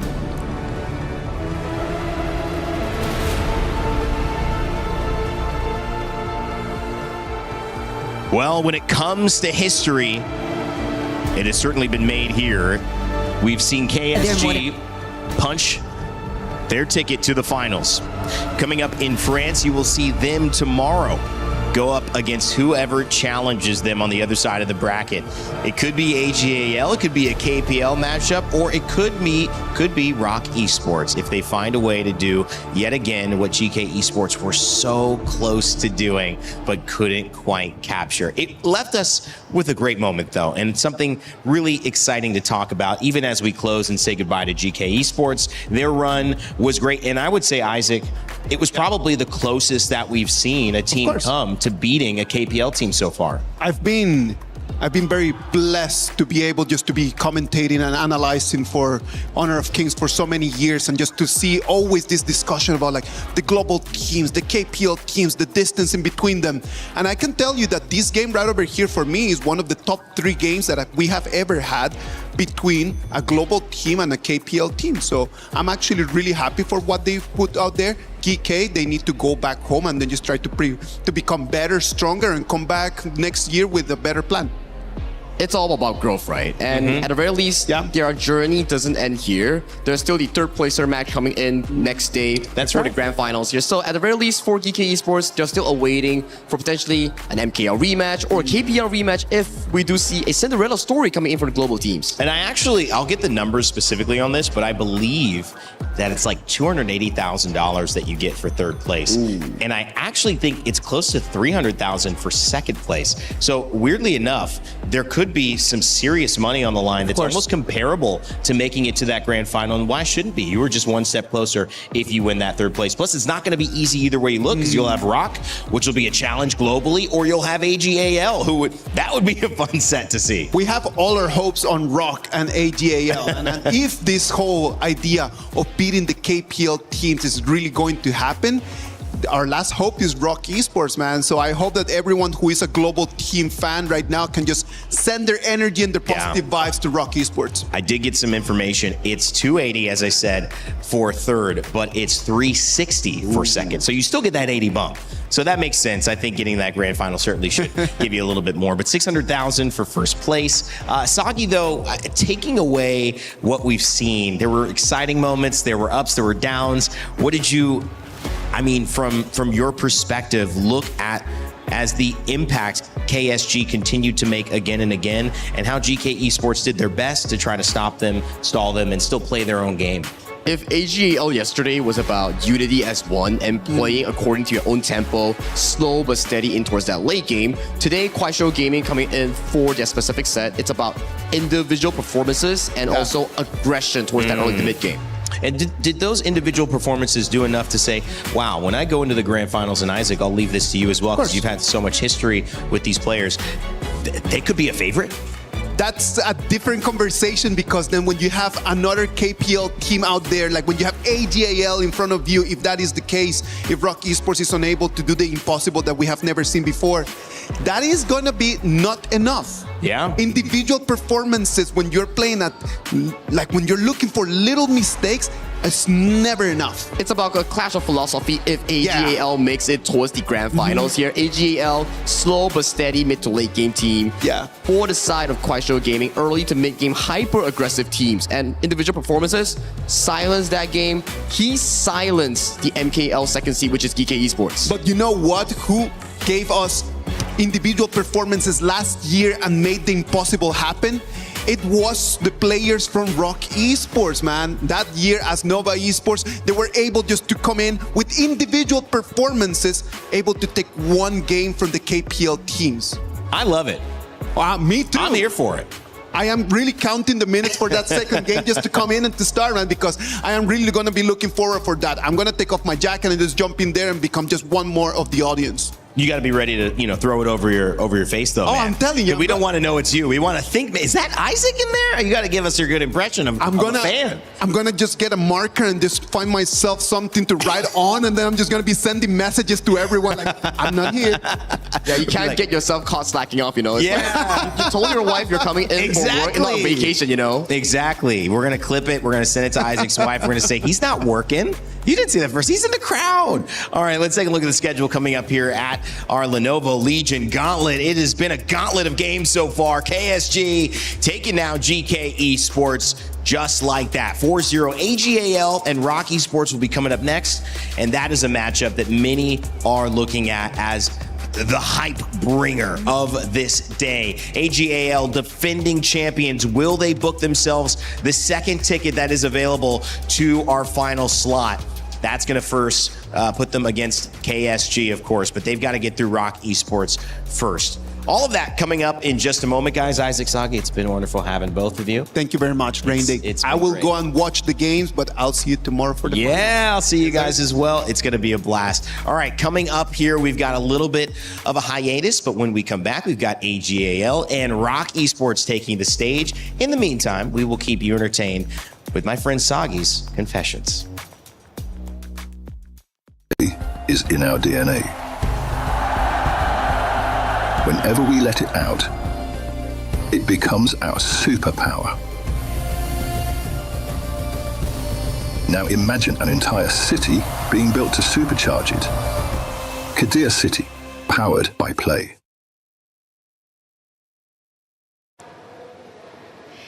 HOK friends, we're going to get to know the casters a little bit better. This is Sagi's Confession. All right, Sagi. Yo, what's up, Mara? So I didn't come up with these questions, just to let you know. All right. You know, I always ask you about how you feel. All right. How do you feel about when I say the word homework? Who came up with this question, dude? Homework is special, it gets you prepared. I'm pretty okay with it, different people, different perspective, right? You okay with it? You like doing homework before casting? Yeah, I mean, do I like doing homework and I need to do homework? Those are two different things, but I think I need to do homework, but do I like it? Depends. I guess nobody likes doing homework, but we do need to do homework. Yeah? Yeah. Okay. Do the casters have nicknames in the English desk? I have a nickname by my viewers. Okay, what is your nickname? Call me Luban. Luban. Okay. The height, you get it? Okay. Okay. But why do people call you the golden boy? Some say that you were given a silver spoon. Silver spoon to do more work? Is that it? I mean, golden boy means you get most of the work, so I don't think I am the golden boy, but if you're talking if I am the most hardworking on the team, maybe. Oh, so you think you're the most hardworking? No. It's perspective. Okay. Yeah, you know, some people like Holler might not be the most hardworking. But you do get a lot of work. Yeah. You do get scheduled a lot. Yeah. Okay. So your social media tag is Sagi HOK. Aren't you afraid about life after Honor of Kings? Nah, that's for future Sagi to think about it. Not for me. Not worried at all. Not worried at all. So what is the Sagi step? Sagi? Yeah, what's a Sagi step? Okay. Show us. What I actually don't know. What is it? So during the secondary stage, if you check back, like I think day 1 or day 2 tapes, I was paired with Kindofu. He's hella tall. And as you know, maybe I'm like Title 1 level sort of like greatness in terms of height. So there's this thing called the Sagi step. It's like what I like to call Sagi Pro Max, the elevation, where it's like a stool-ish thing. At first I was like, yeah, what's this thing, little platform doing here? It's like, it can't be for me, right? But it was for you. It was for me. It was like, oh, so I'm that short and I need it. Yeah. So what would be the difference between that Sagi step and a booster chair? There's no difference. It's the same thing, but in a different name. Okay. Yeah. So when are you going to hit puberty? I mean, I've been asking the same question for years now, Mara. Like, they told me at 12, you hit puberty soon, you gotta drink more milk. 17, you hit more puberty soon, you gotta play more basketball. I'm 26 now. I don't think that puberty is ever coming. Maybe I'd chase it in my next life. Yeah, because you don't have any facial hair. And you're thinking of getting it lasered, right? Oh, yeah. Yeah. It's pretty. So you like to look young? Well, I think that's the whole persona, right? It's like, yeah, if you remove the height, I don't think what else I can show off on stage now. It's like, yeah, that guy's pretty short. Like, what else? That's it? Yeah, it's over. If I look old and short, yeah, that's not a game changer for me, man. I don't want it, yeah. You don't want to look old. Do the other casters old look and short, yeah. I call them unks, so. Oh, who's that? Yeah, the others, like all of them. Can you name it? I think Rookie calls them unks too. Okay. Yeah. Who's the unk? Every single one of them, yeah. Name one. All of them. Have a name. Let's put Holler on the test, Okay. That goddamn American, yeah. Holler. Holler is He's one. taking all the shots today. Okay, Sagi, you've been fun. And there you have it. That's Sagi's Confessions.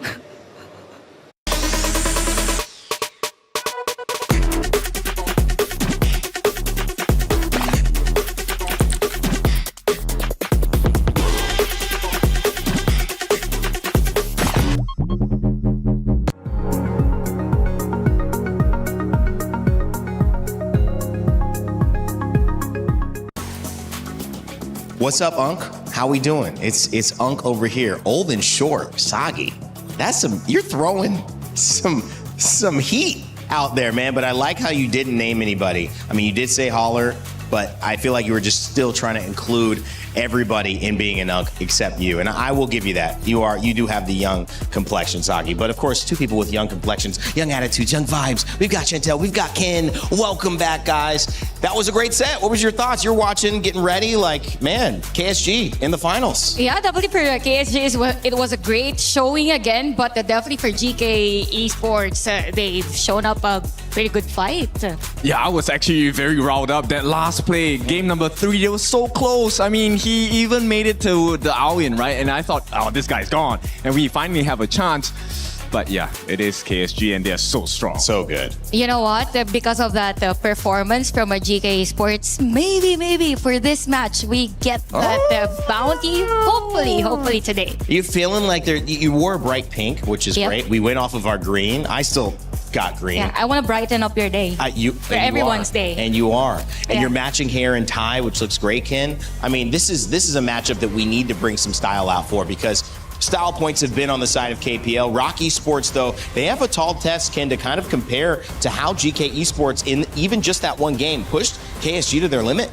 Yes, but they also have a very nice history. They were the first team from the global segment to be able to take one game off of a KPL team. And this was no fluke. This was a dominant performance. One game only though. Yeah, but that one game means $10,000 as the players are walking in. Rock Esports know what's on the line, and a set, if we could even think about that, is $100K on top of booking a spot to the grand finals. Yeah, definitely. And for Rock Esports, maybe this year is the time for them to get that Titan Slayer.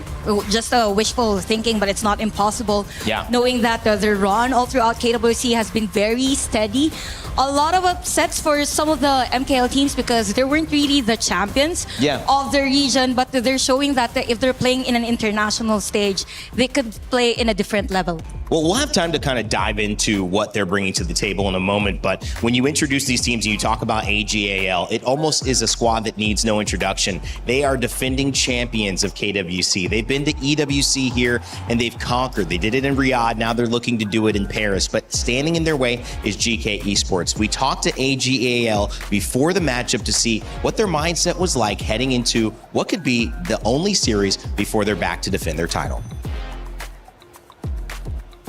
Hello guys, it's Sky. So I have Zoe from AGAL join us for the pre-match interviews. Please say hi. How are you? 跟大家打个招呼先。大家好，我是 AGL Zoe。最近在巴黎啊，应该是走了非常久的时间了。这一整个旅程，目前你自己和队友们适应的怎么样？喜不喜欢这里的环境呢？ It's been a while since AGL members arrived in Paris. So how you like the city and how well you and your other teammates are liking this place? 其实来这边也有个1周多的时间了嘛，其实还是非常适应的。如果这边再多一点中餐馆的话，那会更好。It's been quite a day, almost a week here in Paris. All of us are well adjusted to this environment, but there's one thing I hope sincerely that if we could have more famous Chinese restaurants around here, it will be super great. And how you guys adjust after yesterday's performances? It was a great one. So what's your conclusion and how to review on yesterday's performance? 昨天的比赛其实非常的精彩，也有很多的内容，所以昨天比赛结束之后，全队对于自己的表现有一个怎样的总结和差不多这样的改善呢？总结其实还是失误的比较多吧，然后今天就少点失误吧，早点结束。Okay, so our review upon our yesterday performances, I think that we might slightly made a lot of mistakes during yesterday's performances. For the goal for us right now for today will be like we're trying to reduce the number of mistakes taken in the game, so we'll have the secure win into our side. And actually, Zoe is the FMVP from last year. So do you feel extra confident coming to KW stages? 其实去年啊，就是中野也是在这样子舞台上获得了决赛的 FMVP， 所以回到 KWC 会让你觉得额外的有自信吗？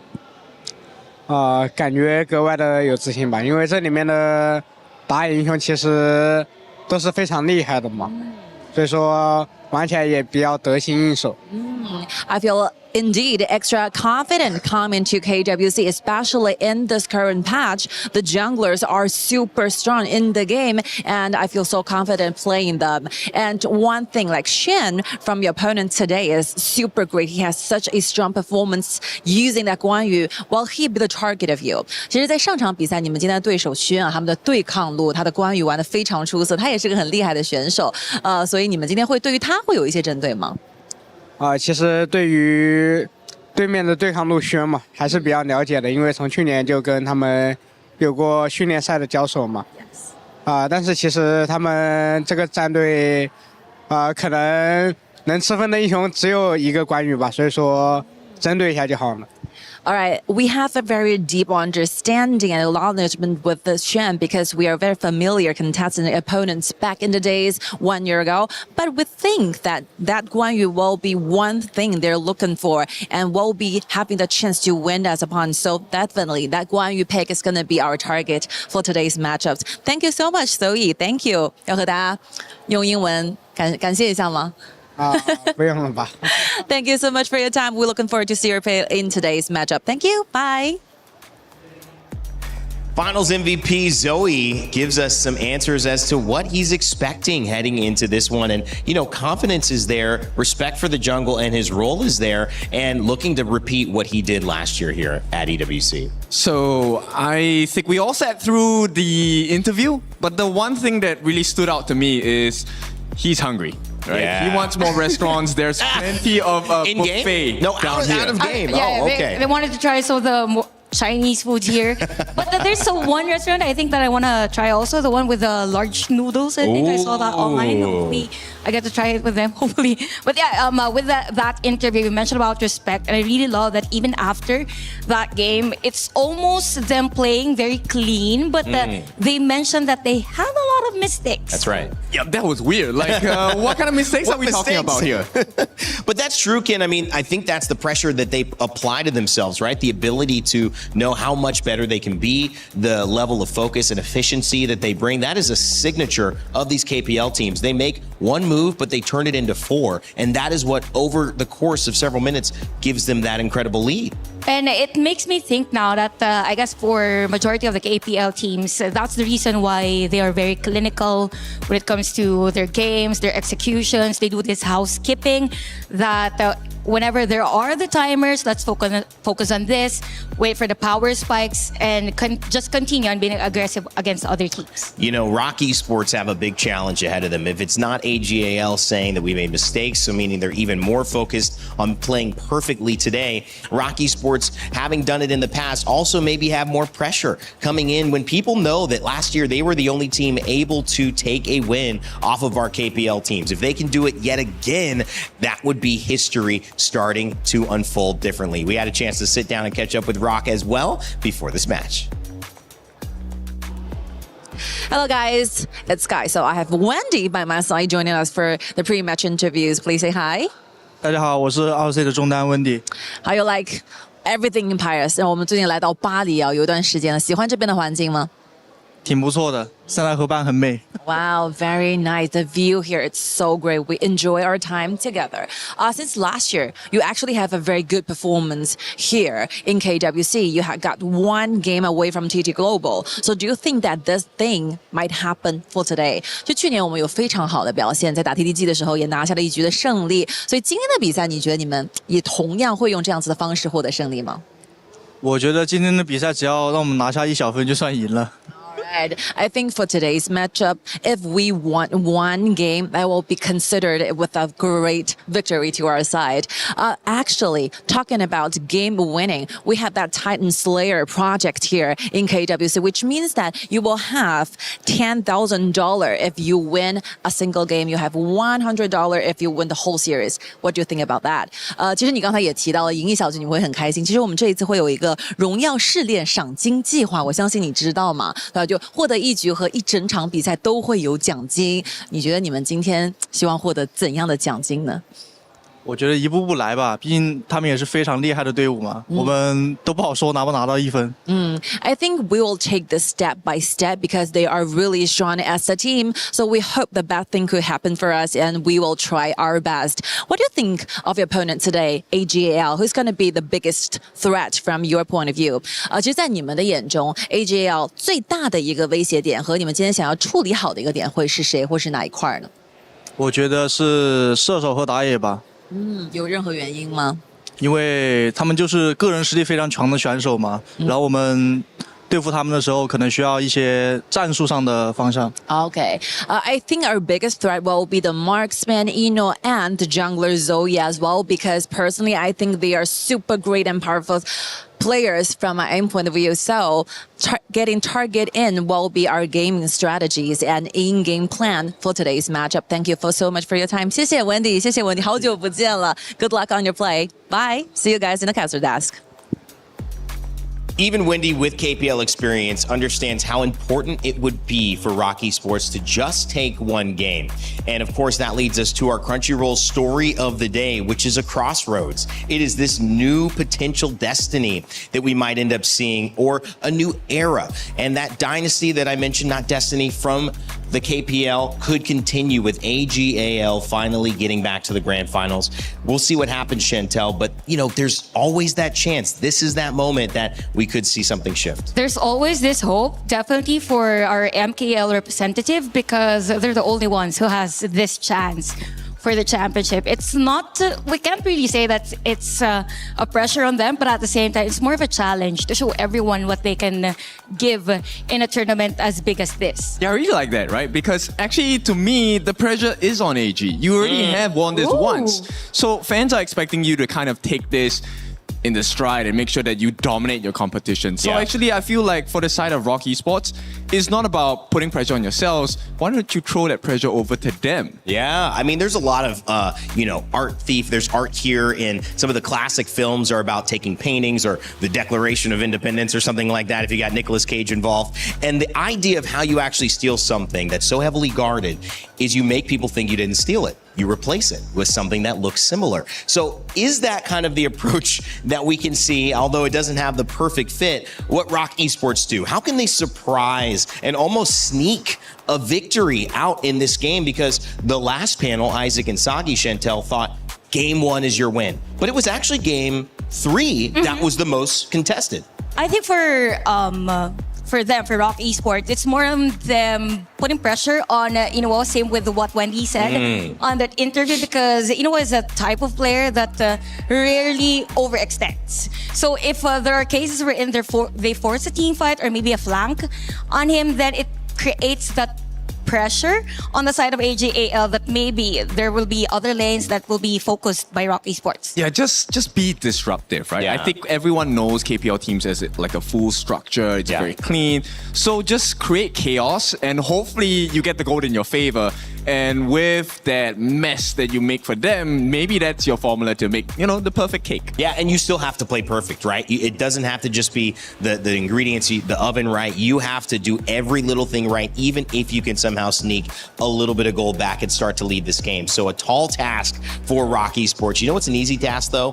Playing some HOK, especially while we're waiting, loading up the game here on the stage. You can go load up the game on your phone. Make sure to scan that QR code, download HOK, play today, and you'll be on your step to becoming either a future pro, maybe a new dynasty will be heralded in by you, or you could just enjoy and know a little bit more about what's happening and those dynamics on stage. And speaking of dynamics on stage, it's clear and it's simple. You've got a defending champion trying to get back to the grand final, Chantel, and you've got a challenger in Rock Esports who 12 months ago at this same tournament were able to take a game as well. Yeah, definitely today's matchup isn't just about mechanics, it's about experience versus momentum. It's great if Rock Esports will get that game number 1. I mean, it's all about putting pressure. We've seen that yesterday when Aurora played against AGAL. It's more on the challenge now on how will they end a game if they're able to win the early game. Yep, so for Wendy, follow his advice step by step and let's see how this goes. What I love about these moments is you get a chance at history one way or the other. Sure, it could be another grand finals that we expect, or every little moment could lead to the unthinkable. Let's begin our final series of the day. Ladies and gentlemen, our first grand finalist is set in stone. And despite GK's best efforts, and I tell you, they almost caused a massive ruckus, it's all set. Will it be a all KPL final or not? 1 ticket remain. And now, if you win, then they get to go to the championship. And if they lose, the best they can do is fight for 3rd place. It'll be AGAL versus Rock Esports. It is time to introduce our teams for the last series of the day. Put your hands together for AGAL.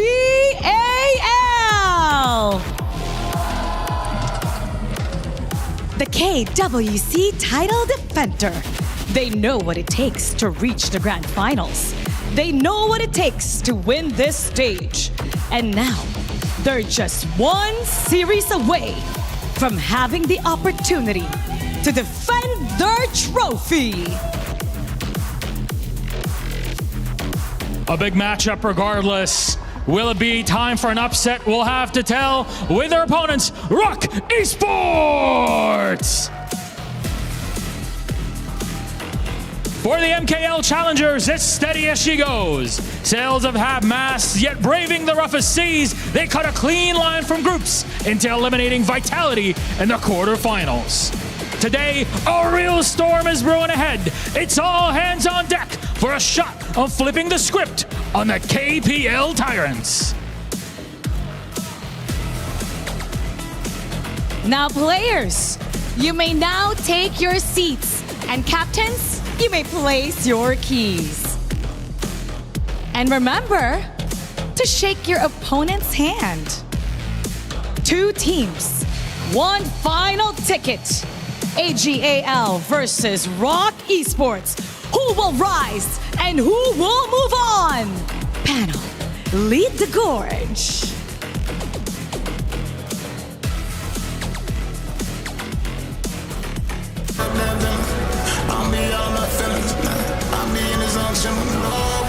Even though we lost 1 match, I'm still very happy because we qualified to top 4. I think AGAL is a very strong team with no weaknesses. They are very aggressive, especially their jungler Zoe.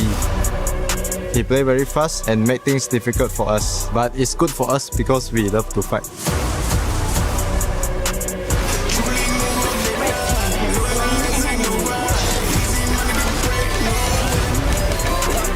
I think it's a rare opportunity to face with KPL team because we can learn a lot of things from them. 从去年开始就跟他们训练，然后对他们挺了解的。在我印象中，他们只有一个关羽玩的非常好吧，可能就2C那个边路轩吧，他一手关羽拿出来，可以需要我们针对一下。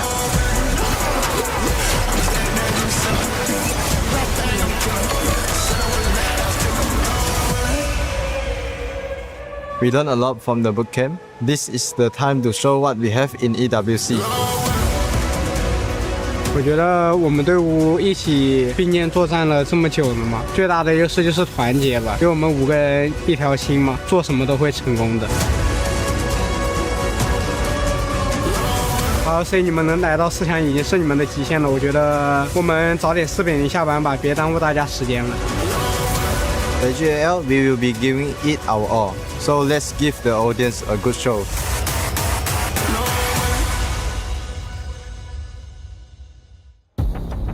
You see the star right there, Inua, on the farm lane, trying to do what he can do best, which is take over games. AGAL saying we don't want to waste anybody's time. And for many of the crowd here who are representing the white and red, they would respond with, waste our time. Excuse me? No, please go game 7. We want as much time with you as possible, right, Chantel? We want to see you more today. Yeah. I mean, they were here yesterday. Even the support is like a full house for today's game, but definitely for Rock Esports, I love that they've mentioned that now's the time for them to show everyone what they're capable of at EWC straight from the boot camp. They need to, because everyone's support, everyone's love from the global scene is on your shoulders. Show us the best series possible. And that best series that we're asking Rock to show us here is something that could come towards the end. There are 4 chances. And in each of those games, we've seen teams learn a little bit, grow a little bit. Every opportunity to play against the KPL, Chantel, should be something that you take to learn from, just like that boot camp you mentioned. And definitely it's a test or a stress test of whether they are already at that level. But again, from last year, they were able to win a game against TTG, also a KPL team. Now they're eyeing for the Titan Slayer this year. Yep, this one truly is not being about the best team. You just have to be the better team. Well, we are at a crossroads. Will it be a dynasty? AGAL moving on in that 4-0 they said and defending their title hopes? Or will Rock Esports throw a spanner in the works? Let's send it over to our casters and kick off our final series of the day. Welcome everybody back to another semifinals matchup. This time around, we're going to have the title defenders, AGAL, going up against Rock Esports. The last standing MKL representatives waiting, obviously, for themselves to potentially be in the lower, 3rd place. You don't know yet. You don't know. Everything's possible. Everything's possible. But I am Blam, and with me once again is my adopted son, Rookie. And we're going to bring you some lovely action and a lot of fun. Yeah, I'm going to be joining the Unk rotation today with Blam here, coming in for the second match of the day. And we're going to see one of the best teams in China and in KPL, AGAL, facing one of the best teams coming into the Global HOK Series. Are we going to see a possible Titan Slayer today, Blam?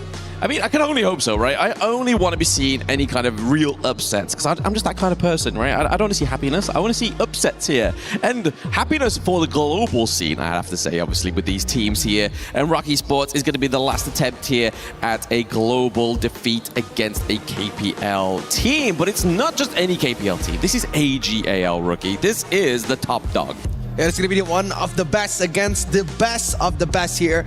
Coming into KWC by EWC 26. Starting off the ban and pick phase with closing in on those two new heroes, Lorion and Annette. And again, a smart play coming in from ROC.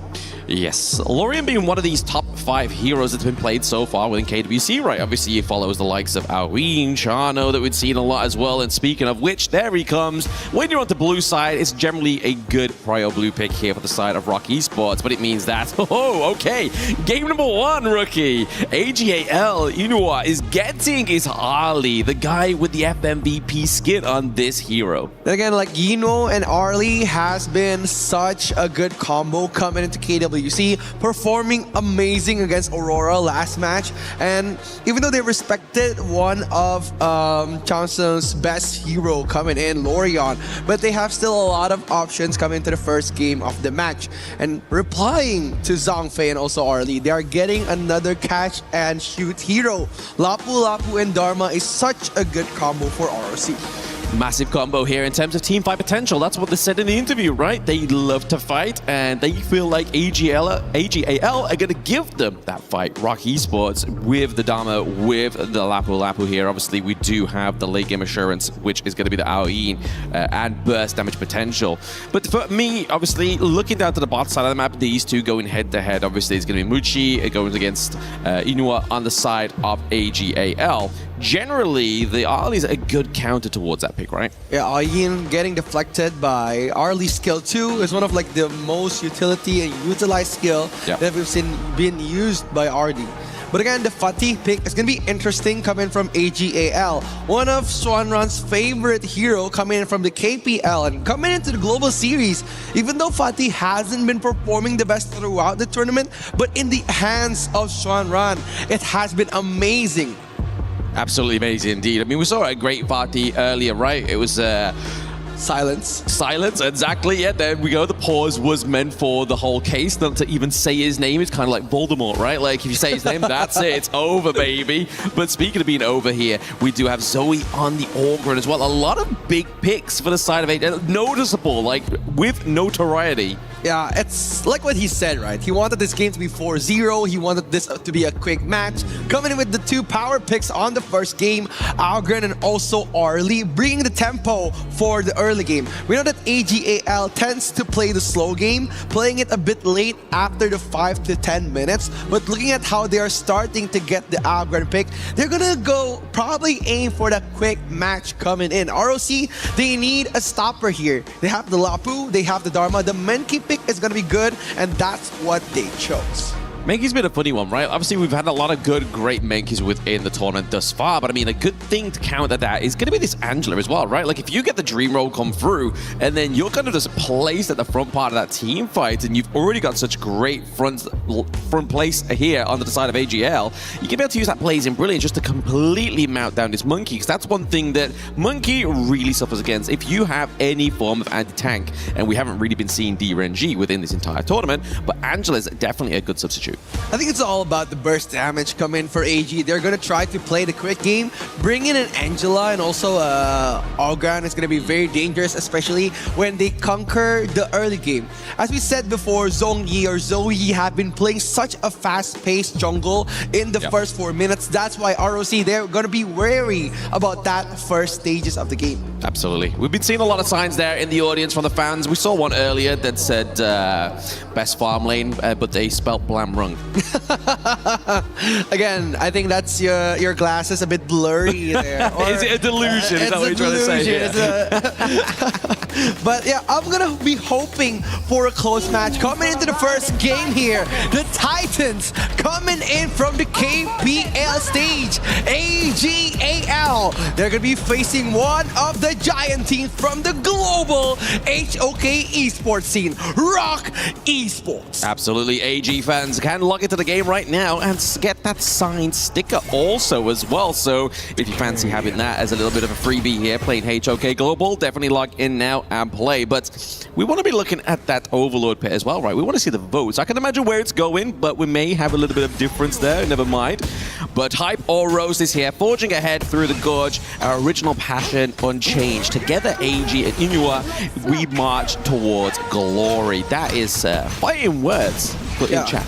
It's really good, right? If we're looking at like supporters that have been supporting us for so long, but look at Chang Sheng just going and fading the Azure Golem without even Kongling noticing. And right now, Zhong Yi had been starting to get such a good lead in the early game. Azure Golem coming into his pockets, and Monkey without the Azure Golem, it's going to be very painful for Rock Esports. Exactly, especially when you're trying to spam that skill one, obviously trying to get that passive up. It's not going to be your favorite kind of start towards this game here for Rock Esports, but very cheeky play from AG nonetheless. Yeah, Rock Esports, they have been playing a bit passive across the tournaments, especially when they faced Aurora Gaming. Like, they blew such a good lead, but right now, they've been playing against one of the best. Like, if you're talking about AG, they play quite a slow-paced first 4-minute game. They love their gold sharing, they love their big rotations, but coming in, look at Yinwo being so available for the early game team fights. They want this game fast. Absolutely. I mean, generally the rotation makes sense, right? Putting it into the mid lane, just to give him that extra bit of gold here onto the Ali.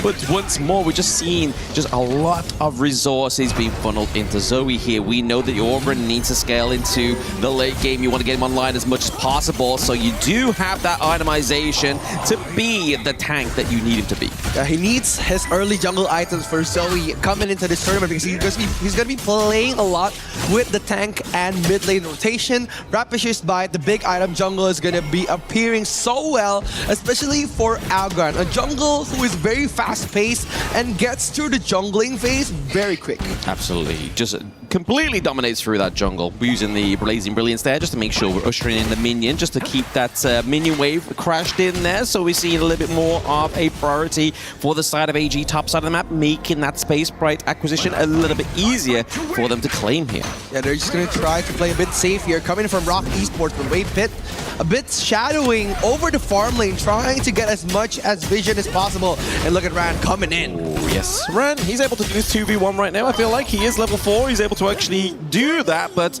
we do actually get to see the first part of the vote there. It is going to go over to AGAL. I don't think anybody's surprised about that one.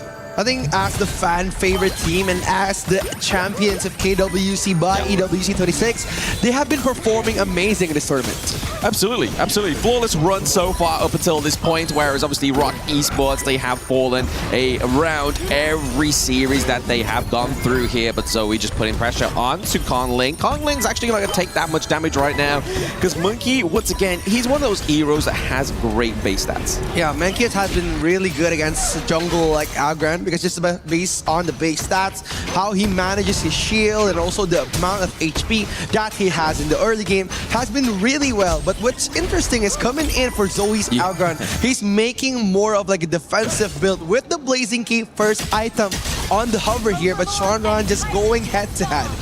Yes, 4-minute mark up onto the Gorge right now between these two teams. You can see AG already starting to lead onto the Tyrant here. May not be fully committed on for the side of Rock Esports. We do have the Dream Road, but they're not going to commit that one. It's going to be Shuai into the backline there. He's able to use the Unbridled Outburst, looking to make sure Wave Pit is able to escape there. He gets the flash, however, but it's going to be Muchi kind of behind enemy lines, but there's no real way for AG to then approach because of the 3-man into the mid. It's all about Mr. Handsome. bottom, if you're talking about Shuai, right? He has been setting up so much of almost every team fight. Remembering the match against Aurora, where he has been controlling the tempo. And Shuai coming in from the big stages, KPL, as being as one of the best roamers to ever touch the game. He has been performing really well the whole tournament. Now he's just looking to control the game. The 3-man gank here, opening up the ultimate for Changshe.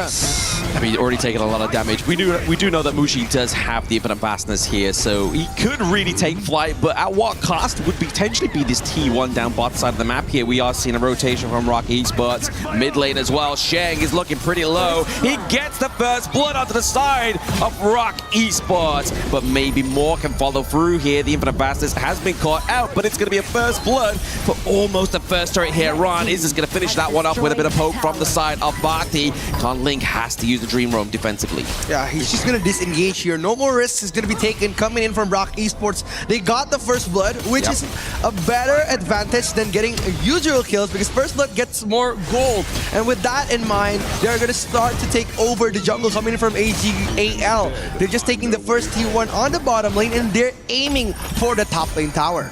They're aiming for it, but I mean, to be honest, onto the side of Rock Esports, even though they got the first blood, they're already behind in terms of the gold, right? So I feel like losing that T1 down to the bot side of the map is, once again, just going to be a hard bit to come back from here for Rock Esports. And we're already seeing still, it's just amassing into that 2K gold lead. I think if we're looking at a lot of like the big KPL teams, they love their map control. Like they love to own the majority side of the map.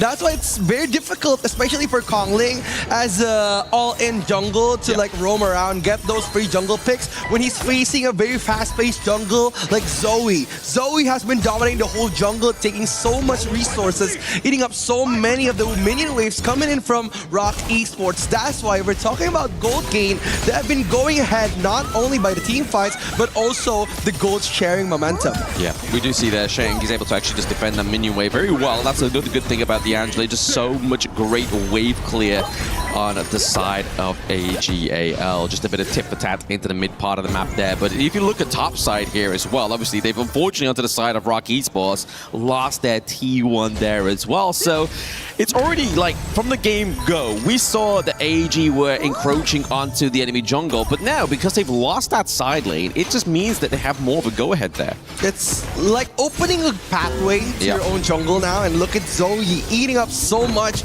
like getting the Tusk Boar and also dominating over the Crimson and Azure Golem, making Conling as uncomfortable as possible in his own jungle. It's very difficult now for Team Rock Esports to try to deny the entry for this big team fight. Yeah, very hard for Rock Esports just to keep defending that one, but they're going to keep doing it. They need to, right? They can't just let that slip just because it's not going in their favor. We're currently seeing still here Shuai just sitting in this brush fight, just keeping the intel, making sure he's knowing where the rotation's coming from Rock Esports. He's not going to be a problem there. Just use that to zone out anybody from Rock Esports climbing in onto the Crimson Golem, but there is going to be the Dream Roll being committed once again here from Rock Schwan into the backline. He gets picked up by Inua. It's always about the clash lane if we're talking about the China teams. They have been dominating so much, giving so much space for Ran, and now Ran has been eating up so many waves, getting his gold spike, and after all the funneling here, coming in for this game fight. The execute comes through from AG. They try him out of defense to actually procure the Azure Golem away from AG. It goes over to Wendy, but not into the right hands, right? Obviously, if Conling got it, it would have died. It would have gone back straight over to AG. So instant transaction there. But they were looking for more. The identity of AGAL is not only just like, hey, we got an Azure Golem. It's like, we've got that T1 also. Yeah, they have been capitalizing so much on those big team fights now. And look at Rock Esports. The gold gap have been spewing to AGAL. Look at the gold gap. 5,000 gold in their pockets now. And they're getting so much ahead of the lead here. Controlling so much. Look at Tashwat. He's just holding on the whole Azure Golem, giving so much vision. And Rock Esports knows he's there, but they can't do nothing about it because he's been so dominating. Yinwo has his back. Exactly. He's always pretty much behind by a few paces there. You know the damage is going to come through. We've already seen a shutdown onto Schwan from Inua is also. But we see here just making sure they're keeping the minion wave not crashing in naturally, right? AG is just like, we need to make sure we get the Trojan horse through. Schwan, however, they are able to get the pick off here onto Inua, but can they get anything more? Is it really worth that T2 down bot side? Of course, man. It's Ino. It's Ino, right? He's carrying so much of the gold lead here, especially getting the kill onto the gold leader. It's going to be very good, especially coming in from Shuan. And Shuan knows that he doesn't have any more escape skill. He got so much out of that one flash truth monster block alone. Exactly. He just tried to like say, hey, look, I got the takedown onto Ali. Like I did my job. Like that's all I needed to do.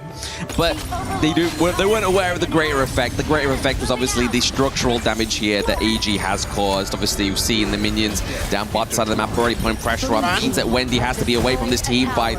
Waypit already taking too much damage here from Ran. Fortunately, the Infinite Bastard's already here as well. He's able to basically patrol the skies and land back down, but the damage is just not enough here. Zoe has the itemization. He is a raid boss.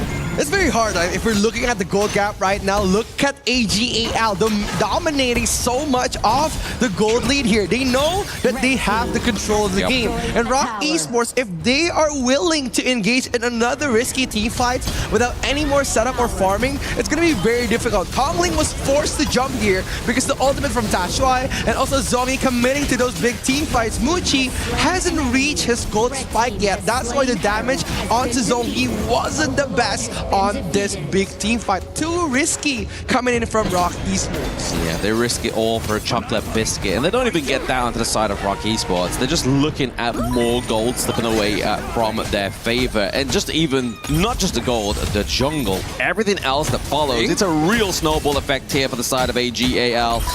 Rock Conling's just there to soak up the damage. He's a punching bag.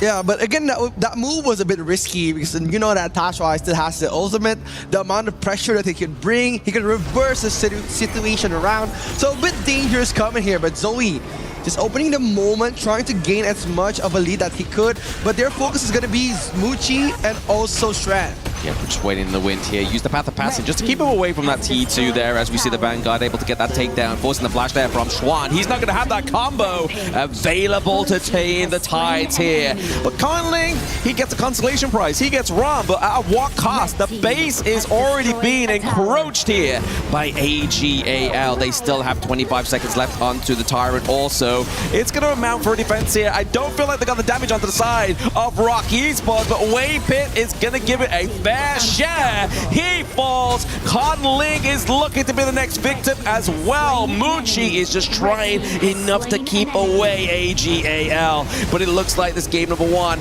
almost at the end here as we witness an ace. It's going to be dominance, showing the strengths of one of the best teams in KPL. AGAL takes game one. They do take game one with ease, right? Like there was no real kind of like, ooh, I'm scared. There's a boogeyman onto the side of Rock Esports.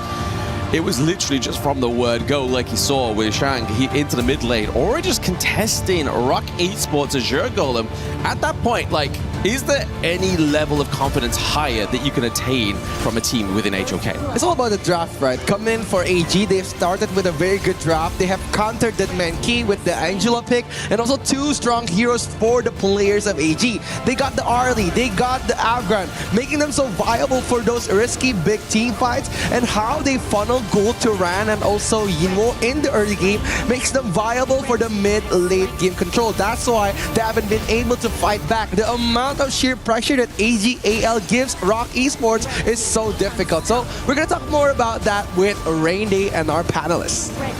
Thank you, Rookie and Blam. You know, the idea from Wendy and the Guru to give you some space, give you some damage, wasn't able to really make that into anything concrete, Ken and Chantel. As we kind of break down game one, AGAL, I think it was appropriately mentioned by our casters that there was just no contest, and it kind of slowly grew from a small snowball into a giant Indeed, that was the story of that game. I think around 4 minutes, there was already this 2K goal lead for AGAL, and they just continued and sustained that type of lead. And I kind of feel like for the team, there's nothing overly fancy with how they really played. It's just purely clean execution all throughout that game. And there was no contest, yes, as mentioned by Rain earlier. There's no pressure given by Rock on their side. That's why it's a lot easier for them to roam around.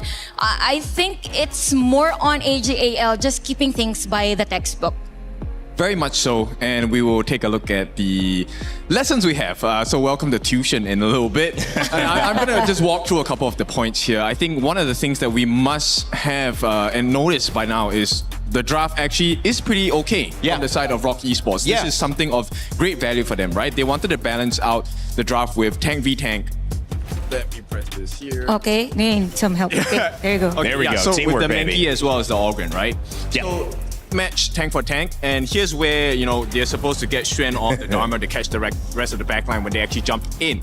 But let me jump to the next clip. So everything goes to plan. We want to have like a great start to the game, right? Okay, wait. You run, you don't do Pilates, right? This is another set of huge exercise. There you go. There we go. But she is a strategist. She's an analyst. She said, I need different arms. All right, so I want you to pay attention to this moment of the game here. So if you notice on the backhand side of the map, actually, the Zhang Fei is actually hiding here, right? So they don't know this on the side of Rock Esports. And this is where they tried everything in their arsenal, right? They tried the lane freeze, they did the lane swap, they put it a 2v1 against the clash lane. But it never worked because number one, first off, Zoe here actually has stolen away the Azure buff. He already has a gold and EXP lead. So they already knew that they were going to secure this particular Tyrant. This Tyrant down here. Nice. So right now, everyone on the side of Rock, you're caught in no man's land here. So once the ultimate from the Zhang Fei comes in, take a look at what happens. They're caught completely off guard. Oh, man. Stun after stun. This is, let me slow this down for you guys. No chance of escape. Yes, you pick the Lapu Lapu to be the counter against the Zhang Fei ultimate. But what do you do when there's not enough gold, not enough equipment coming in? Right, so this is how you get the lead, right? You already established that you have taken the Tyrant buff. It's not a good idea to fight anymore.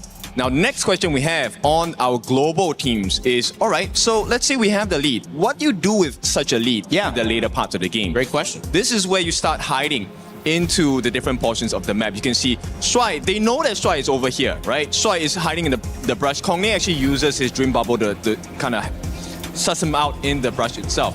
But the game plan here is, this is what's so impressive about KPL teams. It looks like one move, but it's actually three or more, right? So they actually take this fight.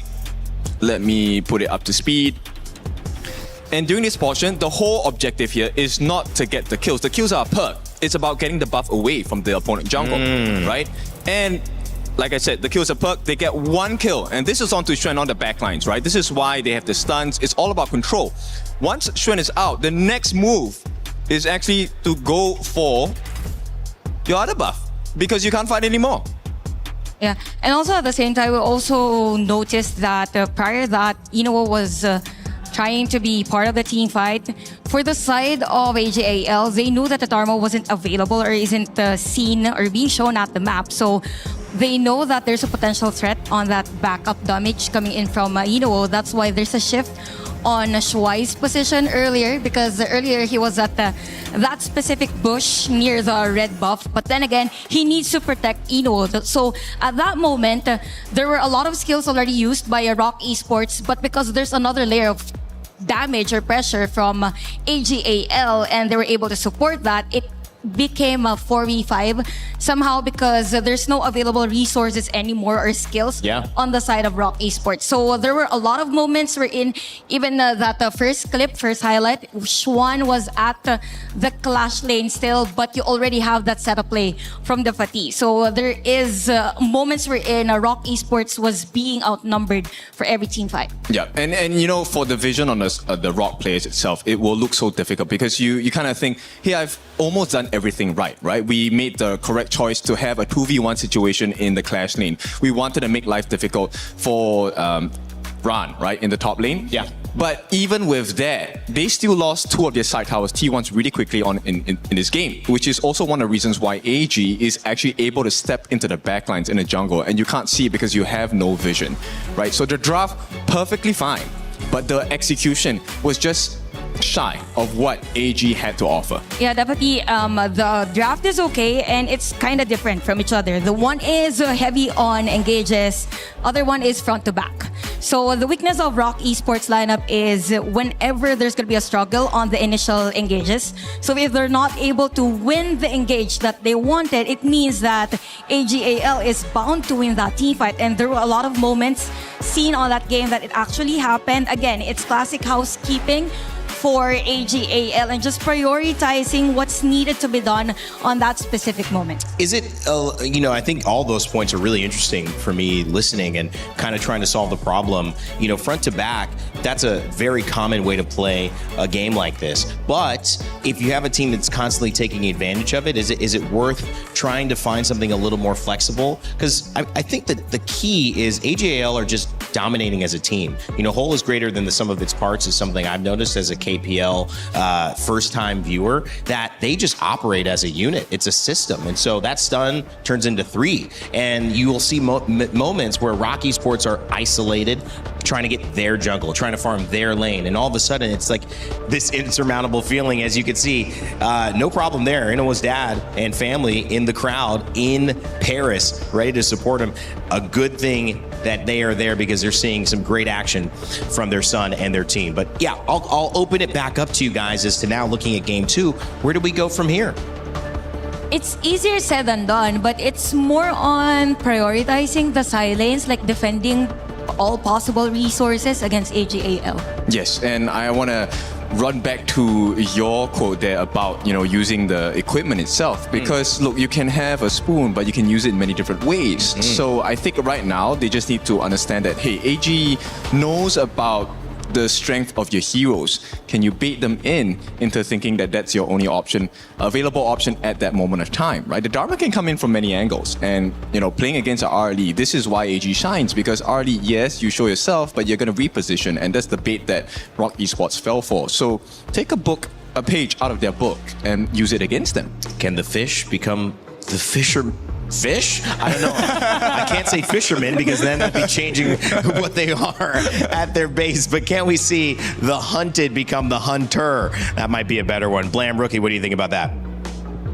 Trying to understand how many ways King can use a spoon. I mean, that one definitely didn't catch me off guard there, Rain Day, but the spoon comment actually did. Is he using the top part? Is he actually using the spoon as it's intended?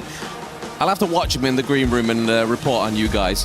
Anyway, reporting back onto the game in game number 2 here. AGAL going against Rock Esports. Rock Esports playing with a little bit too much indecisiveness for my liking. They're not just thinking, you know what?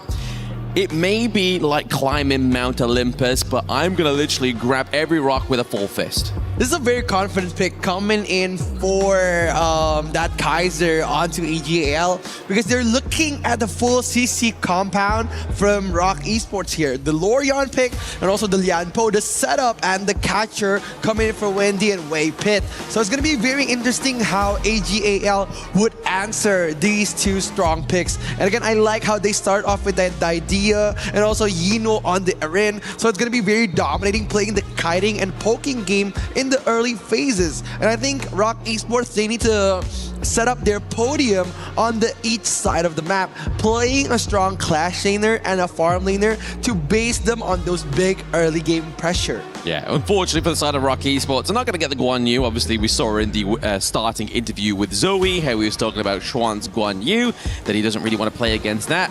But regardless, he was like, hey, it's not going to be a 4-0, but that one would just make it a little bit harder. So we're not going to give that one over. The Luna's not going to go over, so we're not going to see the sister and brother go at it into the jungle. And then obviously Dharma here being banned out as well. I mean, we do have obviously Byron available. We do obviously have Arthur available as well, right? If they want to go for more kind of like tankiness here, they could go for the Arthur. If they want to go for more burst, they got the party.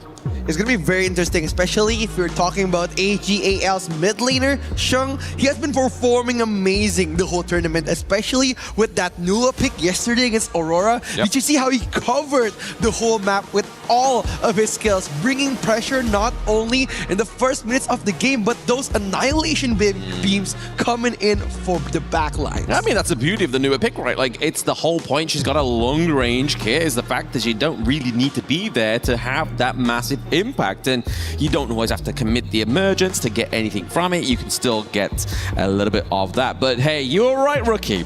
The Devourer for AG in game number 2. That was his literal first words to me rather than saying he loves me after that cast. It was, hey, AG are going to pick Devourer in game number 2. So we're going to get that multiple marksman combo here as well. And it's all going to be aided and abetted by Zoe on this Kaiser. I mean, they love those dominating Clash Lane picks. That's why they're started off with Fatigue, right? Yep. And now with one of Rand's favorite and strongest heroes, it's going to be Devourer coming in as the lightning god for AGAL. And it's going to be very interesting, right? If we're looking about Devourer and AGAL's pick against Devourer, they played really good, especially last match against Aurora, where Rand got that kill, and it was so good, especially how he dominates his laning phase starting from the early game. And to answer that, it's going to be that very strong, tanky front laner atop. Hey, look at that. You got a point, I got a point. We guessed it.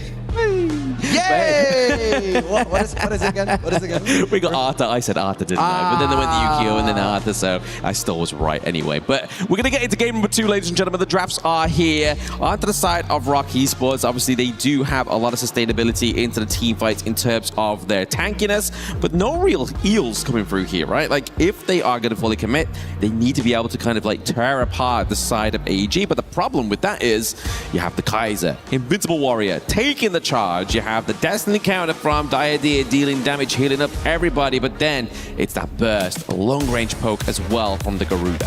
Yeah, it's going to be here coming in for Rock Esports. Here comes the challenger. Rock Esports, they want a shot at the title, trying to take down one of the strongest team, the champion of KWC 2025, AGAL. Yes, they're going head-to-head once again in this one.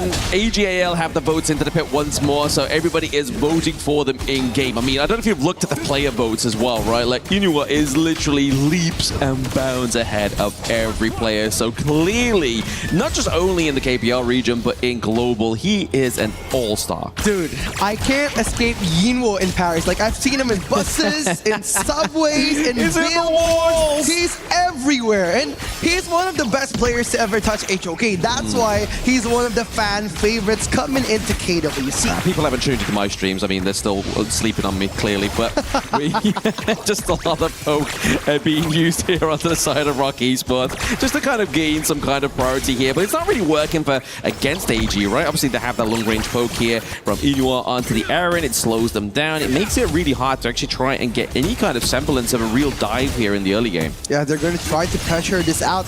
AGAL controlling the tempo again and again. Ron having to play Devourer in this patch. Devourer hasn't been really good in the first 4 minutes, but after he gets going, after getting that gold gain, he's going to be dangerous. Absolutely dangerous. But he's going to be enough here to hold up the 2v1 here, trying to get the Space Bright. It's literally at 895 health. There is Smite could take that away, but Zoe's just like, hey, let's put pressure onto Zoe. Then we'll collapse onto Schwan, and we'll still take that Space Bright, even though Rock started the whole thing into the back line. Shuai, he's like, let's fly in, let's put some more pressure on. Dude, it's scary, right? How they control their rotation. And Shung's timing on that level 4 on the Garuda was perfect. He knows how to count those experience, those last hits, getting the ahead advantage onto Kongling and also Muji.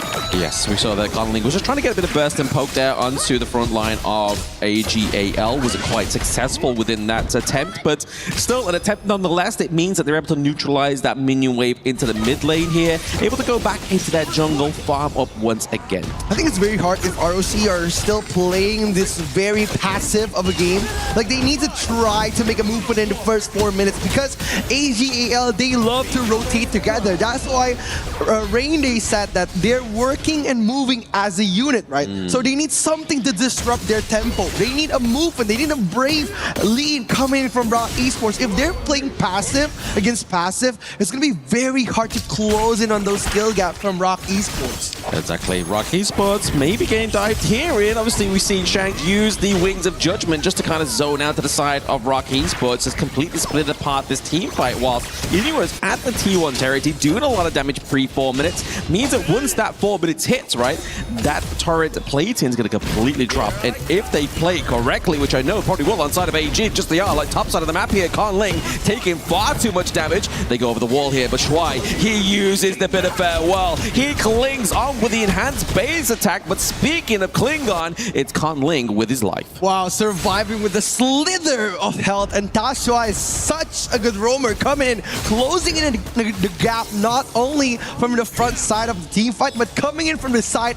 knocking him back at the right moment. And if Conling misses his ult, he would have been done for in that moment. Yeah, absolutely. Just having that little bit of burst of health bar come back into his favor would have been the bittersweet that he needed to get out of that team fight. But now the Tyrant is online. They have a little bit of a neutralized state into the bot side of the map here as well. But Muchi's looking very low, taking a lot of damage from Inua. But there it is. Once again, we see the Destiny counter being placed here onto the backline as the Winds of Judgment also put pressure onto the side of Rock Esports, meaning the Tyrant is completely untested. Again, it was too risky for them to contest it because Muchi is very low and he doesn't have his ultimate. That's why Rock Esports decided to leave out of that big team fight. Again, AGL just asserting their dominance in the first phase of the game's run, forcing that flash a bit too early, trying to catch Ran off guard to poke him into the tower. Yeah, trying to go for a double T1 takedown. They're able to get the farm lane one, but not quite successful just yet onto the side of AGL, top side of the map here. But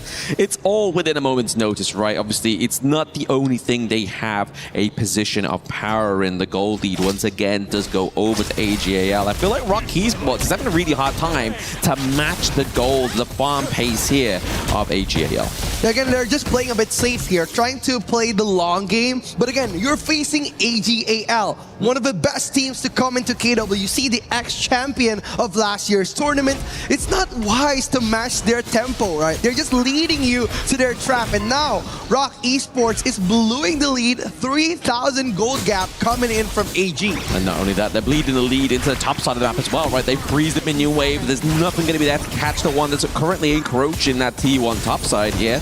And it's all just for the big go-for of this mid T1. They're just looking to play around with their food here. Conling's able to get a bit of poke onto the side of Zoe here, but he is the invincible warrior. He has the itemization, already got the blazing cape come through here as well. Any kind of anti-heal that he needs, it's already available. Yeah, Zoe loves that tanky build coming in for the jungle build. Like, he played the Argon with the same mindset, but now with the amount of aggressiveness they're going, look at Zoe holding on 5 people by himself. AGAL is just watching there, just waiting for Rock Esports to take the bait. It's not that. It's Rock Esports thinking, guys, someone go. Like, they don't want to be the first one to make the step wrong, right?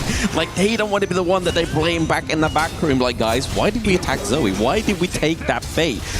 But still, nonetheless, we get the T1 here into the mid lane game state for AGAL. And that was the whole point, right? It's just for Zoe to buy enough time so they can actually get the structural damage done. Yes, it's very hard. It's very hard for Rock Esports to turn the game around now just by looking at how they answered that Zoe taunt. That he went to the Azure Golem just giving his presence, saying that, please someone attack me. And nobody did because they respected enough for AGAL to come in. Speaking of respect, none has been given over to Rock Esports.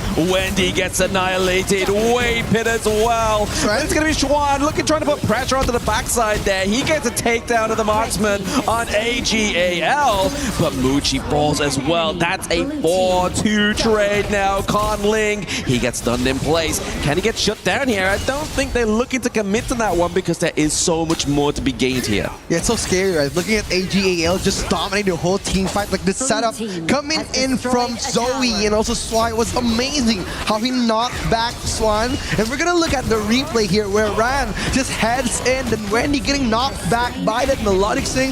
It was so good. And even though Wei Pit was trying to turn the situation around. It was very difficult because Ran has been protecting such a great gold lead against Rock Esports. I mean, there's only so much you can really do with that situation, right? There's already so much damage being mounted here on the side of AGAL. Well, I mean, when you are behind in the gold and you don't have that defensive itemization already in your utility, it's just like, right, okay, what can we really do in those team fights? Yeah, it's going to be very difficult, especially if you're looking at how they're trying to answer the amount of pressure that AG has been giving them. Yep, they use the Tremor Smash here for the side of Rock Esports, but when you expose the enemy's front line, trying to dive in onto them there with the Liempo, it means that your back line is wide open. Both Wendy, Muchi are down. Onto the side of Rock Esports, they don't really have the necessary damage here. They're trying to use the Ghost Shift, trying to zone out the side of AGAL, but they are not there. They're knocking on the door. They are the bailiffs. They want some of your possessions, and they're taking it. And there goes Xuan. It's going to be very hard, right? Like AGAL, they've been playing like there's no towers in this game. Just diving, switching with someone who's going to be taking the damage of the tower. And Tashwai, he's just giving so much help from the backline, giving HP, giving stunts. According to Kongling, he can't join the fight really easily because of those big mini stunts. The mini stunts definitely are a frightful thing here for Rock Esports. Once again, just trying to commit the front line. Just, again, deleted, unfortunately, for the side of Rock Esports. Wave Pit does get run down once again. It feels like he's just being used as a battering ram, but it's just kind of like as you hit the door, it just falls apart. It's very hard. He doesn't have any flash on his arsenal. That's why it was a bit risky coming in from Wave Pit to dive in. Like they could be playing a bit safe there. Speaking of diving in, we do see the flash there being used by Rock Muchi. He's just like, hey, I just want to survive that top 1v1 invite there from Ron. T2 down to the bot side, being put pressure on as well. That's going to fall anytime now, as well as a T3 into the mid lane. AGAL, once again, pre-10 minutes, are already at the door. Yeah, Ron just getting baited on the front line, getting defeated once in this game. It's going to be the second kill for Rock Esports. And it's getting interesting, right? Rock Esports, they're trying to stop the bleeding, but AGAL, they're poking on every holes that they can. Right now, Ran has been taken down, but again, there's still Zoe, Sheng, Yinwo, and Shuai for them to be careful of. Absolutely. There's just too much to be looking out for here on the side of Rock Esports. And another thing to be looking out for is the fact that you are literally bleeding gold. Your pockets need sewing up, and you are there just waiting in the wings. Get the takedown onto Muchi. The burst damage is now online for AGAL, as we see Zoe just kind of pushing further and further here, whilst they just leave Xuan to the wolves. Yeah, it's going to be very hard, especially now. Look at Yino so dominating, popping the flash in the front line. What a brave move coming in from AGAL. You say brave move from AGAL? Brave move from the side of Rock Esports. I mean, he was just like, you know what, I may as well commit my ultimate because I might not get another chance to use it in this game number 2. Wendy has been left in the base, and game number 2 goes over to AGAL. The title holder, the champions of KWC 2025, is not letting Rock Esports to breathe even for one moment. 2-0. Yes, AGAL are running a subscription-based need for oxygen for the side of Rock Esports, right? Like you said, they're not labeled to breathe. They're like, you know what, pay $4.49 for me per month. We'll let you to breathe just for a little bit. We'll be able to get you onto the gorge there, give you a bit of space to actually get some gold into your favor. But looking at this replay, like it's an even harder game number 2 compared to game number 1. Like we saw a few pickups that here and there. Obviously, Muchi was able to get the pickup onto Ron. But at that point, like, does it really mean anything, right? Like you are literally giving up one of your members onto the side of AGAL just so you're able to attain so much more. It's very hard, especially like how they dominate the first 4 minutes. AGAL has been pressuring so much on Shren, and also from Muchi, giving Yinwo and Ran the space that they needed. And on those big team fights, Sheng's performed really well against all of the players from Raw Esports. But we're gonna hear more from our panelists. Here we go, Rain Day. You know, Blam, I think Charlie Brooker would like that idea. Creator of Black Mirror, pay for breathing subscription. You know, I mean, we're monetizing everything nowadays. Why not?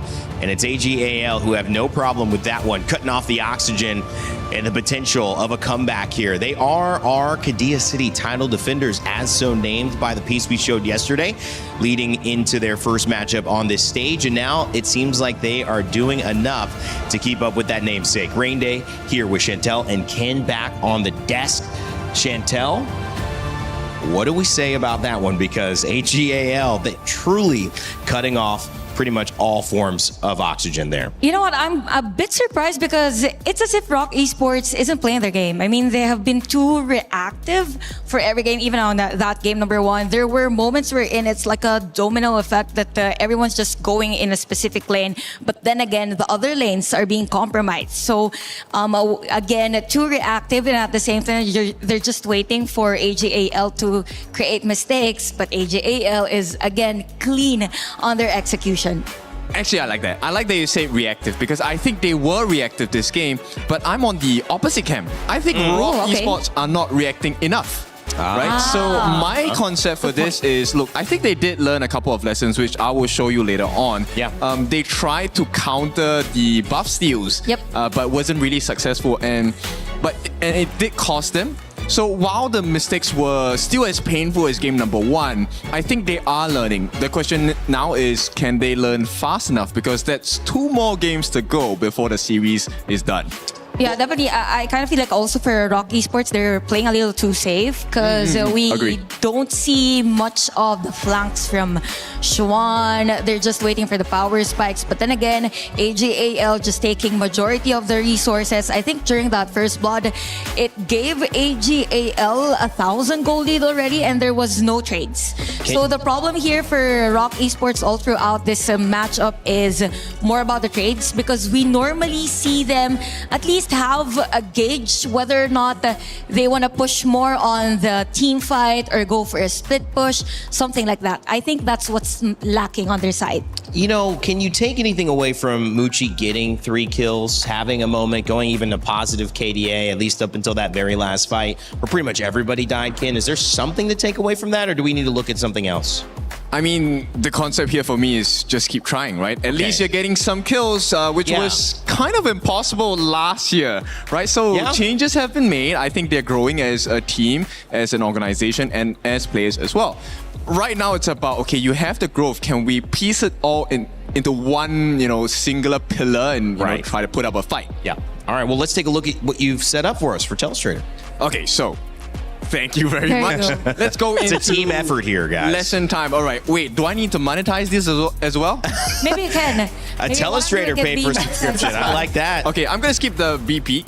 I'm going to go straight into this first moment here where we take a look at the big bait. Now, let me paint the situation for you here. At this moment in the game, Van Gogh. This is where Zoe has just stolen the Crimson buff, right? If you take a look at this portion, he has just taken the Crimson buff away from the jungle on the side of Rock Esports. And what's the game plan here, right? The game plan here is we have an advantage, let's use it. But it's not Zoe that actually gets the play here that gets Rock Esports to make the mistake. I'm going to play this here. You're going to take a look at what's going to happen. The position here that's going to take place is that Ran is going to run into a 1v2. This guy doesn't have ultimate. He's not level 4. So as Rock, your immediate expression is, yo, we have an advantage. We can take this fight.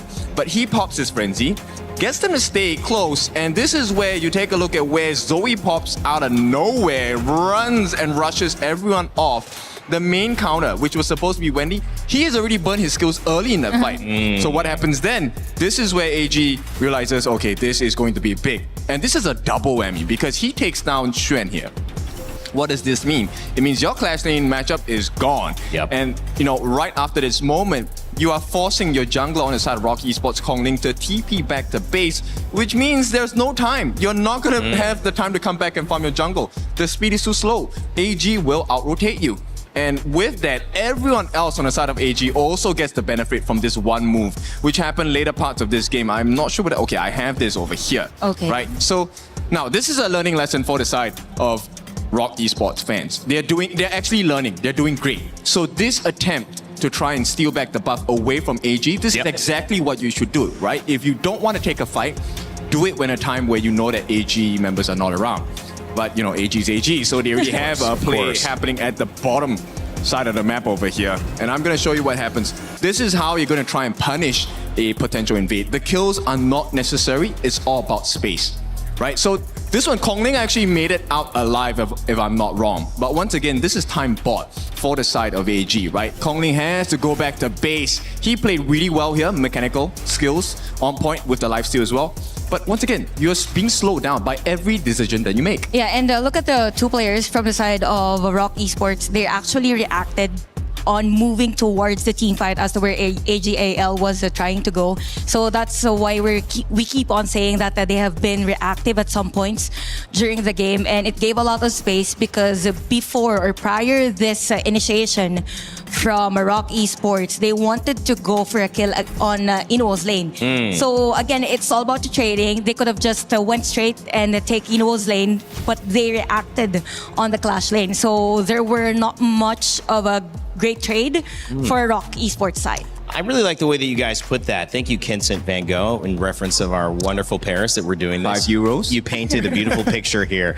Street art, or I guess panel art. But, you know, I love the idea of taking that Devara who, you know, can match up toe-to-toe on the Clash lane. But when he gets the lead, now he's got the natural physical defenses and offense, so he can build more damage and still sustain well enough in that matchup. It was tough, but your word reactive is exactly what happened. They stayed in that fight thinking we might get something here. All of a sudden, 3 members of AGAL show up. Can they understand the level that they're playing at here? Find a game, make a move, and turn the tide. All of that in Game 3 coming up, or will AGAL continue their dominance with that man right there, his family in the crowd, ready to put on another star performance? Blam, rookie?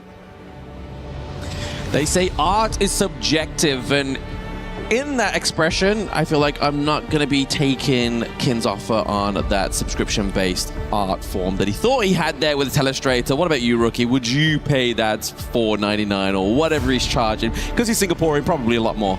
€4? No, probably SGD.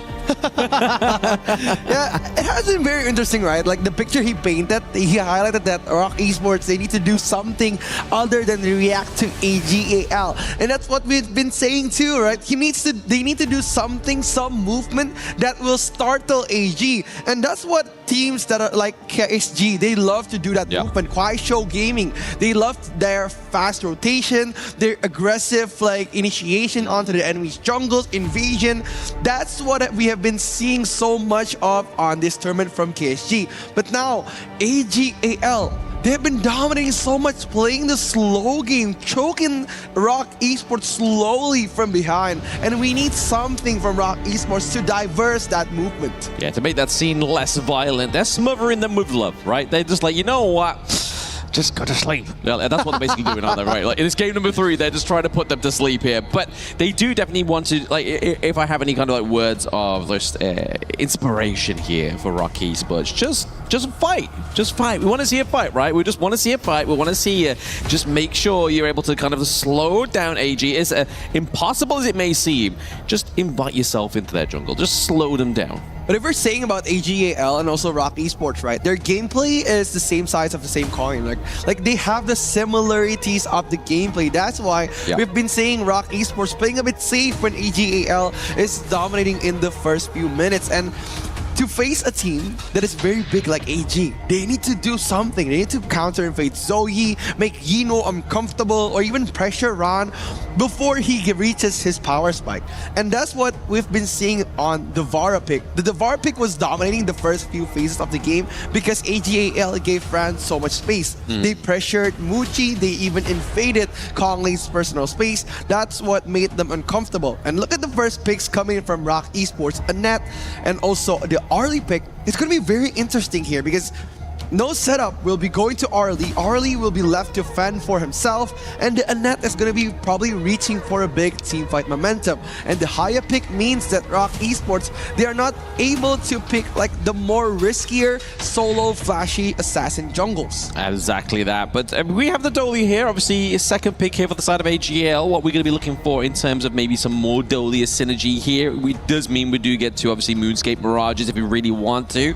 But onto the side of obviously Rock Esports, Esports. They go and obviously give over the Ali here. We know that obviously Inu has played it already. It was a masterpiece. Nonetheless, he is FMVP on that hero. So I feel like there's some big shoes to be fit here for the side of Rock Esports. But then obviously we have the Agudo as well, right? Like, see, we want to see that reactive gameplay, that early game kind of aggression. Maybe the tempo setter here is going to be Agudo, right?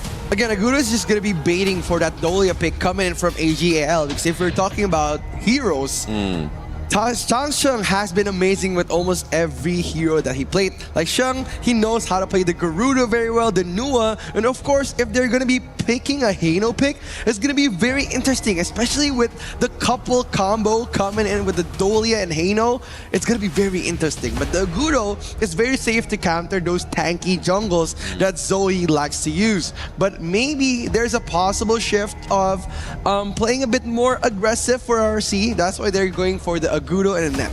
Yeah, but I mean, the Bennett, obviously the Yang Jian, the Bennett, the Dune, they don't have the access to the Kaiser as well, right? So is it really going to be looking to put that into a tanky version into the jungle, right? I mean, they could go for the Monkey. Monkey has been something that has been considered a lot.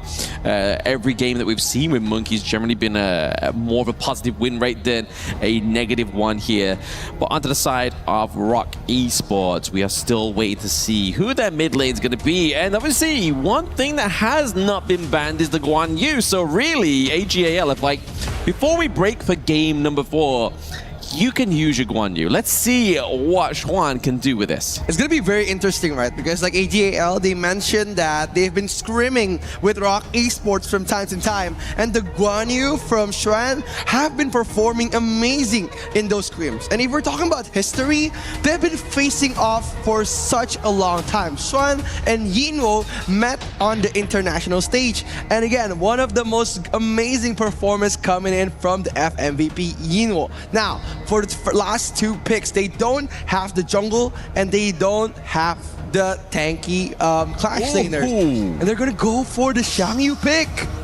It's going to be very interesting. Yeah, I mean, this is a pick all the way from a throwback of what we've seen Chuck BR, right? Like, Chuck BR, like, way back in the day, used to love this pick. Always would go Clash Lane, always would put it into support, just because the potential it has to kind of just completely throw around the enemy team, just like a Guan Yu can, but it's obviously a little less kind of impactful because you're not building on that momentum, right?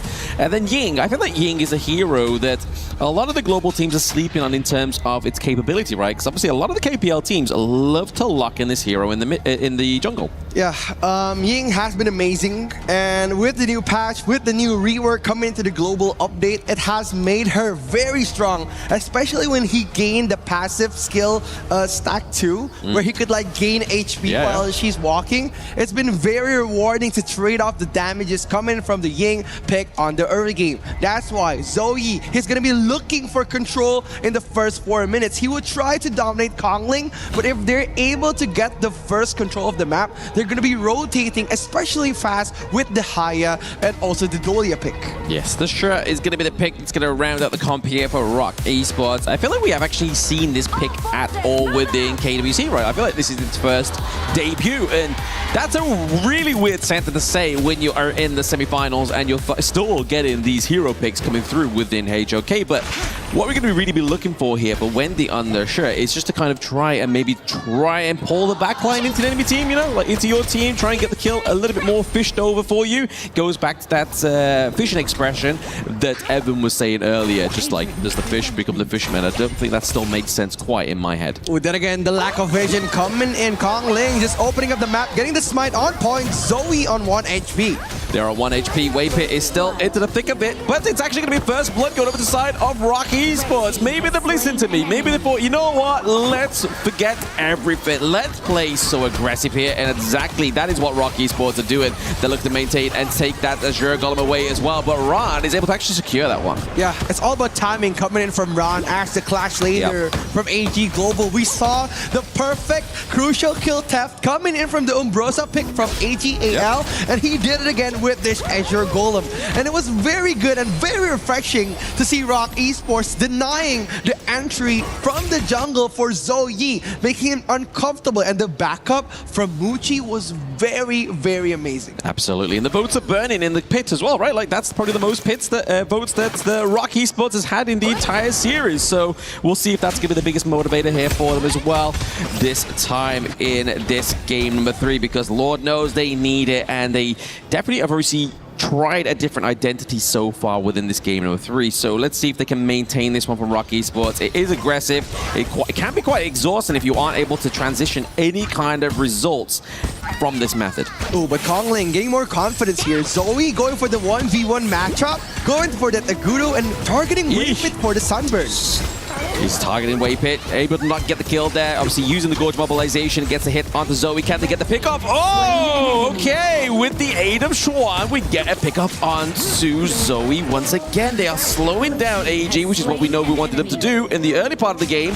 But we see that Shuai is actually taking the Purify here, so trying to stop any kind of real impact that Sure can have onto the Dolia. Yeah, it's not only the Sure, right? There's going to be like Waypit, also Kongling, and also Shuan giving so much CC onto those long-term team fights.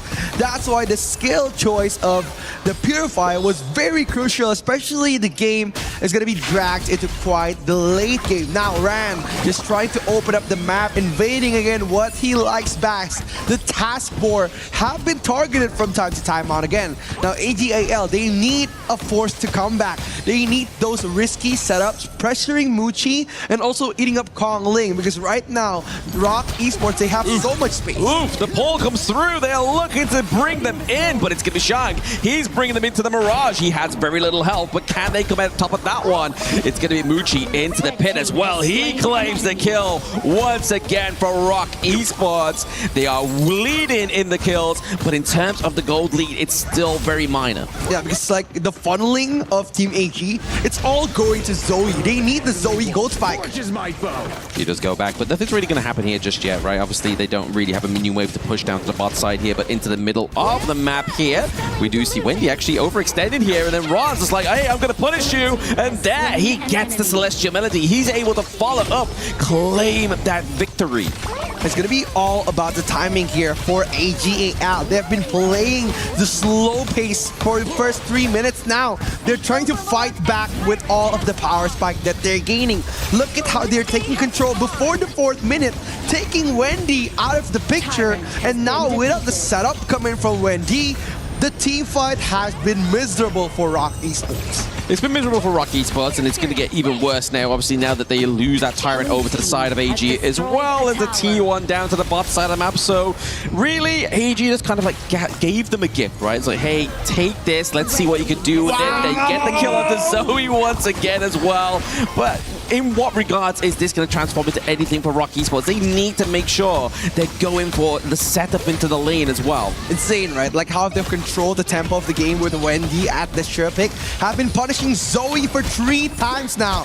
The XF MVP Zoe have been made into a 3-death streak now. Shuai just opening up the vision for AGAL, waiting for the perfect moment to Ran. He wants that Hagemon slash at the lowest part of his HP to deal the most amount of damage, right? That's why Rock Esports haven't been punishing them for quite some time. Exactly, it's a good little bit of macro information there for the side of Rock Esports. Not really to punish Ran, because they will then get punished in return. And speaking of more kind of punishment in terms of the CC, we do obviously see the frigid charge being built here for AG Ran. So when he goes in with the ram, he's able to lock down one member of Rock Esports. And at that moment in time, if you look in, there's a lot of squishy heroes there. No real solid front line that could be able to tank that frigid charge initiation. Yeah, 100% right. Like now they're just playing here, trying to get the tempo back from Rock Esports, but AGAL, they've been doing so well to get their gold, even though right now they're losing in terms of like tower objectives.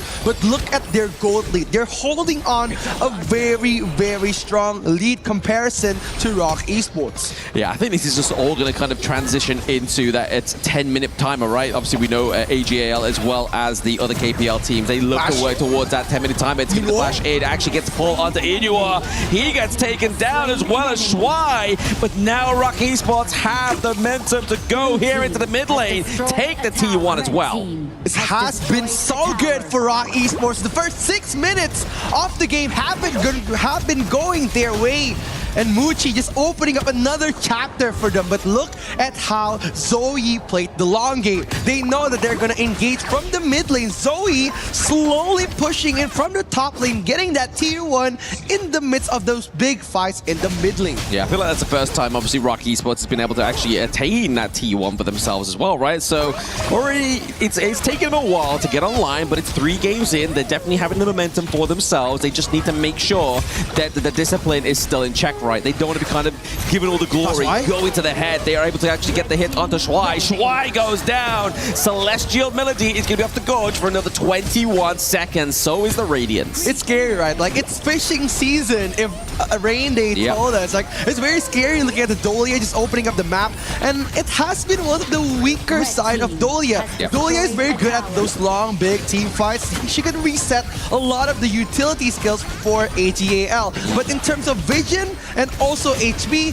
they haven't been doing the best. No, we see Zoe into the back line there, being choked away by Schwan, but now it's going to be Ran taking a lot of that damage, forcing up that Hegemon Slash into its maximum potential, but Kong Ling is able to take down Zoe. Schwan gets dunked on as well. It's going to be the first part of that one going over to Kong Ling. He is racking up the double kills. Dude, like, Schwan has been amazing steering in those big team fights, pushing back not only Tashuai, but also Zoe. Like, this was a very risky move coming in from Ran. He knows that the Hagemon slash damage won't do as much coming in from the earlier side of his damage. Now, after Zoe getting picked off, Xuan enters at the perfect moment, taking 2 players from AGAL. Now with the 2,000 gold lead, will Rock Esports able to manage another good push? Yeah, they got to be careful here, though. Obviously, really just leaving open their squishy front lines. Everybody was just in that back brush there of the Tyrant. It just meant that if they actually was able to just get any means of an initiation and a potential like knock-up CC sequence, it could have spelled trouble here for Rock Esports, but nobody's going to go for the Tyrant yet. They're not looking to just make sure they overstep their welcome here for AGAL. Yeah, it's all about the items here because, like, we've seen Zoe play the very tanky build coming in from the first 2 matches. Now, playing the Ying as a very, very hard damage dealer, making him so vulnerable without any front line capable of taking the damage coming from Muchi and also Kong Ling. Yes, exactly here. We do see Ran just going back in once again, setting up a devastated Hegemon Slash. The health bars of Rock Esports fall. Zoe capitalizes on that. He gets the 2 kills. But we see the Moonscape Barrage being used here onto Schwan. He's going to come back in a mere moment's notice, and he is going to meet the Maker. It is once again the time told 10-minute marker here for AGAL as they brew this mid lane. The Punisher has been punished. AGAL turning the tides, and an amazing play coming in from Ran. How he timed that Hagemon Slash, dealing enough damage for the reset to come into him from Tashuai. It was very good to see. Here we see Ran opening up the team fight, knocking back 3 people, getting the Hagemon Slash, but as his HP going slowly a little bit lower, he pops the ult again. And it gives so much damage into the players of Rock Esports. Absolutely devastating play there for the boys on Rock Esports. They've been giving their best in this game, number 3. They still have a means to come back, but they need to clear that minion wave into the mid lane right now. You can see that Muchi is just keeping himself to himself. He wants to look and try and start this Overlord. So it means it's going to be a little bit easier now. Kong Ling is here with the help of Wendy and Waypit. They're going to try to counter this. But right now, look at Sheng just trying to poke in on Kong Ling. Yes, Kong Ling does get taken away, but now it's going to be that 4v4 right now. Obviously, now he makes it a 5v4. It's going to be that takedown of Kong Ling into the Moonscape Mirage. Everybody on the side of Rock Esports once again forced into the base. AG loves that isolation gameplay, right? They love to bring them to 1v1. Like, they love their Princess Cross and Yang combo. And now with Haya, it makes it so difficult for Rock Esports to play the individual game. Kongling has been leading the game from time to time again, but look at the 6-2 KDA, making him so unviable for the team fight. It's very, very hard for ROC without their main damage dealer. Exactly. Once he's been taken off there and obviously the helping hand of the Furball, it's going to be a lot more harder. But now we see in the side of AGAL collapse onto Schwan. He gets taken down by Zoe. They still have the Shadow Vanguard available to be dropped down as well here for Rock Esports. Bot side of the map's now slowly but surely being opened up as well for AGAL. But can Rock actually make a amenable defense here into the mid lane? Dude, like we said before, like AGAL, they don't have much vision on the big team fights. That's why that Guan Yu pick has been troubling them since the first minute of the game. But look at how AGAL answers that question. That they pressured Swan first without Swan on the picture, making Tashwai so viable for those big team fights, resetting not only Tasham's ultimate, but also Rand's ultimate on those big risky team fights where AG needed a very strong front laner. Yeah, you're making a good point there. Obviously, the way that Shuai has actually been keeping alive within these team fights has meant that the complete difference of how the power dynamics have been between AGAL and Rock Esports, because in those earlier team fights in the early part of the game, they were just going straight for Shuai, but he was then getting taken down. It then meant that Rock Esports was able to dismantle the side of AGAL for a moment's notice. But now that they know what they're working with, AGAL are definitely composing themselves a little bit better. Yeah, they need something here for Rock Esports. They need something to turn the game around. With the kill lead still going to them with 10-7, but look at the gold capabilities from AGAL. A 4,000 gold lead in the midst of chaos that Rock Esports brought up on the first 4 minutes of the game. Now, Rock Esports, they need to get a very good flash coming in from Wendy or even a good CC immune from Wei Pit, because if they blew the moment, AGAL is ready to pounce. Yeah, maybe the 8-ball moment has already been and gone here for the side of Rock Esports, but we can only just hope that they're going to have enough wind, knowing that the position that they had was so dominant there before the pre-10-minute mark. But everybody knows that when that 10 minute comes up, boom, a different version of AG comes alive. And that is what we're seeing right now, ladies and gentlemen. They're ahead by about 4k gold. It's slowly but surely just climbing and climbing here. The pressure, having to always force somebody to tend the garden at the T3 is always going to be a position of a disadvantage. It's going to be very hard looking at Rock Esports blowing that lead in the early game. Now look at how AG controls the map. Sheng trying to open up the vision here, looking Wendy, for something. He flashes in, he tries to get the catch there, but doesn't actually get the mark, unfortunately, for the side of Rock Esports. Taking a lot of damage there already. It's going to be Kongling. He has to be careful with this next approach. Wei Pit, he's there, but there, it's going to be the flash from Ron. The hegemon slash onto Muchi. They know if they want to run this one down, they have to take off the Ali, and they do. Losing no member of the side of AGAL is a very dominant performance here in that last team fight. Like, it's so scary, right? Looking at Rand just appearing and doing the ultimate in front of your face, even though Muchi dodged it with the S2. Oh, he didn't dodge that one though. Wendy! He gets picked up, and there it's going to be another pick for Zoe as they look to just wait for this minion wave into the bot, the mid lane here, just to push this T3. Zoe once again putting pressure onto the back line, making sure Wave Pick cannot do anything to just put a dealt of damage onto that minions. And now Schwan with a trying to just keep this game from closing out. He dives in, he gets taken down, Wave Pick falls as well. That's going to be a double kill, and there we go. An ace for the side of AGAL as they take game 3. Dominance once again. Rock Esports have ruffled their feathers. But look at how the Masters, the Cultivators, they have proven once again that they're very dominant. A 3-0 lead onto AGAL.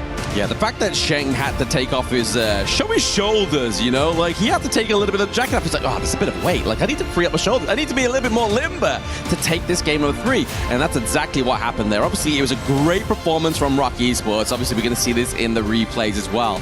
They were very dominant. We saw AGAL being quite overzealous. They try and go for an invade, and then Rock Esports, Malaysia Bull, they look for a fight. They look to claim some kills, but then it was just all at a timer. They were literally victims of time, right? As soon as that 10-minute mark came around, AGAL came online. Yeah, AGL is very confident, right? They're waiting for their power spike, and once it hits, it made it so difficult. Look at Sheng. He opened up his jacket. He plays it a bit more safe, a bit more chill. It unlocked something in him, man. It's like getting the training wheels off the bike. He's like, ready, Mom, Dad, I'm ready to fly. Let's go. That's exactly what that moment was there. And we actually started to see some really great Moonskin Mirage there. But in the promise, there was a lot of excitement. We needed that one. What about you, Rain Day? How do you feel after that game number 3? Well, I feel like not only defying Rock Esports coming back in that game and doing another Game 3 that we would remember here on the Lenovo Legion Gauntlet, I feel like they defied my metaphor, which was so deep, so well crafted, which is, can the fish become the fisherman? And I know, Ken, you're laughing only because it hits you that hard and it's that impactful. I think the only story where that's even somewhat relatable is maybe Moby Dick. So thinking of Hemingway and his time writing in the 20s, maybe that is something that could be comparable to the journey, the juggernaut that is trying to take down this final boss that seems elusive, yet it will not be Rock Esports giving up. They've got one more game, Chantel and Ken, to try to figure it out. And honestly, this moment, in Game 3, from so early on, it felt like this could have been the game. Yeah, I actually thought it was Rock Esports winning that game. I mean, it all started with that counter on the invasion from AGAL. They're fastest to react, as Ken said earlier. They're slowly getting there, but hopefully on game number 4. But yeah, Game 3, that was so close. Could have been their game. I felt the gut punch on that one, and that means later on, because I'm injured in my gut now, I'm gonna do my explanation a little bit different. So this game, we'll talk about the combination because this is such a fun one for me. Yes, it's a very serious matter at this point, but this is like a ranked strat. I have not seen this in professional gameplay for a long time. I think the only time we saw this was during the play-ins. Some of the teams actually used the Shangyu, and for AGAL, I guess they knew that somebody has to stop on the players of Rock Esports. And I kind of feel like for Rock Esports, they kind of laxed in some of the team fights, that they almost forgot that we have the Hagamos Slash on the side of AGAL, because at that 9-minute mark, that was the turning point of that game. If that didn't happen, Rock Esports could have won the game. That was the most painful part because that was bound to happen, right? It's inevitable at this point. This is why the draft was built in this way. We'll jump into our tuition center for a little bit after these highlights. And I just want to highlight to you how important this draft was. Yeah, definitely. In terms of the drafting also, it was perfectly put by AGAL because of how they played at the early game. Because if we notice, majority of the kills early game was on Rock Esports side. But at the same time, if we look at the entirety of the gold, AGAL still has the control, specifically on Inuo's lane, because there were a lot of trades. Yes, they give up kills against the other team, but at the same time, they were the ones to be able to push that tower down bottom lane. Exactly. It's so... I mean, it's exciting, but it's also painful at the same time. I don't know what I truly feel about this, but this is a great series. This is a great game so far. So let's jump into our BP first. Let's do it. Right, so first and foremost, there are two people you need to take a look at. This is the combination that I'm so scared of, the Xiangyu along with the Dolia. Hegemon Slash is Xiangyu's ultimate. The lower your health, the more damage it does. And during that activation frames, you cannot die. So Dolia's ultimate, she's known as the refresher, right? So she's able to choose what skills she wants to refresh. And I think the choices made by the support Shuai here has been great, phenomenal. It's not all about just the Xiangyu out. It's also a myriad of all the other skills available on the side of AG, but we'll go into that later. Sure. Now, secondly, I'm also very impressed with Rock Esports' draft. We asked for it, right? We need a response. We want you to be faster. The previous game, they lost because Menki wasn't able to rotate as fast, right? Agudo, she has the tumble and roll furball. She's able to traverse the map a lot quicker. And this was one of the big turning points for the side of Rock Esports. So let's jump into the next clip here. I'm going to show you what happened. Let me clear this first. Now, second one, this is exactly what we wanted to see. Yeah, the invade. We already expected AG to go in. I mean, we've seen this 3 times already. I think you reacted actually when this was happening. I was like, why are you allowing this to happen? But hey, then, Rock was like, I got your this back, happened. right? So they got the vision from Wendy. Wendy was actually able to spot this out. And this is where the Agudo pick is so good because you're actually able to make it in time. Now, this is where the true punish comes in. They get the secure onto the red buff and they get the kills as well. First blood actually goes into the hands of Muji. This is a beautiful start for the side of Rock Esports. And the beauty of the composition comes later part. Yeah, this was a free kill whatsoever. And take note, the first blood was against the jungler, so it means that they need to wait for another circle or cycle to get those buffs because they were able to somehow stop it because it was Ran who took the blue buff. Yes. And after that, they made a couple of waves, but here's where the pain point starts. Right there. They couldn't end. I want you to focus on, look, I'm gonna zoom in on this portion. Look at this. The tower is so low. Yo, down here, it is so low. That was the one chance they had to take the game, but they couldn't. So we have to deal with the new reality, which is the Xiangyu double out. I'm gonna slow this down for you. So take a look at the Xiangyu out here. The first one is going to take place here, right? This is decent amount of damage, but he gets even lower on the side of Ran, gets a second ultimate, and this is where the whole game changed and turned on its head. Everyone was farming throughout the entire game. And bear in mind, we have our superstar of a player, which is our dear Ino here. This guy never stopped farming the entire game. He was all over the place getting all the last hits as well. And when you play late game against AG, they have the perfect combo. They can stun you for days, get the finishing blow, and at the later part of the fights, we also start to see Sheng stepping up. All the Moonscape Mirages were on point. They always got Muji at the last portions of the fight as well. So everything went downhill. Now, this is to say, there is a chance. So you're saying there's a chance. There is a chance. There's a high chance. If you were the last man on Earth, maybe I would. I'm going back to Dumb and Dumber here. I mean, there is a chance. And this is a great breakdown. What does it look like now? It's game 4. It's your final thing. You're throwing paints against the wall. Are you coming back with something similar with that type of pace in your eyes? You use the Guan Yu, you use the pick in the jungle to get a little bit faster tempo. So where do you go from here? I feel like you should be feeling euphoria right now. This is the potential last game, no pressure. I mean, the result is pretty clear at this point, right? So play with no stress. Yeah. This is a lesson. This is an experience. Yep. And everyone gets to see it in real time, 4K, 8K, whatever, whatever quality you want to watch this at. So enjoy it. This may be the last game. This may not be the last game as well. Who knows? I'm ready for any surprise. If you're paying for 8K, then you definitely can afford Ken's subscription service for breathing. Okay, so we'll just put that on the table. Consider it. We're still offering that. On the end of this break, we'll be right back with some more and maybe the final game of this final series of the day before we get our second grand finalist. But up until then, enjoy this crossover with Dan to Dan that's now featured in Honor of Kings.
we're having a discussion up here as we welcome you back to our final matchup potentially here on stage 3 at EWC in Paris, France. It's been a fun one. Good day of Honor of Kings. We've got one finalist awaiting, and that is KSG from the KPL. China has come to France. They have dominated. They have been given so many ways that they could lose, and yet they have found an answer to each of them, whether the momentum was against them or for them. They have gotten wins. They've been flawless. One more, and we will have a KPL matchup for our grand final to lift that trophy. The defending champions, AGAL, trying to get back there to have a chance to do just that. But of course, standing in their way, Ken, is a team that, as you had previously said, need to just relax, need to throw it all against the wall. $10,000 on the line for just a win here, but they need to play without pressure because there really is none at this point. I'll tell you what my coach told me. Break the wall. Throw the ball at the wall and break the wall. That's the goal. Maybe it's about time to ban majority of the farm lane heroes at this point, just to stop that specific lane. All right, well, let's find out if they will extend our semifinal or if this will be AGAL booking their ticket to face off against KSG. We'll send it over to Blam and Rookie for what could be our final game of the day. Thank you very much, Mr. Rainday. I don't know what kind of coach Kin had there, but I feel like he may need to be tested for enhancements because, I mean, I don't know who can kick a ball for a wall, but clearly coaches Kin can. So let's see what happens here. But we're straight into the draft of game number 4, ladies and gentlemen. Rock Esports, after that third match, actually was decisive, was great. It was really good to see, but unfortunately just kind of lacked a little bit of a oosh. Yeah, they need to be 6 or 7 times more aggressive here coming into this tournament because now we are looking at a possible last game of the series. And look at how they're picking their first 2 face of heroes. Yeah. The Mai Shiranui and also the Lapu Lapu is going to be so much aggression, especially in the hands of Ta Shuai and also Chak Sheng. And look at how they answered to those first 2 picks. They got the idea and also the Yu Huan combo, which sets up the massive heal team fights. Now, they need another frontline coming in for the clash lane of Rock Esports. Yeah, I'm sorry, ladies and gentlemen. Rookie saw people in the audience younger than him and thought I had to try and recruit them into his following, but none of that. I'm in control now. I'm back in control, but we're looking at this one here. Obviously, the pay for Rock Esports kind of has that same impact as the Gudo, right? Obviously, very early to mid-game hero in terms of the pacing and the aggression that pay can give. It's going to be interesting to see if Conling is going to be able to pilot this one the same way as that Gudo. But if you look over to the side of AGAL, the kind of like always older than time counter is going to be the Yukio, right? Yes, has been picked 6 to 7 times. My bad. I had to do that. I had to do that. I want to check that stat.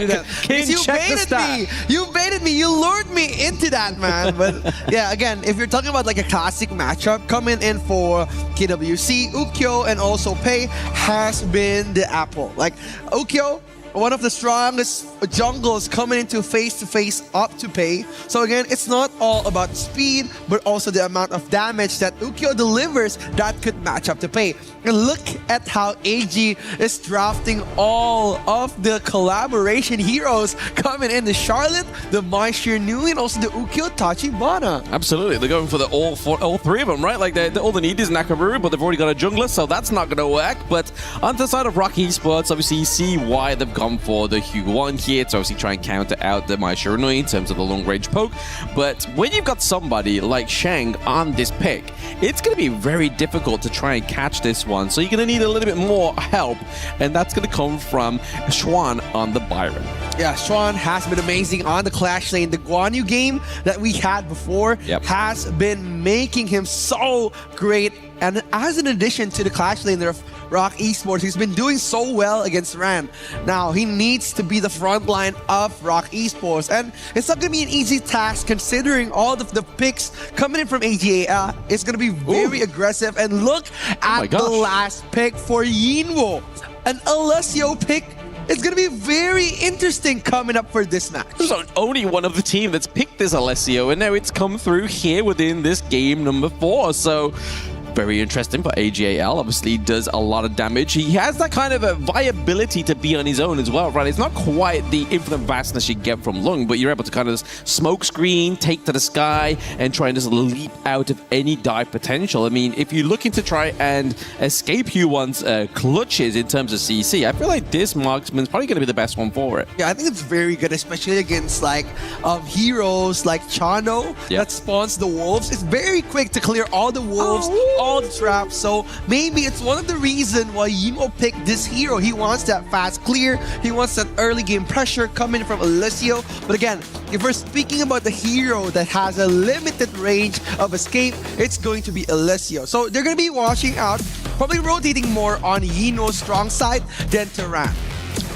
Only time will tell, ladies and gentlemen, boys and girls. This is the potential match point here for AGAL. They've had a dominant performance so far within KWC. They have not dropped a single round, and they're looking to maintain that perfected scorecard here for themselves. Yeah, again, it's all about the lead here coming in, but look at the early game pressure from AGAL, punishing Waypit. He hasn't even crossed the river, and they've been punishing him from time to time. Yep, doesn't want to be crossing that river of Styx because that means he has died in game. Waypit taking a lot of damage there onto the Deity here, but he's going to be safe into his own jungle, right? Obviously, if we see the side of AG climb into the enemy's jungle, they're going to deal less damage because of that Guardian Sprite 3-4 minutes here. So he had the means to be safe within that one. But at the top side of the map here, we do see the dive for AG Ron trying to steal away the fire Beak here, but he's going to V1 against Wendy Xuan. He's on the back end to his side of this T1 here. Sheng coming up with the rotation, just trying to hit somebody with the Kachusans. Yeah, they're just trying to poke at him in the first stage of the game, just trying to apply as much as pressure as they can. And what I said before the draft was they're going to be playing with Yino, but now they're playing with Ran again. So they're just leaving Yino to fend for himself, trying to poke on Chano, and now it's working, right? Yino with the Alessio pick, with the massive amounts of like range, explosive basic attack, has been so good against Muchi's spawnings. So again, it's Yino who's dominating your farm lane again. I mean, do you expect anything that different, right? Like, this is a guy that's literally known worldwide now within Honor of Kings and the esports ecosystem. So he definitely has the reason why his name's known, right? Like, he is the guy. He is him in that farm lane. Yeah, he would want to be one of the best performing players, especially in AGAL, right?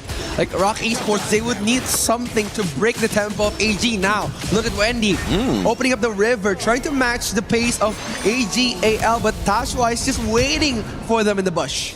Yep, standing by in the long brush, but you have to give it over to Rock Esports, right? They're able to clear that minion wave. Part side of the map means that Inua is not going to be able to leave that one till that's cleared up, and is already going to be kind of like stunted until that next one comes around. But speaking of coming around, there is going to be that flash having to be used here by Xuan. That was a huge dive here, but at the expense of Rock Esports. It's so scary, right? Like if you're seeing like how they rotate, how they operate, like Tashua and Zhongyi and also Johnson has been performing as a one-man unit. Their triple mid-man rotation has been so dominating this whole tournament. Absolutely. I mean, if you're not scared by the sight of one of AGAL players, 3 of them is definitely going to be nightmare fuel for you on the Gorge. But looking at this, they're just kind of just trying to set up a game state that's going to be healthy enough for them to set up a Tyrant takedown here as well. I feel like we haven't yet to see Rock Esports actually claim a Tyrant within that first 4 minutes, right?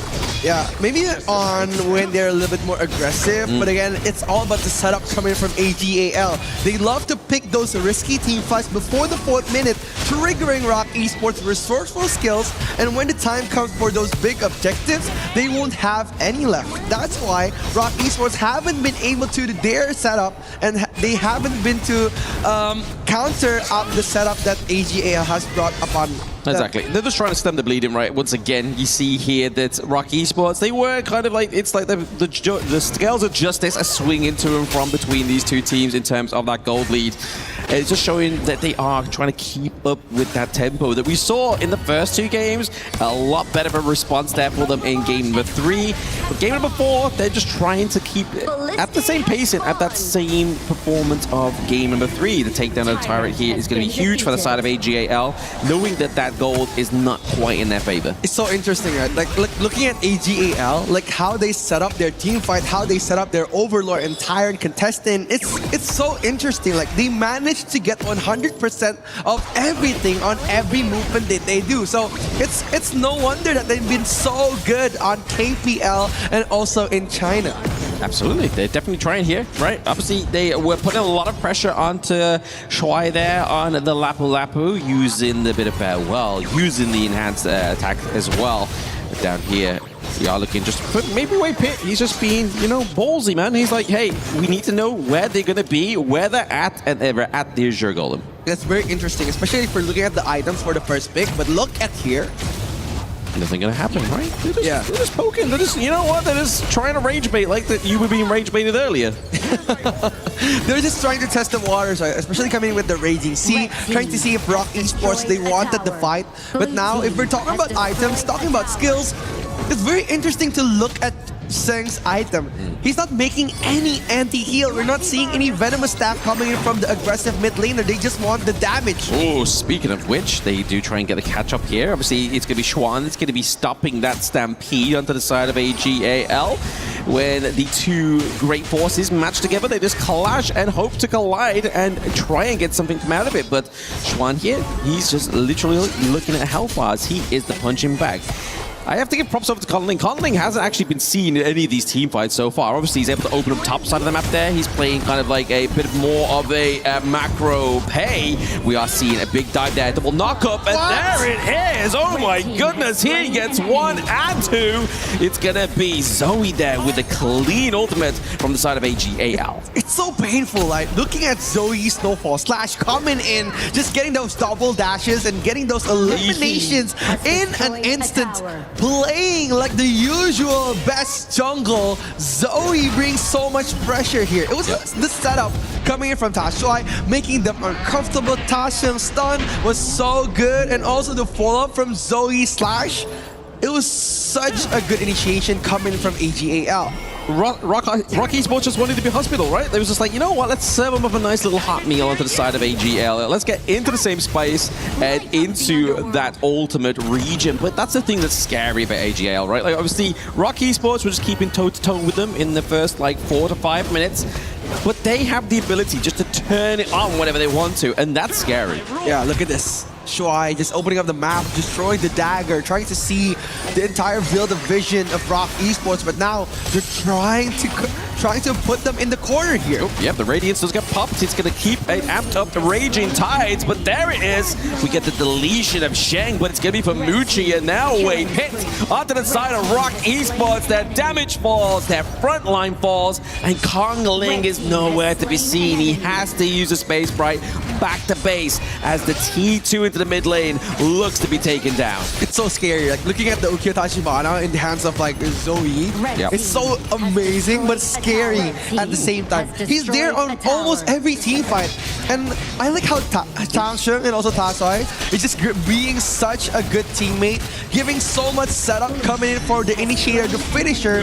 So that beautiful ultimate there from Inua as well, right? That was just like, hey, I'm gonna take this guy, land my homing missiles, and you're gonna have to deal with the aftermath there, which was the deletion of Muchi as well as Xuan. And Xuan is now back onto the gorge here. He has to be the charging ram. He has to soak up a lot of that damage. But Sheng into the backline just to scare them away. Leading up the Rising Tide there just means that Wei Pit, Muchi are all low health bars. The flashes have been committed here by the side of AGAL, but they're just looking to make sure they're giving the space over to the minion wave. Insane, absolutely insane play there. Coming in from Sheng, getting the flash knockup on all the players from Rock Esports and surviving. It's another level coming in from AGAL. Absolutely. I mean, this is the thing. Like, this is a team that know the damage numbers. They look for timers. They look for pretty much every little kind of intricacy when it comes to Honor of Kings. And the fact is they knew they was going to do enough damage to basically to shift them away and be able to get that bot side T2. It just shows the different understandings of this game. Wow. And again, they're just trying to assert their dominance on these big team fights. The 8-minute mark coming in for Rock Esports, but AGAL looking as dominant as ever, looking to end the game here with the triple wave coming for their high grounds. Looking for the opening of their high grounds there. A little bit of a Brucey bonus potentially for the side of Rock Esports as the T1 bot side, but it's going to be a fight for the mid lane here. It's all going down. Conling falls now. Schwan as well. Muchi on the run. Wendy even now joining the rest of his brothers into the afterlife. T3 top side of the map gets taken down, and then we have Ron just making sure Waypit runs back to base as the obviously Vanguards come through, and AGAL, your title defenders, make it into the grand finals once again. It's going to be the dominance that they've seen before. Last year's champion, same result, same dominance, and same mentality coming from the champions of KWC 2025, asserting their dominance over Rock Esports. Yep, they came, they saw, they conquered every global team to get here. AGAL on the golden road to defend their title once again at KWC. Will they perfect their start here and have a perfect end? We will see them in the grand finals. But what we'll see once again is just how exactly AGAL turn on this flame of just pure performance. I mean, they're so dominant. Like, with the first two picks, I could already see that AGAL, they want the control of the game. And they answered with that in mind. The setup coming in from Chang Sheng, and also the amazing double man knockup from Tashuai. Like, nobody from Rock Esports could answer that, especially coming in from the pressure coming in from the two side laners, Sino and Swan Run. But we're going to talk about it again with Rain Day and the panelists. Let's give it up one more time for AGAL. Let's welcome our grand finalists. Congratulations, Try. I'll make it to the grand finals. It will be the second time for you guys to join to the grand finals here in KWC and EWC. What's the different feeling you got this year? 首先恭喜大帅，也恭喜 AG 这一次呢再次晋级了决赛。其实你们这是专业户了，你们去年也是冠军，对吧？那第二次可以在 KW 晋级决赛，会不会和之前有不一样的感受呢？这一次明显感觉到，就是其他海外的队伍，就大家实力越来越强了吧。So this time we feel very differently because we can literally feeling that the teams overseas at international level are becoming stronger and stronger every single time. So yeah, I think it's quite a trip for us. And Rock Esports during the series seem to have their game, especially for game 3, and you magically turn things around immediately. So how do you do that, and how do you communicate so calmly in that game so you can turn things over? 其实我们今天的对手 Rock Esports 他们在第3局给到我们前期的压力是非常大的，打得非常好。所以那一局呢，其实在比赛的中期，你们是怎样冷静的沟通，所以可以把这个比赛反转回来呢？那一波应该就是对面给失误了嘛，就是想打进攻，然后没有操作好，然后被我们反打。I think we grasp that very precious opportunity when they're making the moves to invade and to be aggressively and take that chance, and we fought back. That will be a very important moment for us so that we can finally be the winner for that specific game. So you're going to be facing KPL Stream Champion KSG one more time, but this time you'll be standing on the stage where you have the throne last year. Actually, Zhu Hao had something very interesting during the post-match interview in Chinese channel. He said, according to his very word, get 3 games of us, then you will beaten us. 刚才句号呢，其实在比赛结束之后的采访有跟我们分享一句狠话啊，他的原话是赢我们3分算你们赢。What's your response to that? 你想回应什么呢？希望你说话算话，我们3-0的时候就直接判我们赢了。I really think that what you said is true. When we're leading with the 3-0, you gotta give the last game for us. So AGAL will be the final winner for tomorrow's final. So one more thing, give some messages to the fans all over the world coming in here in Paris, supporting you guys all the time, and not to mention viewers and audiences who have been staying with you guys all the time. 当然最后非常感谢我们今天可以带来这么好的表现，那最后依旧是给我们线上和线下的观众朋友们带来你自己的一些心底的祝福和话，好吗？大帅。希望大家观赛愉快吧，就是希望我们最后一场也给大家带来一场精彩的比赛。Hope you guys have a very wonderful and amazing watching experience watching our matchups, and hopefully we can give a best status and give the best performance to us. Thank you so much for supporting us. And here we go. That will be the end for the interview. And now it will be the time where we share the glory time together. Come on, boys. Come on, boys. All the players from AGAL. It will be the moment you will be cherishing for your entire life. Let's together walk towards the thing you guys have been fought a long way together all the time. AGAL fought their way towards the very end, make it to the grand finals one more time here on the stage in KWC in EWC. We're watching the key of Rock Esports being smashed and destroyed, and this will be the end of their journey here in Paris, while the world awaits for AGAL to chase for their second global title. So ladies and gentlemen, here is the grand finals here. AGAL versus KSG.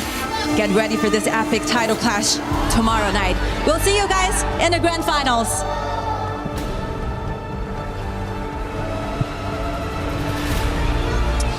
It reminds me of remnants of the Colossus of Rhodes. A great era, a great moment in history, now forgotten, crushed, and never to be regained again. And in this way, Rock Esports have found their own journey crushed. But it was not without great momentum to get to this moment. Semifinals, hundreds of thousands of dollars earned, and now a spot to earn even more in our third place matchup against GK Esports. But of course, our grand final, you maybe thought it was going to be the case. Well, it certainly is now. It's official. It'll be KSG versus AGAL. And the fans, if they're any indication, Chantel and Ken, this is going to be a lights out show. Yeah, definitely. It's another battle for HOK supremacy, because we're talking about KPL teams, and it will be a great experience for you if you get to see an ultimate battle, because last year it went 7 games. Wow. Full 7, it was full of excitement as well. And I think the expectations are even higher this series, because now we have a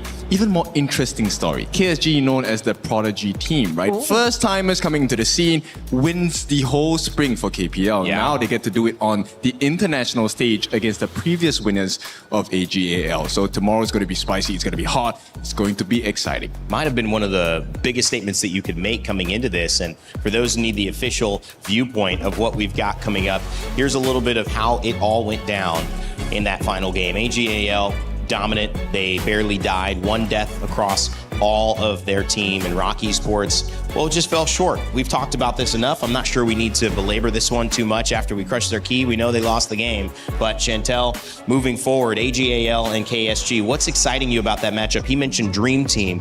What is AGL bringing in their title defense now moving forward? Definitely for AGAL, they are cleaner as compared to last year's performance. I mean, there's already a variety on the heroes that they're using, and a great adaptation skills when it comes to games wherein the other one is on the lead. Now for KSG, it's about having that control early game. It's kind of crazy, because if you take a look at what KSG offers, it's like, okay, we go with the stock standard. Nobody has been able to push our buttons. But for AG, they have come up with some really interesting picks, like Bai Chi Farm. They've done Alicio in this last game. Yeah, the Xiangyu as well. Like, these are all off-meta picks, right? Things that are really new to a lot of our viewers. And it'll be the first time we get to see, on this stage at least in Paris, 2 KPL teams pushing each other to the limit. Yeah, and speaking of pushing it to the limit, now that you mentioned about heroes that are not normally part of the drafting, it just means that it's going to be a tall order for the coaches on how they will prepare against each other because maybe the other teams prepared a totally different draft.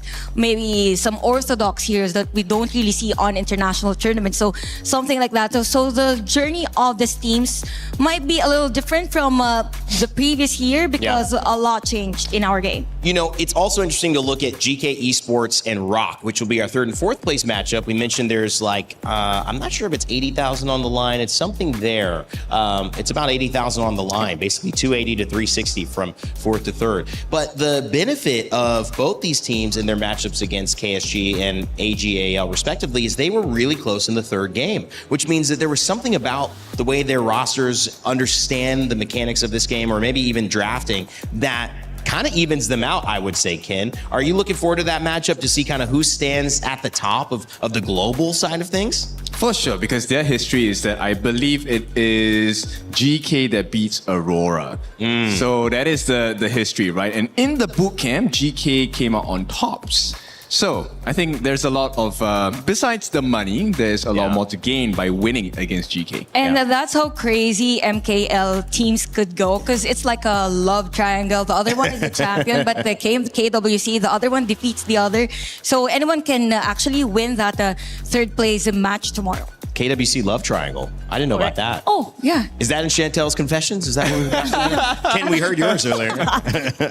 I'm looking forward to my confessions. Your reactions to my confession. Everyone feels like they've got to go through it. I haven't had my confessions yet. Ooh. Just saying. Big shout out and shot of Yunawa's father, and I would assume his mother, his brother. I'm not exactly sure. We know the father spoke out and was there yesterday in the stands. His entire family representing, being here, Ken. I mean, that's just we talked about mom buffs and parent buffs and kid buffs. That's a big buff there, seeing them all the way from China come and represent. It is, and it's a once in a lifetime thing to be able to achieve. If you can achieve success in front of your family, in front of your siblings, to show, not just inspire your family, be proud of it, but to show the rest of the world that if you really truly are good at what you do, you will get all the attention, the satisfaction, the fulfillment. This is something that money can't buy.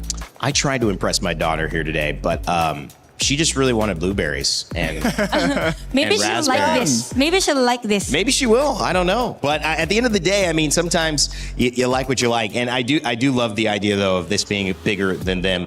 What do you think the reaction is in China right now, Chantel? How excited do you think they are looking at this matchup, watching from home, saying it's going to be great? I think they're kind of crazy about it at this point because people are like just really looking forward for this matchup even before we started this year's KWC. Yes, it is. I mean, if you take a look at how high-tech their cams are, the ones that they brought in. Yeah, like just the a fraction. lenses, this close. Yeah, it's a fraction of their power. So when you have the fans all the way in KPL, they have unlimited power-ups. Oh, I love and it, baby. unlimited funds. Because not everyone could fly to Paris just to support your favorite team. Yeah, right? I always say it. I mean, it has nothing. I mean, listen, there's more to talk about fans who travel to support their teams, where that money comes from. Sometimes I don't know, especially in American sports, which I watch normally. But we had a chance, unfortunately, on the side of GK Esports to have Rock Esports, to have a conversation. Their exit interview here is ready with Mara, so let's hear what they had to say. We're here with Waypit from Rock Esports. Waypit, you went all the way to the semifinals against the defending champion. What did AGAL show you that made it so difficult to break them? I think their teamwork is very good, and also they just play like different level compared to us, I think. They play different compared to what you're used to, but tomorrow is going to be a familiar opponent, Rock Esports versus GK. Now, facing a team that you're so familiar with, does that change the way you prepare? No, we just treat every opponent with the same way. Now, tomorrow, there's only one spot for a 3rd place finish. Both you and GK Esports came in here carrying the same flag, representing Malaysia. How much pride is on the line since there's only one more spot? I think we will win the game. You win the game? Any predictions? Maybe 3-2. 3-2. All right. Now, tomorrow, It's going to be your last chance to have a podium finish. Third place, how much would this mean for Rock Esports? It means that we can take the same place like last year, I think. And you'll be satisfied with the same place as last year? Yeah, I think because the third place, I think is mean like is the team is the best team is the best team in except APL, I think. Best team in the global and the highest finish for MKL. Once again, thank you and we wish you luck for tomorrow. You heard it from Waypit.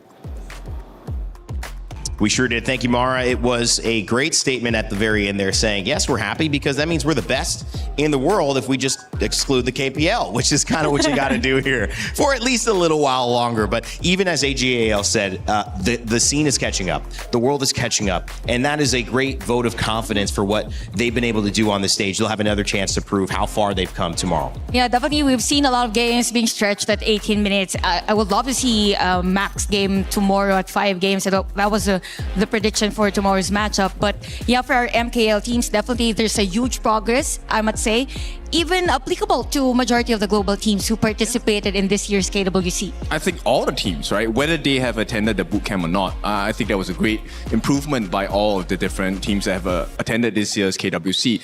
In fact, this actually makes me feel like next year is going to be even more tight-knit. And maybe, okay, so once again, we have to root. Maybe next year we'll get that one win. Still have a grand finals tomorrow. And we'll go game after game after game, just waiting. One game at a time. Yes. All right, well, let's take a look at the bracket coming up on your screens. It's tomorrow, grand final day, but it's also a third place match as well. And there's something else. Of course, you know Rock Esports going to take on GK Esports. That will start our day at 11. So same time if you want to tune in.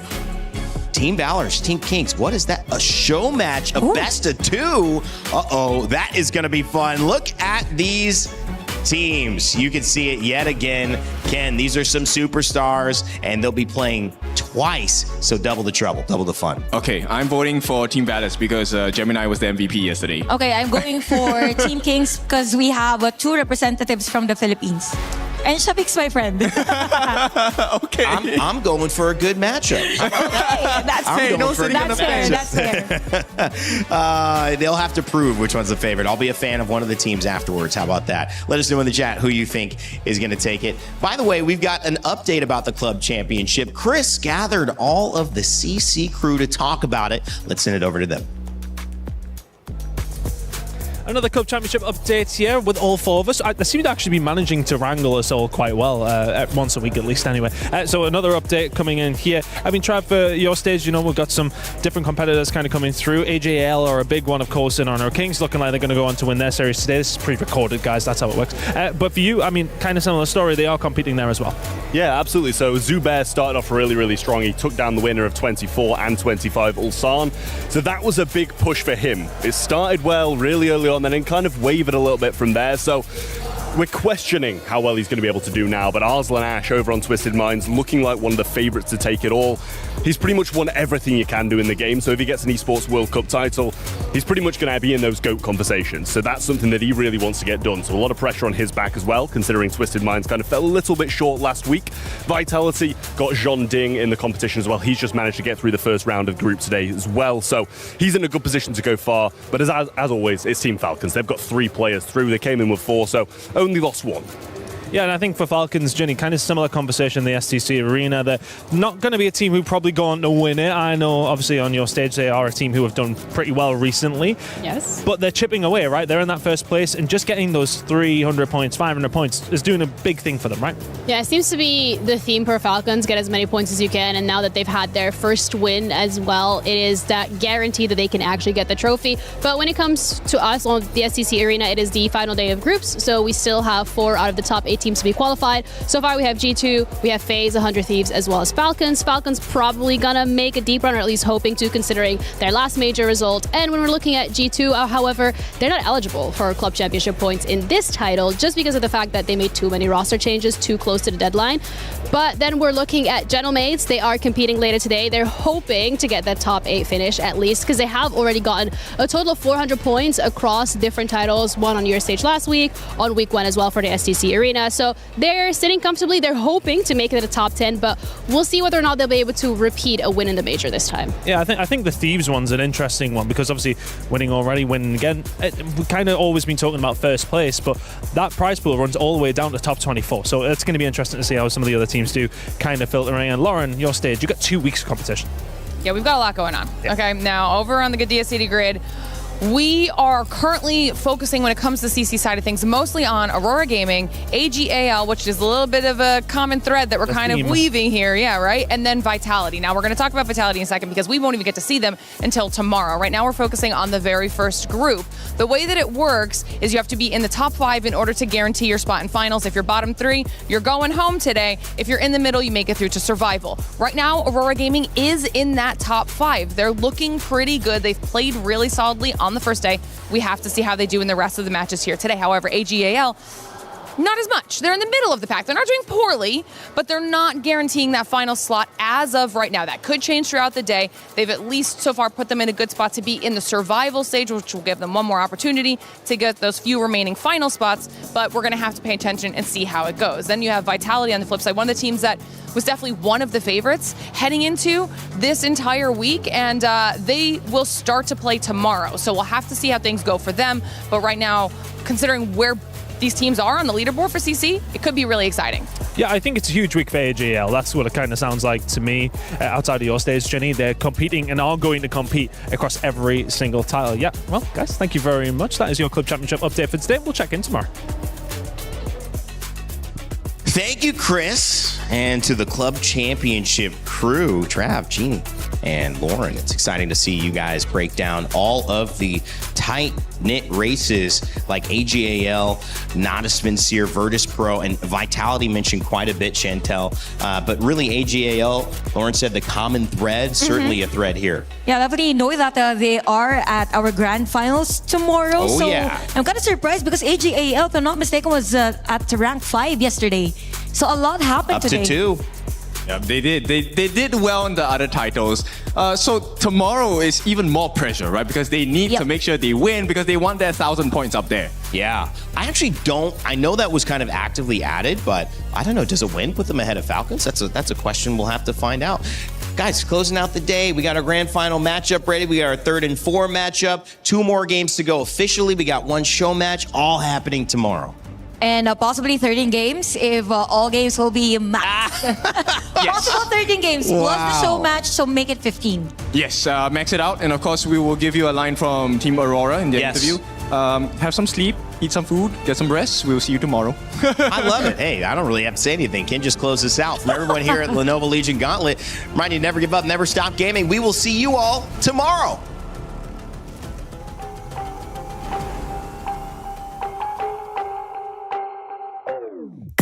Made up cause we were born to be contenders. When trials lie ahead, you know we never will surrender. Gonna be bold, gonna stand a little bit taller. As long as we are here, we can go a little longer. Caught up in this fight, now we're chasing every victory. Feeling every move, yeah, we're writing out the history. Running to the light, feeling calmer than a river. Ready for the fight, we go harder, we go bigger. Feel your heartbeat raising. Goes like 3, 2, 1, that you counting down.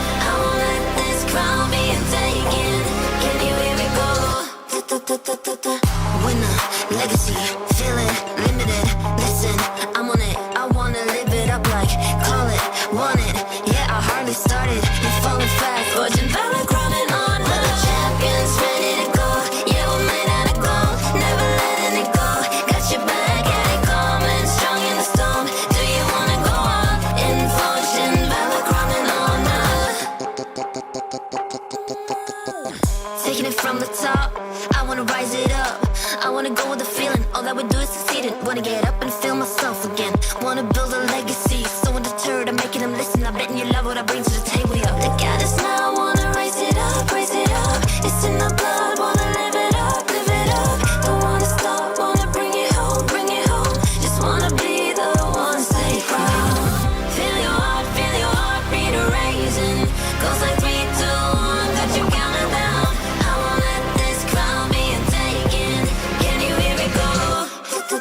filter.